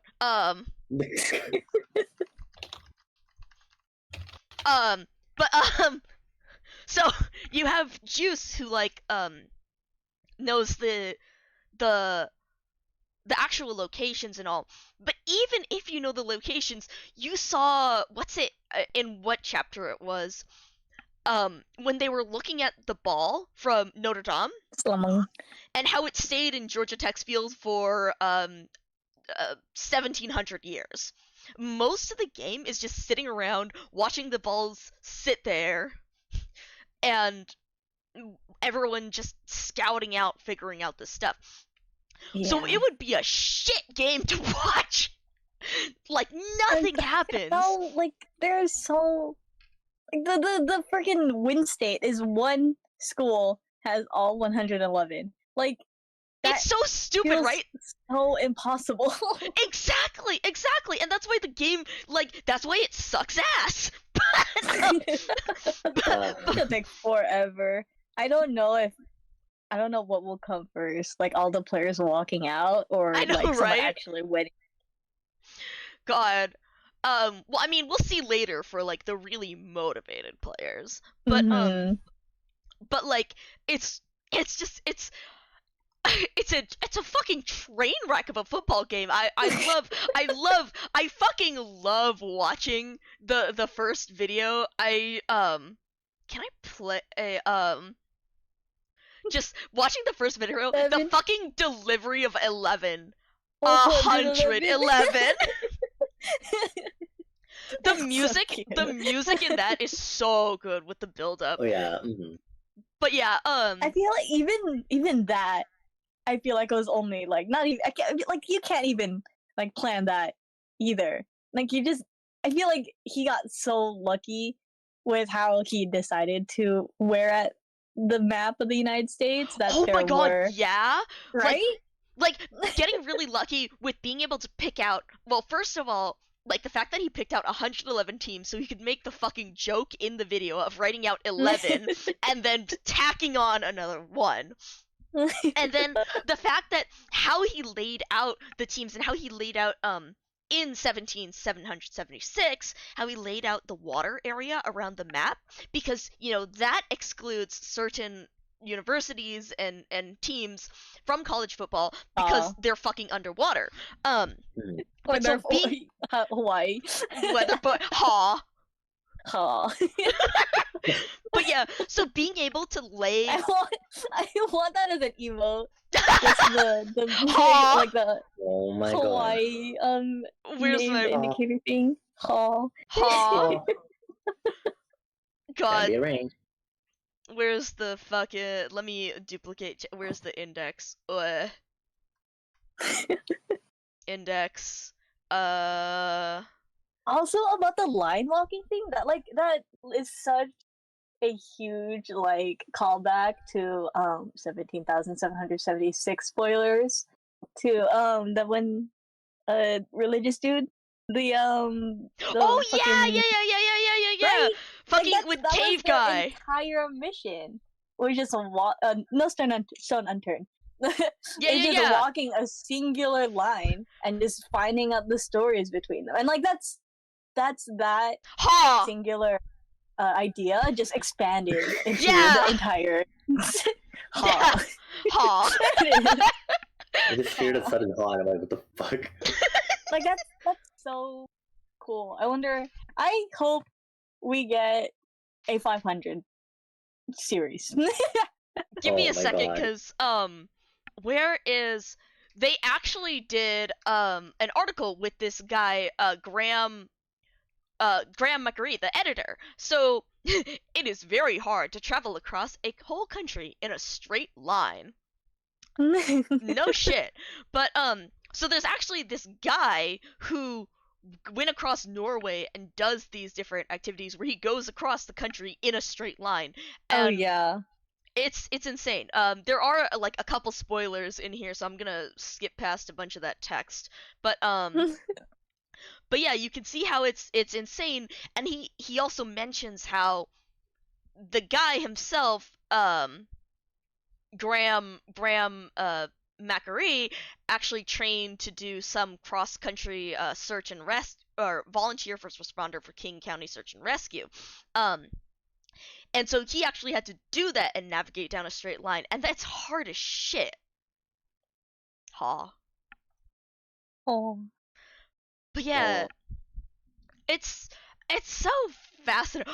Oh my god, Jin. Ha! Minecraft villager be like. Stop. No. But yeah, Also, I good really morning, just need that Jen. as an emote. I'll grab it. Here, let me open up It this feels image. like the same energy as a Wahoo. It's like a pity laugh. Oh my god. Ha. Ha. But yeah, like it's so fascinating how you come up with this stuff and then tying everything together. I'm still losing my fucking shit about the train. Like the fact that it is so incredible how everything lined up. The fact that those two states those two fields lined up perfectly. The fact that there is that train line on the field, that he's able to write it so that Michigan State is in the lead, and so they can have all those elements of strategy with faking them out and seeing that, again, it looks like you don't see any change, right? Just all the details, the little plot points that it comes up with, and he does a beautiful job of laying the pipe early on. Because, Yeah. we get this whole idea of you have to stay on the field. We get all these Triangles. the triangles. Exactly, the triangles. We don't see the triangles yet, but the triangles. Oh my god, the fucking triangles. Yeah. So, but there's a bunch of stuff that he'll talk about, and then you're like, wow, this sounds wild as hell. About the football game and how it works, and then later all of a sudden you're like, and by the time you read it later, you don't even remember about it from earlier, but it gives you that foundational knowledge to know how it works. Like in the first part, that whole first chapter, I was talking about not stepping off the field, and then that all builds up to showing off the OBT, the out of bounds time, and then just all this stuff, and keeping footballs off the field, and just it's so neat to see how everything builds together. And it reminds me again of how the football fields kind of, they're all built, it's just all these little pieces of the story, all these little pieces of the fields, the cities, those locations, they're all laid out, and it's up to us to kind of take those pieces and figure out this story that comes out of them, kind of. Yeah. Like that really is just like telling how good of a storyteller he Yeah. is, and like how like insane he is to be able to see all of these things and then put it together coherently into It's- a really interesting story about fucking sport ball. I Like- know, right? Sports ball. And just expanding the sport to begin with, like this much in these many ways, just like Yeah. from 1776, like to begin with, is like that's The creativity is incredible. Like the dedication to it, the God, it's really, it's so good. Fuck, you said something and I thought of something to say, and then you mentioned about expanding the sport and I forgot. I forgot too. What was it? But yeah, Yeah. like Oh. it's just it's so incredible to see. It's absolutely masterful storytelling with just, and oh my god, it's so funny, like looking through the fucking rulebook and shit. It's interesting. It's also interesting to me how he said, like, when he was writing this, a lot of it was he he came up with the field and was like, what the fuck can I do with this? How do I make this like interesting, meaningful gameplay? I can't. That's the point. So I'm gonna make that the point, and I'm gonna make Juice like design it because he would love that shit. And then after that, it just kind of all fell into place because he was like, okay, we're just doing this with fucking nonsense. What can we make of this? And so he drew out all the fields and saw San Diego's sad, wet cat ass field. Tiny ass It's field. like hold on, I have this image of a cat, but I think it's like a milk. It's like a milk disaster, but if it was like a real disaster, let me find Oh it. no. Image. Milk disaster. Yeah. Where is this sad ass miserable cat? Oh, here we go. I have a couple of them. Hold on. Oh boy. Here's Chair for good measure. I just like how she's holding him. Alright, let's see what Look this. at the second one. Let's see. Oh yes! Oh, it's For real! yogurt. Okay, yeah. That's what San Diego looks like. It Oh, is! Nick no. and It Manny is! on Let San me. Diego. Yes! Look at this! Look at this! Look at this! Oh my god, I love this. Cheese They're cat. they're so fucking pathetic. Oh my god. These poor things. Chair! Hold on, I guess I have. Let me save these one by one. I'm just putting them in Oh, my Firefox, screen. actually. Oh. I'm using the link and I'm putting it in Firefox because I'm showing Firefox anyway for 17. You know, for you're so 2020. smart. I already downloaded them all. Well, now you have milk cats. You have dairy cats now. We sure do. I'm going to delete those, hopefully, if I remember. No, God, dairy cats they're so forever. pathetic. They're just so pathetic. Do I have any more of those? Copy link. But yeah, it really is just sad, This yogurt? wet cat of a fucking field. This one? I have a lot of sad wet cats. I do all of these. I know, because they're funny. Oh my god, wait, I want to see, let me see if I can find hell. Hold on, wait, let me edit this. You make it sound like there's something inappropriate on it. No, I'm just huh? making it funnier. Oh boy. Oh, come on. Where is this fucking sad wet Hello, cat? officers. They're modifying a meme. For good reason. Uh-huh. Where the fuck is this sad? Oh! Okay, No. you're right. You're so right, actually. This is so correct. Okay, hold on. Opening up the image. Paste and go. Yes! It is! So giant. Oh my god, it really is them. I love that. God bless. Oh man. Oh god, I got it. I know I have this in my images somewhere. Where the fuck is hell? Oh god, I Bippity just. boppity boo. I hope Twitch makes this the thumbnail of the VOD. Oh, the SDSU. Dude, that's literally Nothing for the the actual pages you read, just this. god. I think I could manually set the thumbnail to be this if I wanted to. No. But it's so funny if it sets it like randomly. But yeah, oh my god. But it is just, it's so funny to see this pathetic ass field, and the fact that when he was writing, he literally says like he saw this tiny pathetic ass field and was like, okay, I need to make the A plot revolve around them. And it's a good one, because And it's so, such a good like, one. Hail Mary. It is just the sheer amount of just the everything that goes into it, the dedication that goes into it, right? The fact That's that they've sports ball. waited all these years to use their out of bounds time and run 4-minute miles across the desert to get to everyone else.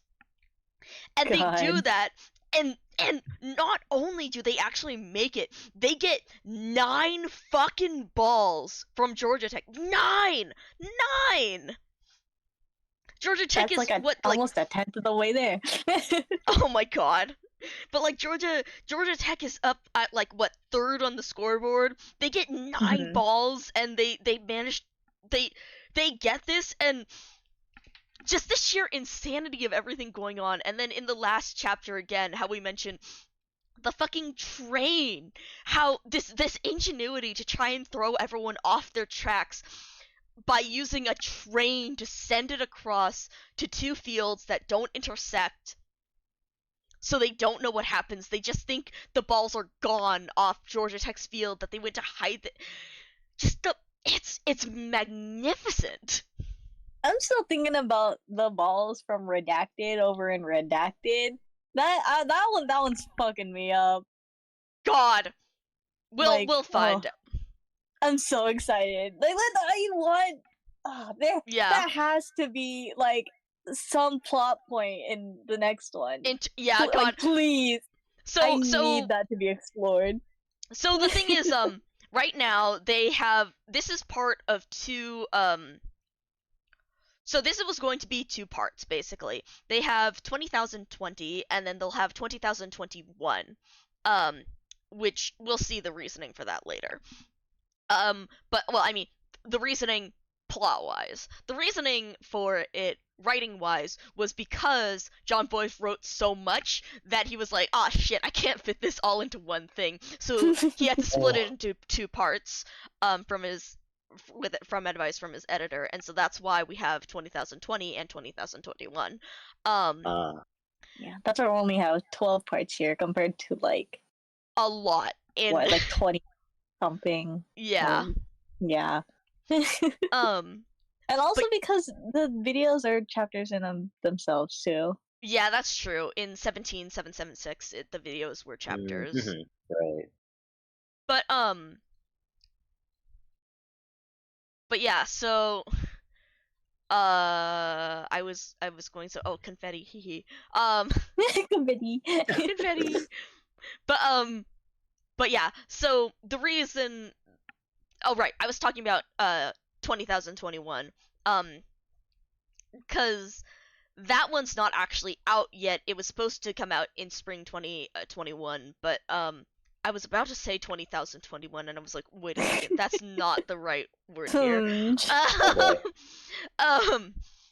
It's coming out when it does come out. But yeah, so it was postponed because, I mean, a lot of shit happened around that time. Mm-hmm.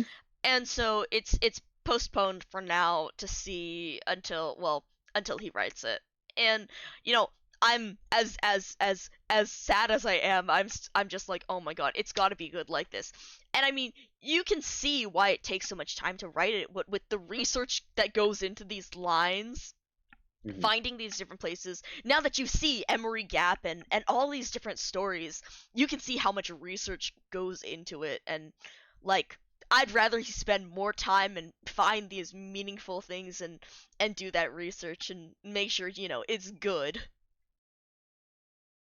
I think it's kind of amazing that you said meaningful, because like he has to dig for these stories, and like that means that they weren't anything to like a vast majority of the population.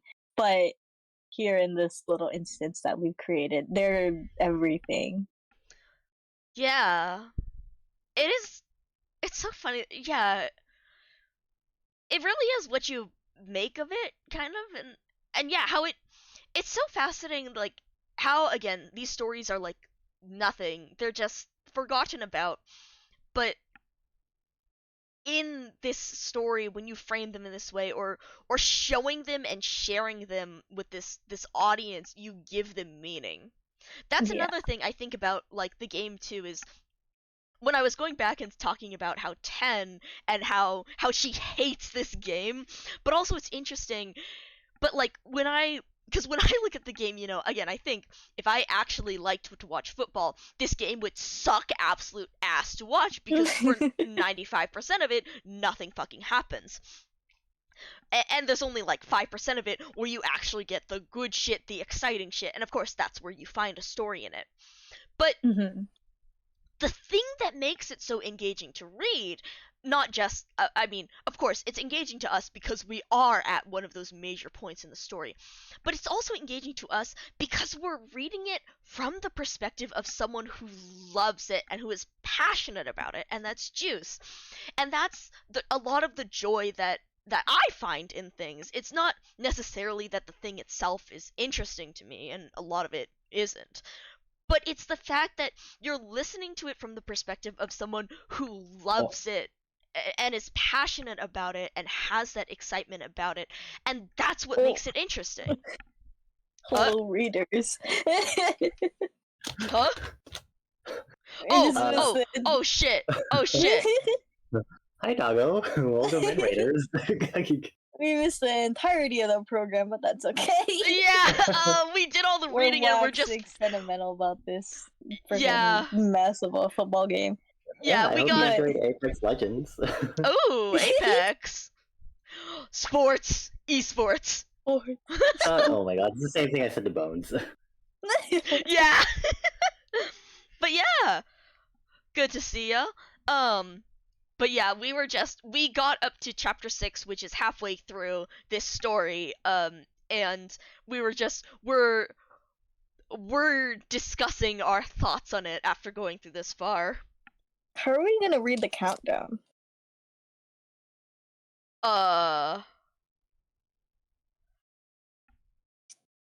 We'll talk about that later in soup.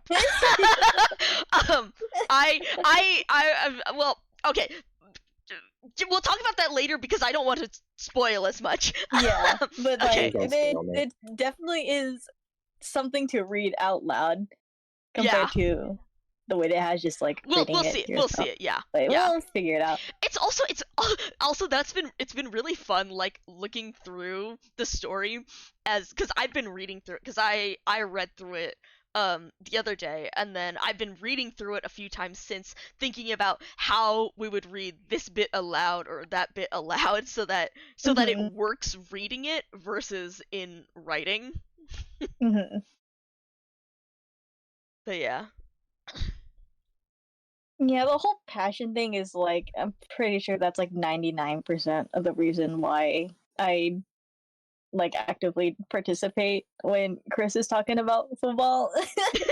Yeah. And it's like I picked up like the bare bones of football just from being in band and being forced to go every week Oh my god, yeah. Right. do band stuff or the games. But like actually like hearing about it from someone that knows the game and like is immersed in it as much as he is, it's, I don't know, it's a little interesting, but I still don't understand. Like it really is just a bunch of these little segments of 4 downs all the way down the field. Like that's it for 60 minutes.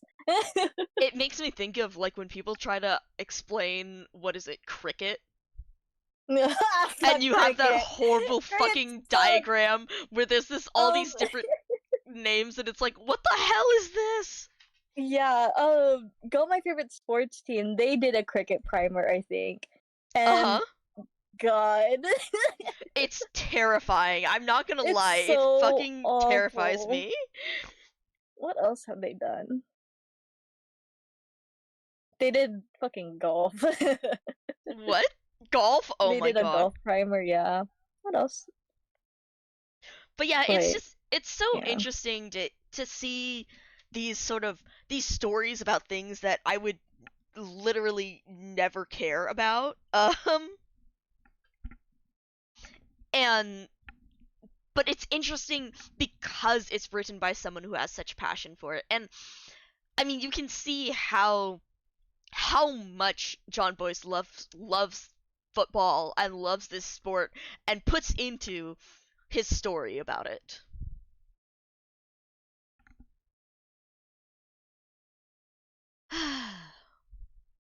Okay, it is almost 1 a.m. for me, and we got into Oh. chapter 6. So, thankfully I don't have anything to do tomorrow, but I should still, I mean, like, you know, we were talking about fucked up sleep schedules, so... I gotta put Snorlax to bed. Oh, I yeah. have a stream tomorrow morning. Oh, yeah. right.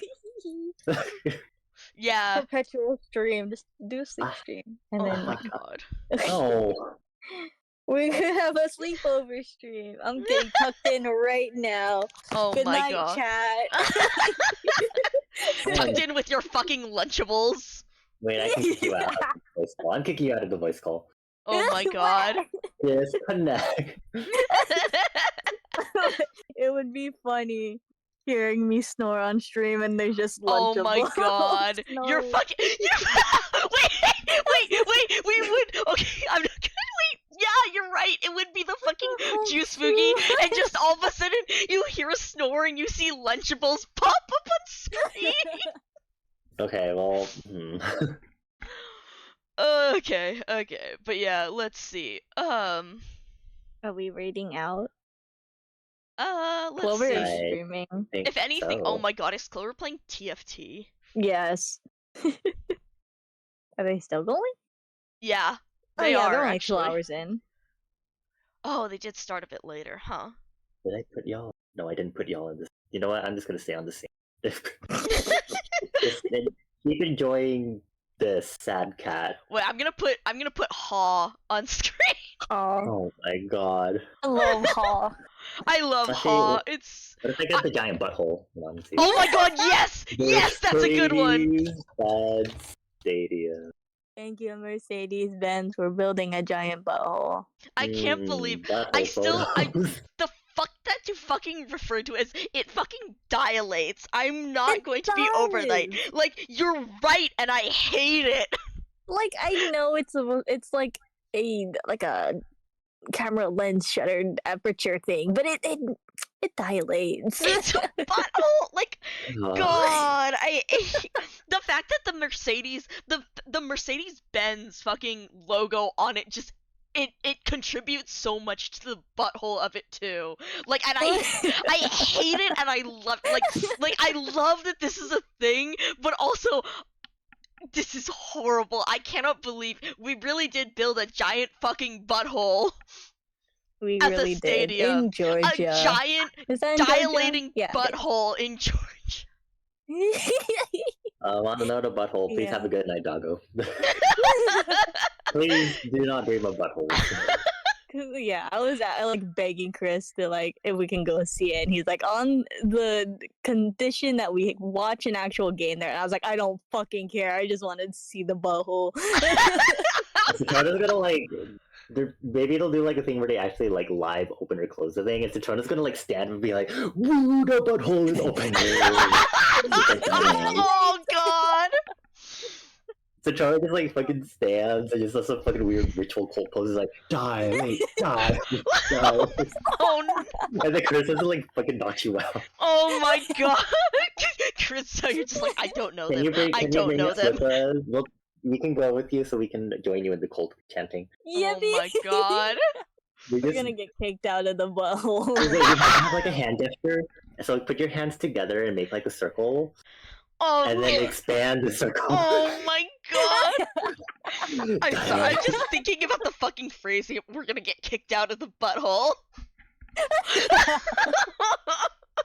Oh, I'm so excited. Oh my god. I hope that will be a possibility. And it won't be bad too, because like this is football season. It'll be nice and cozy, right? Oh my gosh. Wait, can we? Wait, we should- actually, in Can we what just- conditions does the butthole open?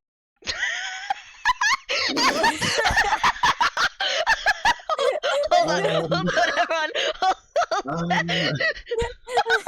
I'm so sorry for anyone listening. The session that came with the raider and stuff. Just The does Spartan game. the butthole open. Don't type that in. Oh my god. Should revisit SDSU's football When field and does be the like, haha, stadium tiny roof loner. open? Can we go to the SDSU field and what? Not plagiarize, vandalize it with photos of sad cats that we. Oh my god! I do just kind of want to go to SDSU just because I've heard the campus is very nice. Like it's right on the ocean, pretty much. We can That side is shame the true. line of field that have. Oh my gosh. Let me find the picture of Falling Star because I like Oh it. yeah. Falling Star. No, not the quote. Oh, is that a UCSB? I had to. Is that I'm on? Oh, it's a UCSB. Teehee. Oh, it's a different one. Wrong Okay. one. Is it still? Does UCSD still exist, or is it only SDSU? Good question. Did you just ask if UCSD still exists? Yeah, because it's not on the field. I don't. I mean, As far as I I know. Actually, we definitely should would look have at the recognized that the other scoreboard. UCs were on there, but it's. Where's the scoreboard? Oh, I closed the image. God damn it. But yeah, it's like a whole. It's a whole house with an interior and everything. Wow. It's cute. Should I piss before the raid? You could hold it. Okay. Look at it. It's got a little lawn and everything to vacuum. No, I'm gonna piss right now. Keep All right, talking. all right. Let's go. Oh, that is cute. Oh, that's cool. Right? Oh, that sure is It's a just house. hanging off the corner of the engineering building. Oh wow. Huh. That is cool. Yeah, I don't know if the UCs are on here. I mean, it's probably because there's a bunch of them. Yeah, but UCLA got on there, so it's like, That's I guess it's because UCLA, UCLA and USC are kind of a big feud and stuff in LA, yeah. and so Look, it's me. I'm on there. Is that Charleston? What school is that? huh? The Char. I Oh! feel like Charleston. I have no idea. I love Ow. Huh? Up in T5 T5. next to Texas. How? How? Oh my How? god! I wonder what how got. I mean, if you Alan could. Wake here? What? Oh, at Wake. You're right. Oh my god, Marsh.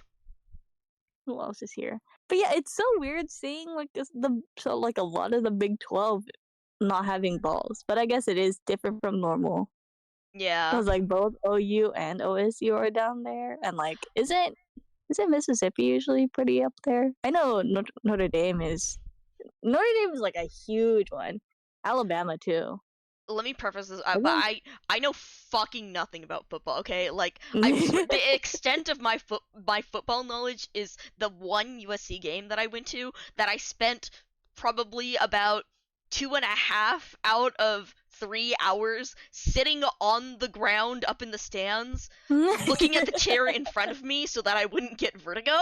So God. and then I like stood the 15-30 minutes that I actually did look at the field was me looking at the marching band going like, ooh, there's the marching band. Okay, back to looking at the chair before I start dying again. God, yeah. I love sitting up in the stands. It's well, to be fair, that is more during night games that I prefer it. Because it gets all like cold and breezy up there and it's very comfy. That is true. I mean, yeah. it was comfy. It was a night game that I went to, and so it was pretty. It was comfy. It was just like yeah, it's tactile. Just up there. Tactile wise, I felt great. College stadiums are a lot bigger than high school stadiums. I don't know if I've ever been to a college game. I've been to a state soccer game before when I went to Texas, and we were kind of up there, but it still wasn't like super tall or anything. Yeah, high school in my high school stadium. I was in there a couple times. It's not nearly as bad. The college ones are really fucking big. Mm-hmm. But yeah. All right. So since I should be again heading off pretty soon, I'm like, I think you should read Bonnie. Wait, what? Wait, what? What's happening? What about me? figuring out raids. Citrona says we should Why? raid you.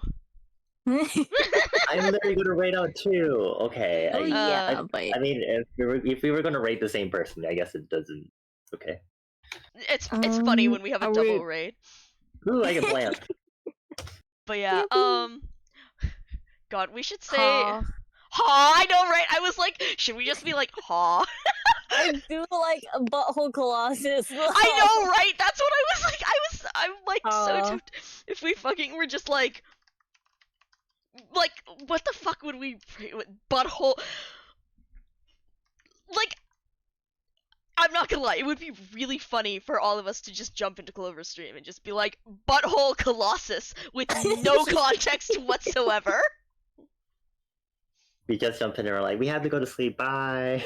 Yeah, ha, butthole colossus, ha. God, Representative. I don't know which.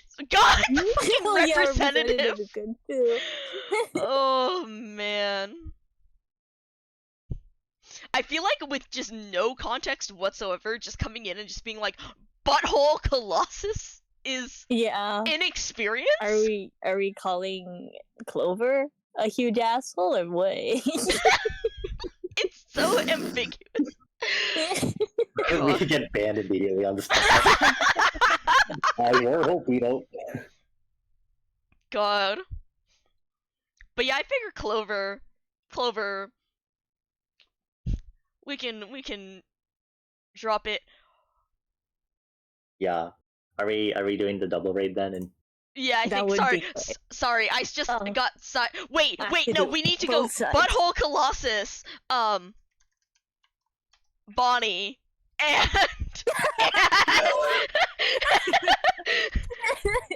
are we doing the? Are we like The staggering butthole the raids that we did colossus. last time?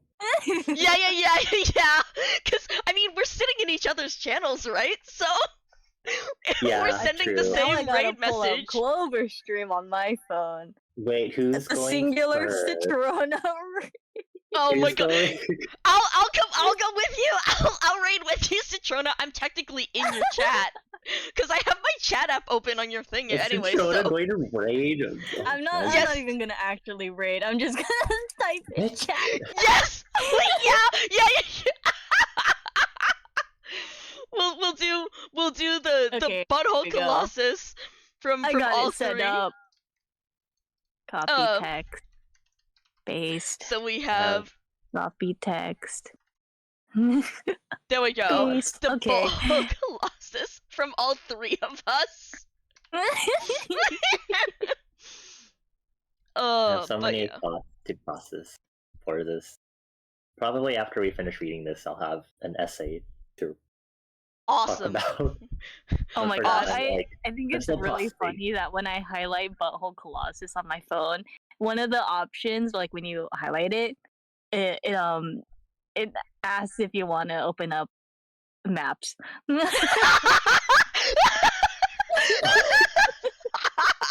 I wonder what that'll do. What are the odds that it takes you to the Mercedes-Benz Stadium? Oh my. You know. Oh my god, I want to see the reviews on the Mercedes-Benz Stadium. What happens Oh. if someone really did call it? Hold on. Oh my god. Okay, well, anyways, thank you all for coming to this.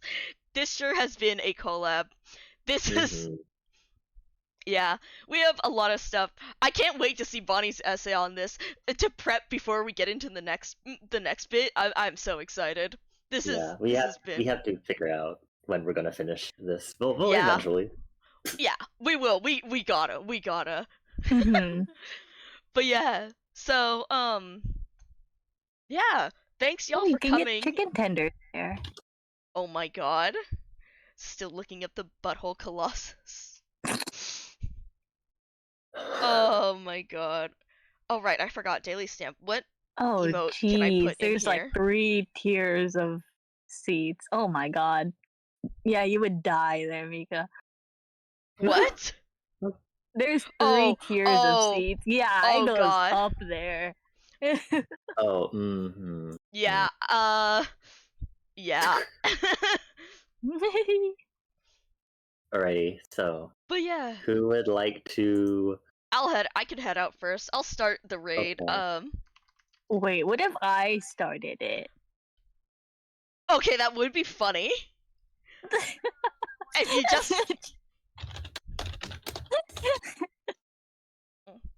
Oh my gosh. But yeah, I'll start a raid to Clover.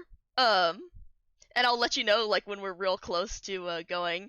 But yeah, Oh my god. so My 7-month sub anniversary in Citrona. oh Whoa. wow. I'm not even streaming today. Yeah, I can't even do it yet because you're not live. Oh my gosh. I had to go live on Tuesday next week because I'm out of town for the rest of the week. Oh boy. But yeah, That's- so this has been fun. We'll figure out a day to keep going. Mhm. And there's our raid messages, which we are going to raid with Butthole Colossus. Let's start with the Miko one first, since Miko's rating first. Alright, cool. Thanks y'all for coming by again. And thank you two for doing this somewhat impromptu collab for I think this is reading. the only way we ever have collabs, actually. Yeah, that is true. But yeah, but I'm really glad because I mean you could see how much I love 17776 and this, and it's so much Mhm. fun to actually read it with other people who are really into it. So Thank you, straight people, for bringing us on this journey. So oh my we queer people can take Graduation over with the sport. football. god. Oh shit, are we going? Yeah, we're going. All right. Take care, folks. Take care, folks. Get your buttholes ready. Bye. Oh my Yeah. god. Okay, Is it going? I'm Oh, there it is.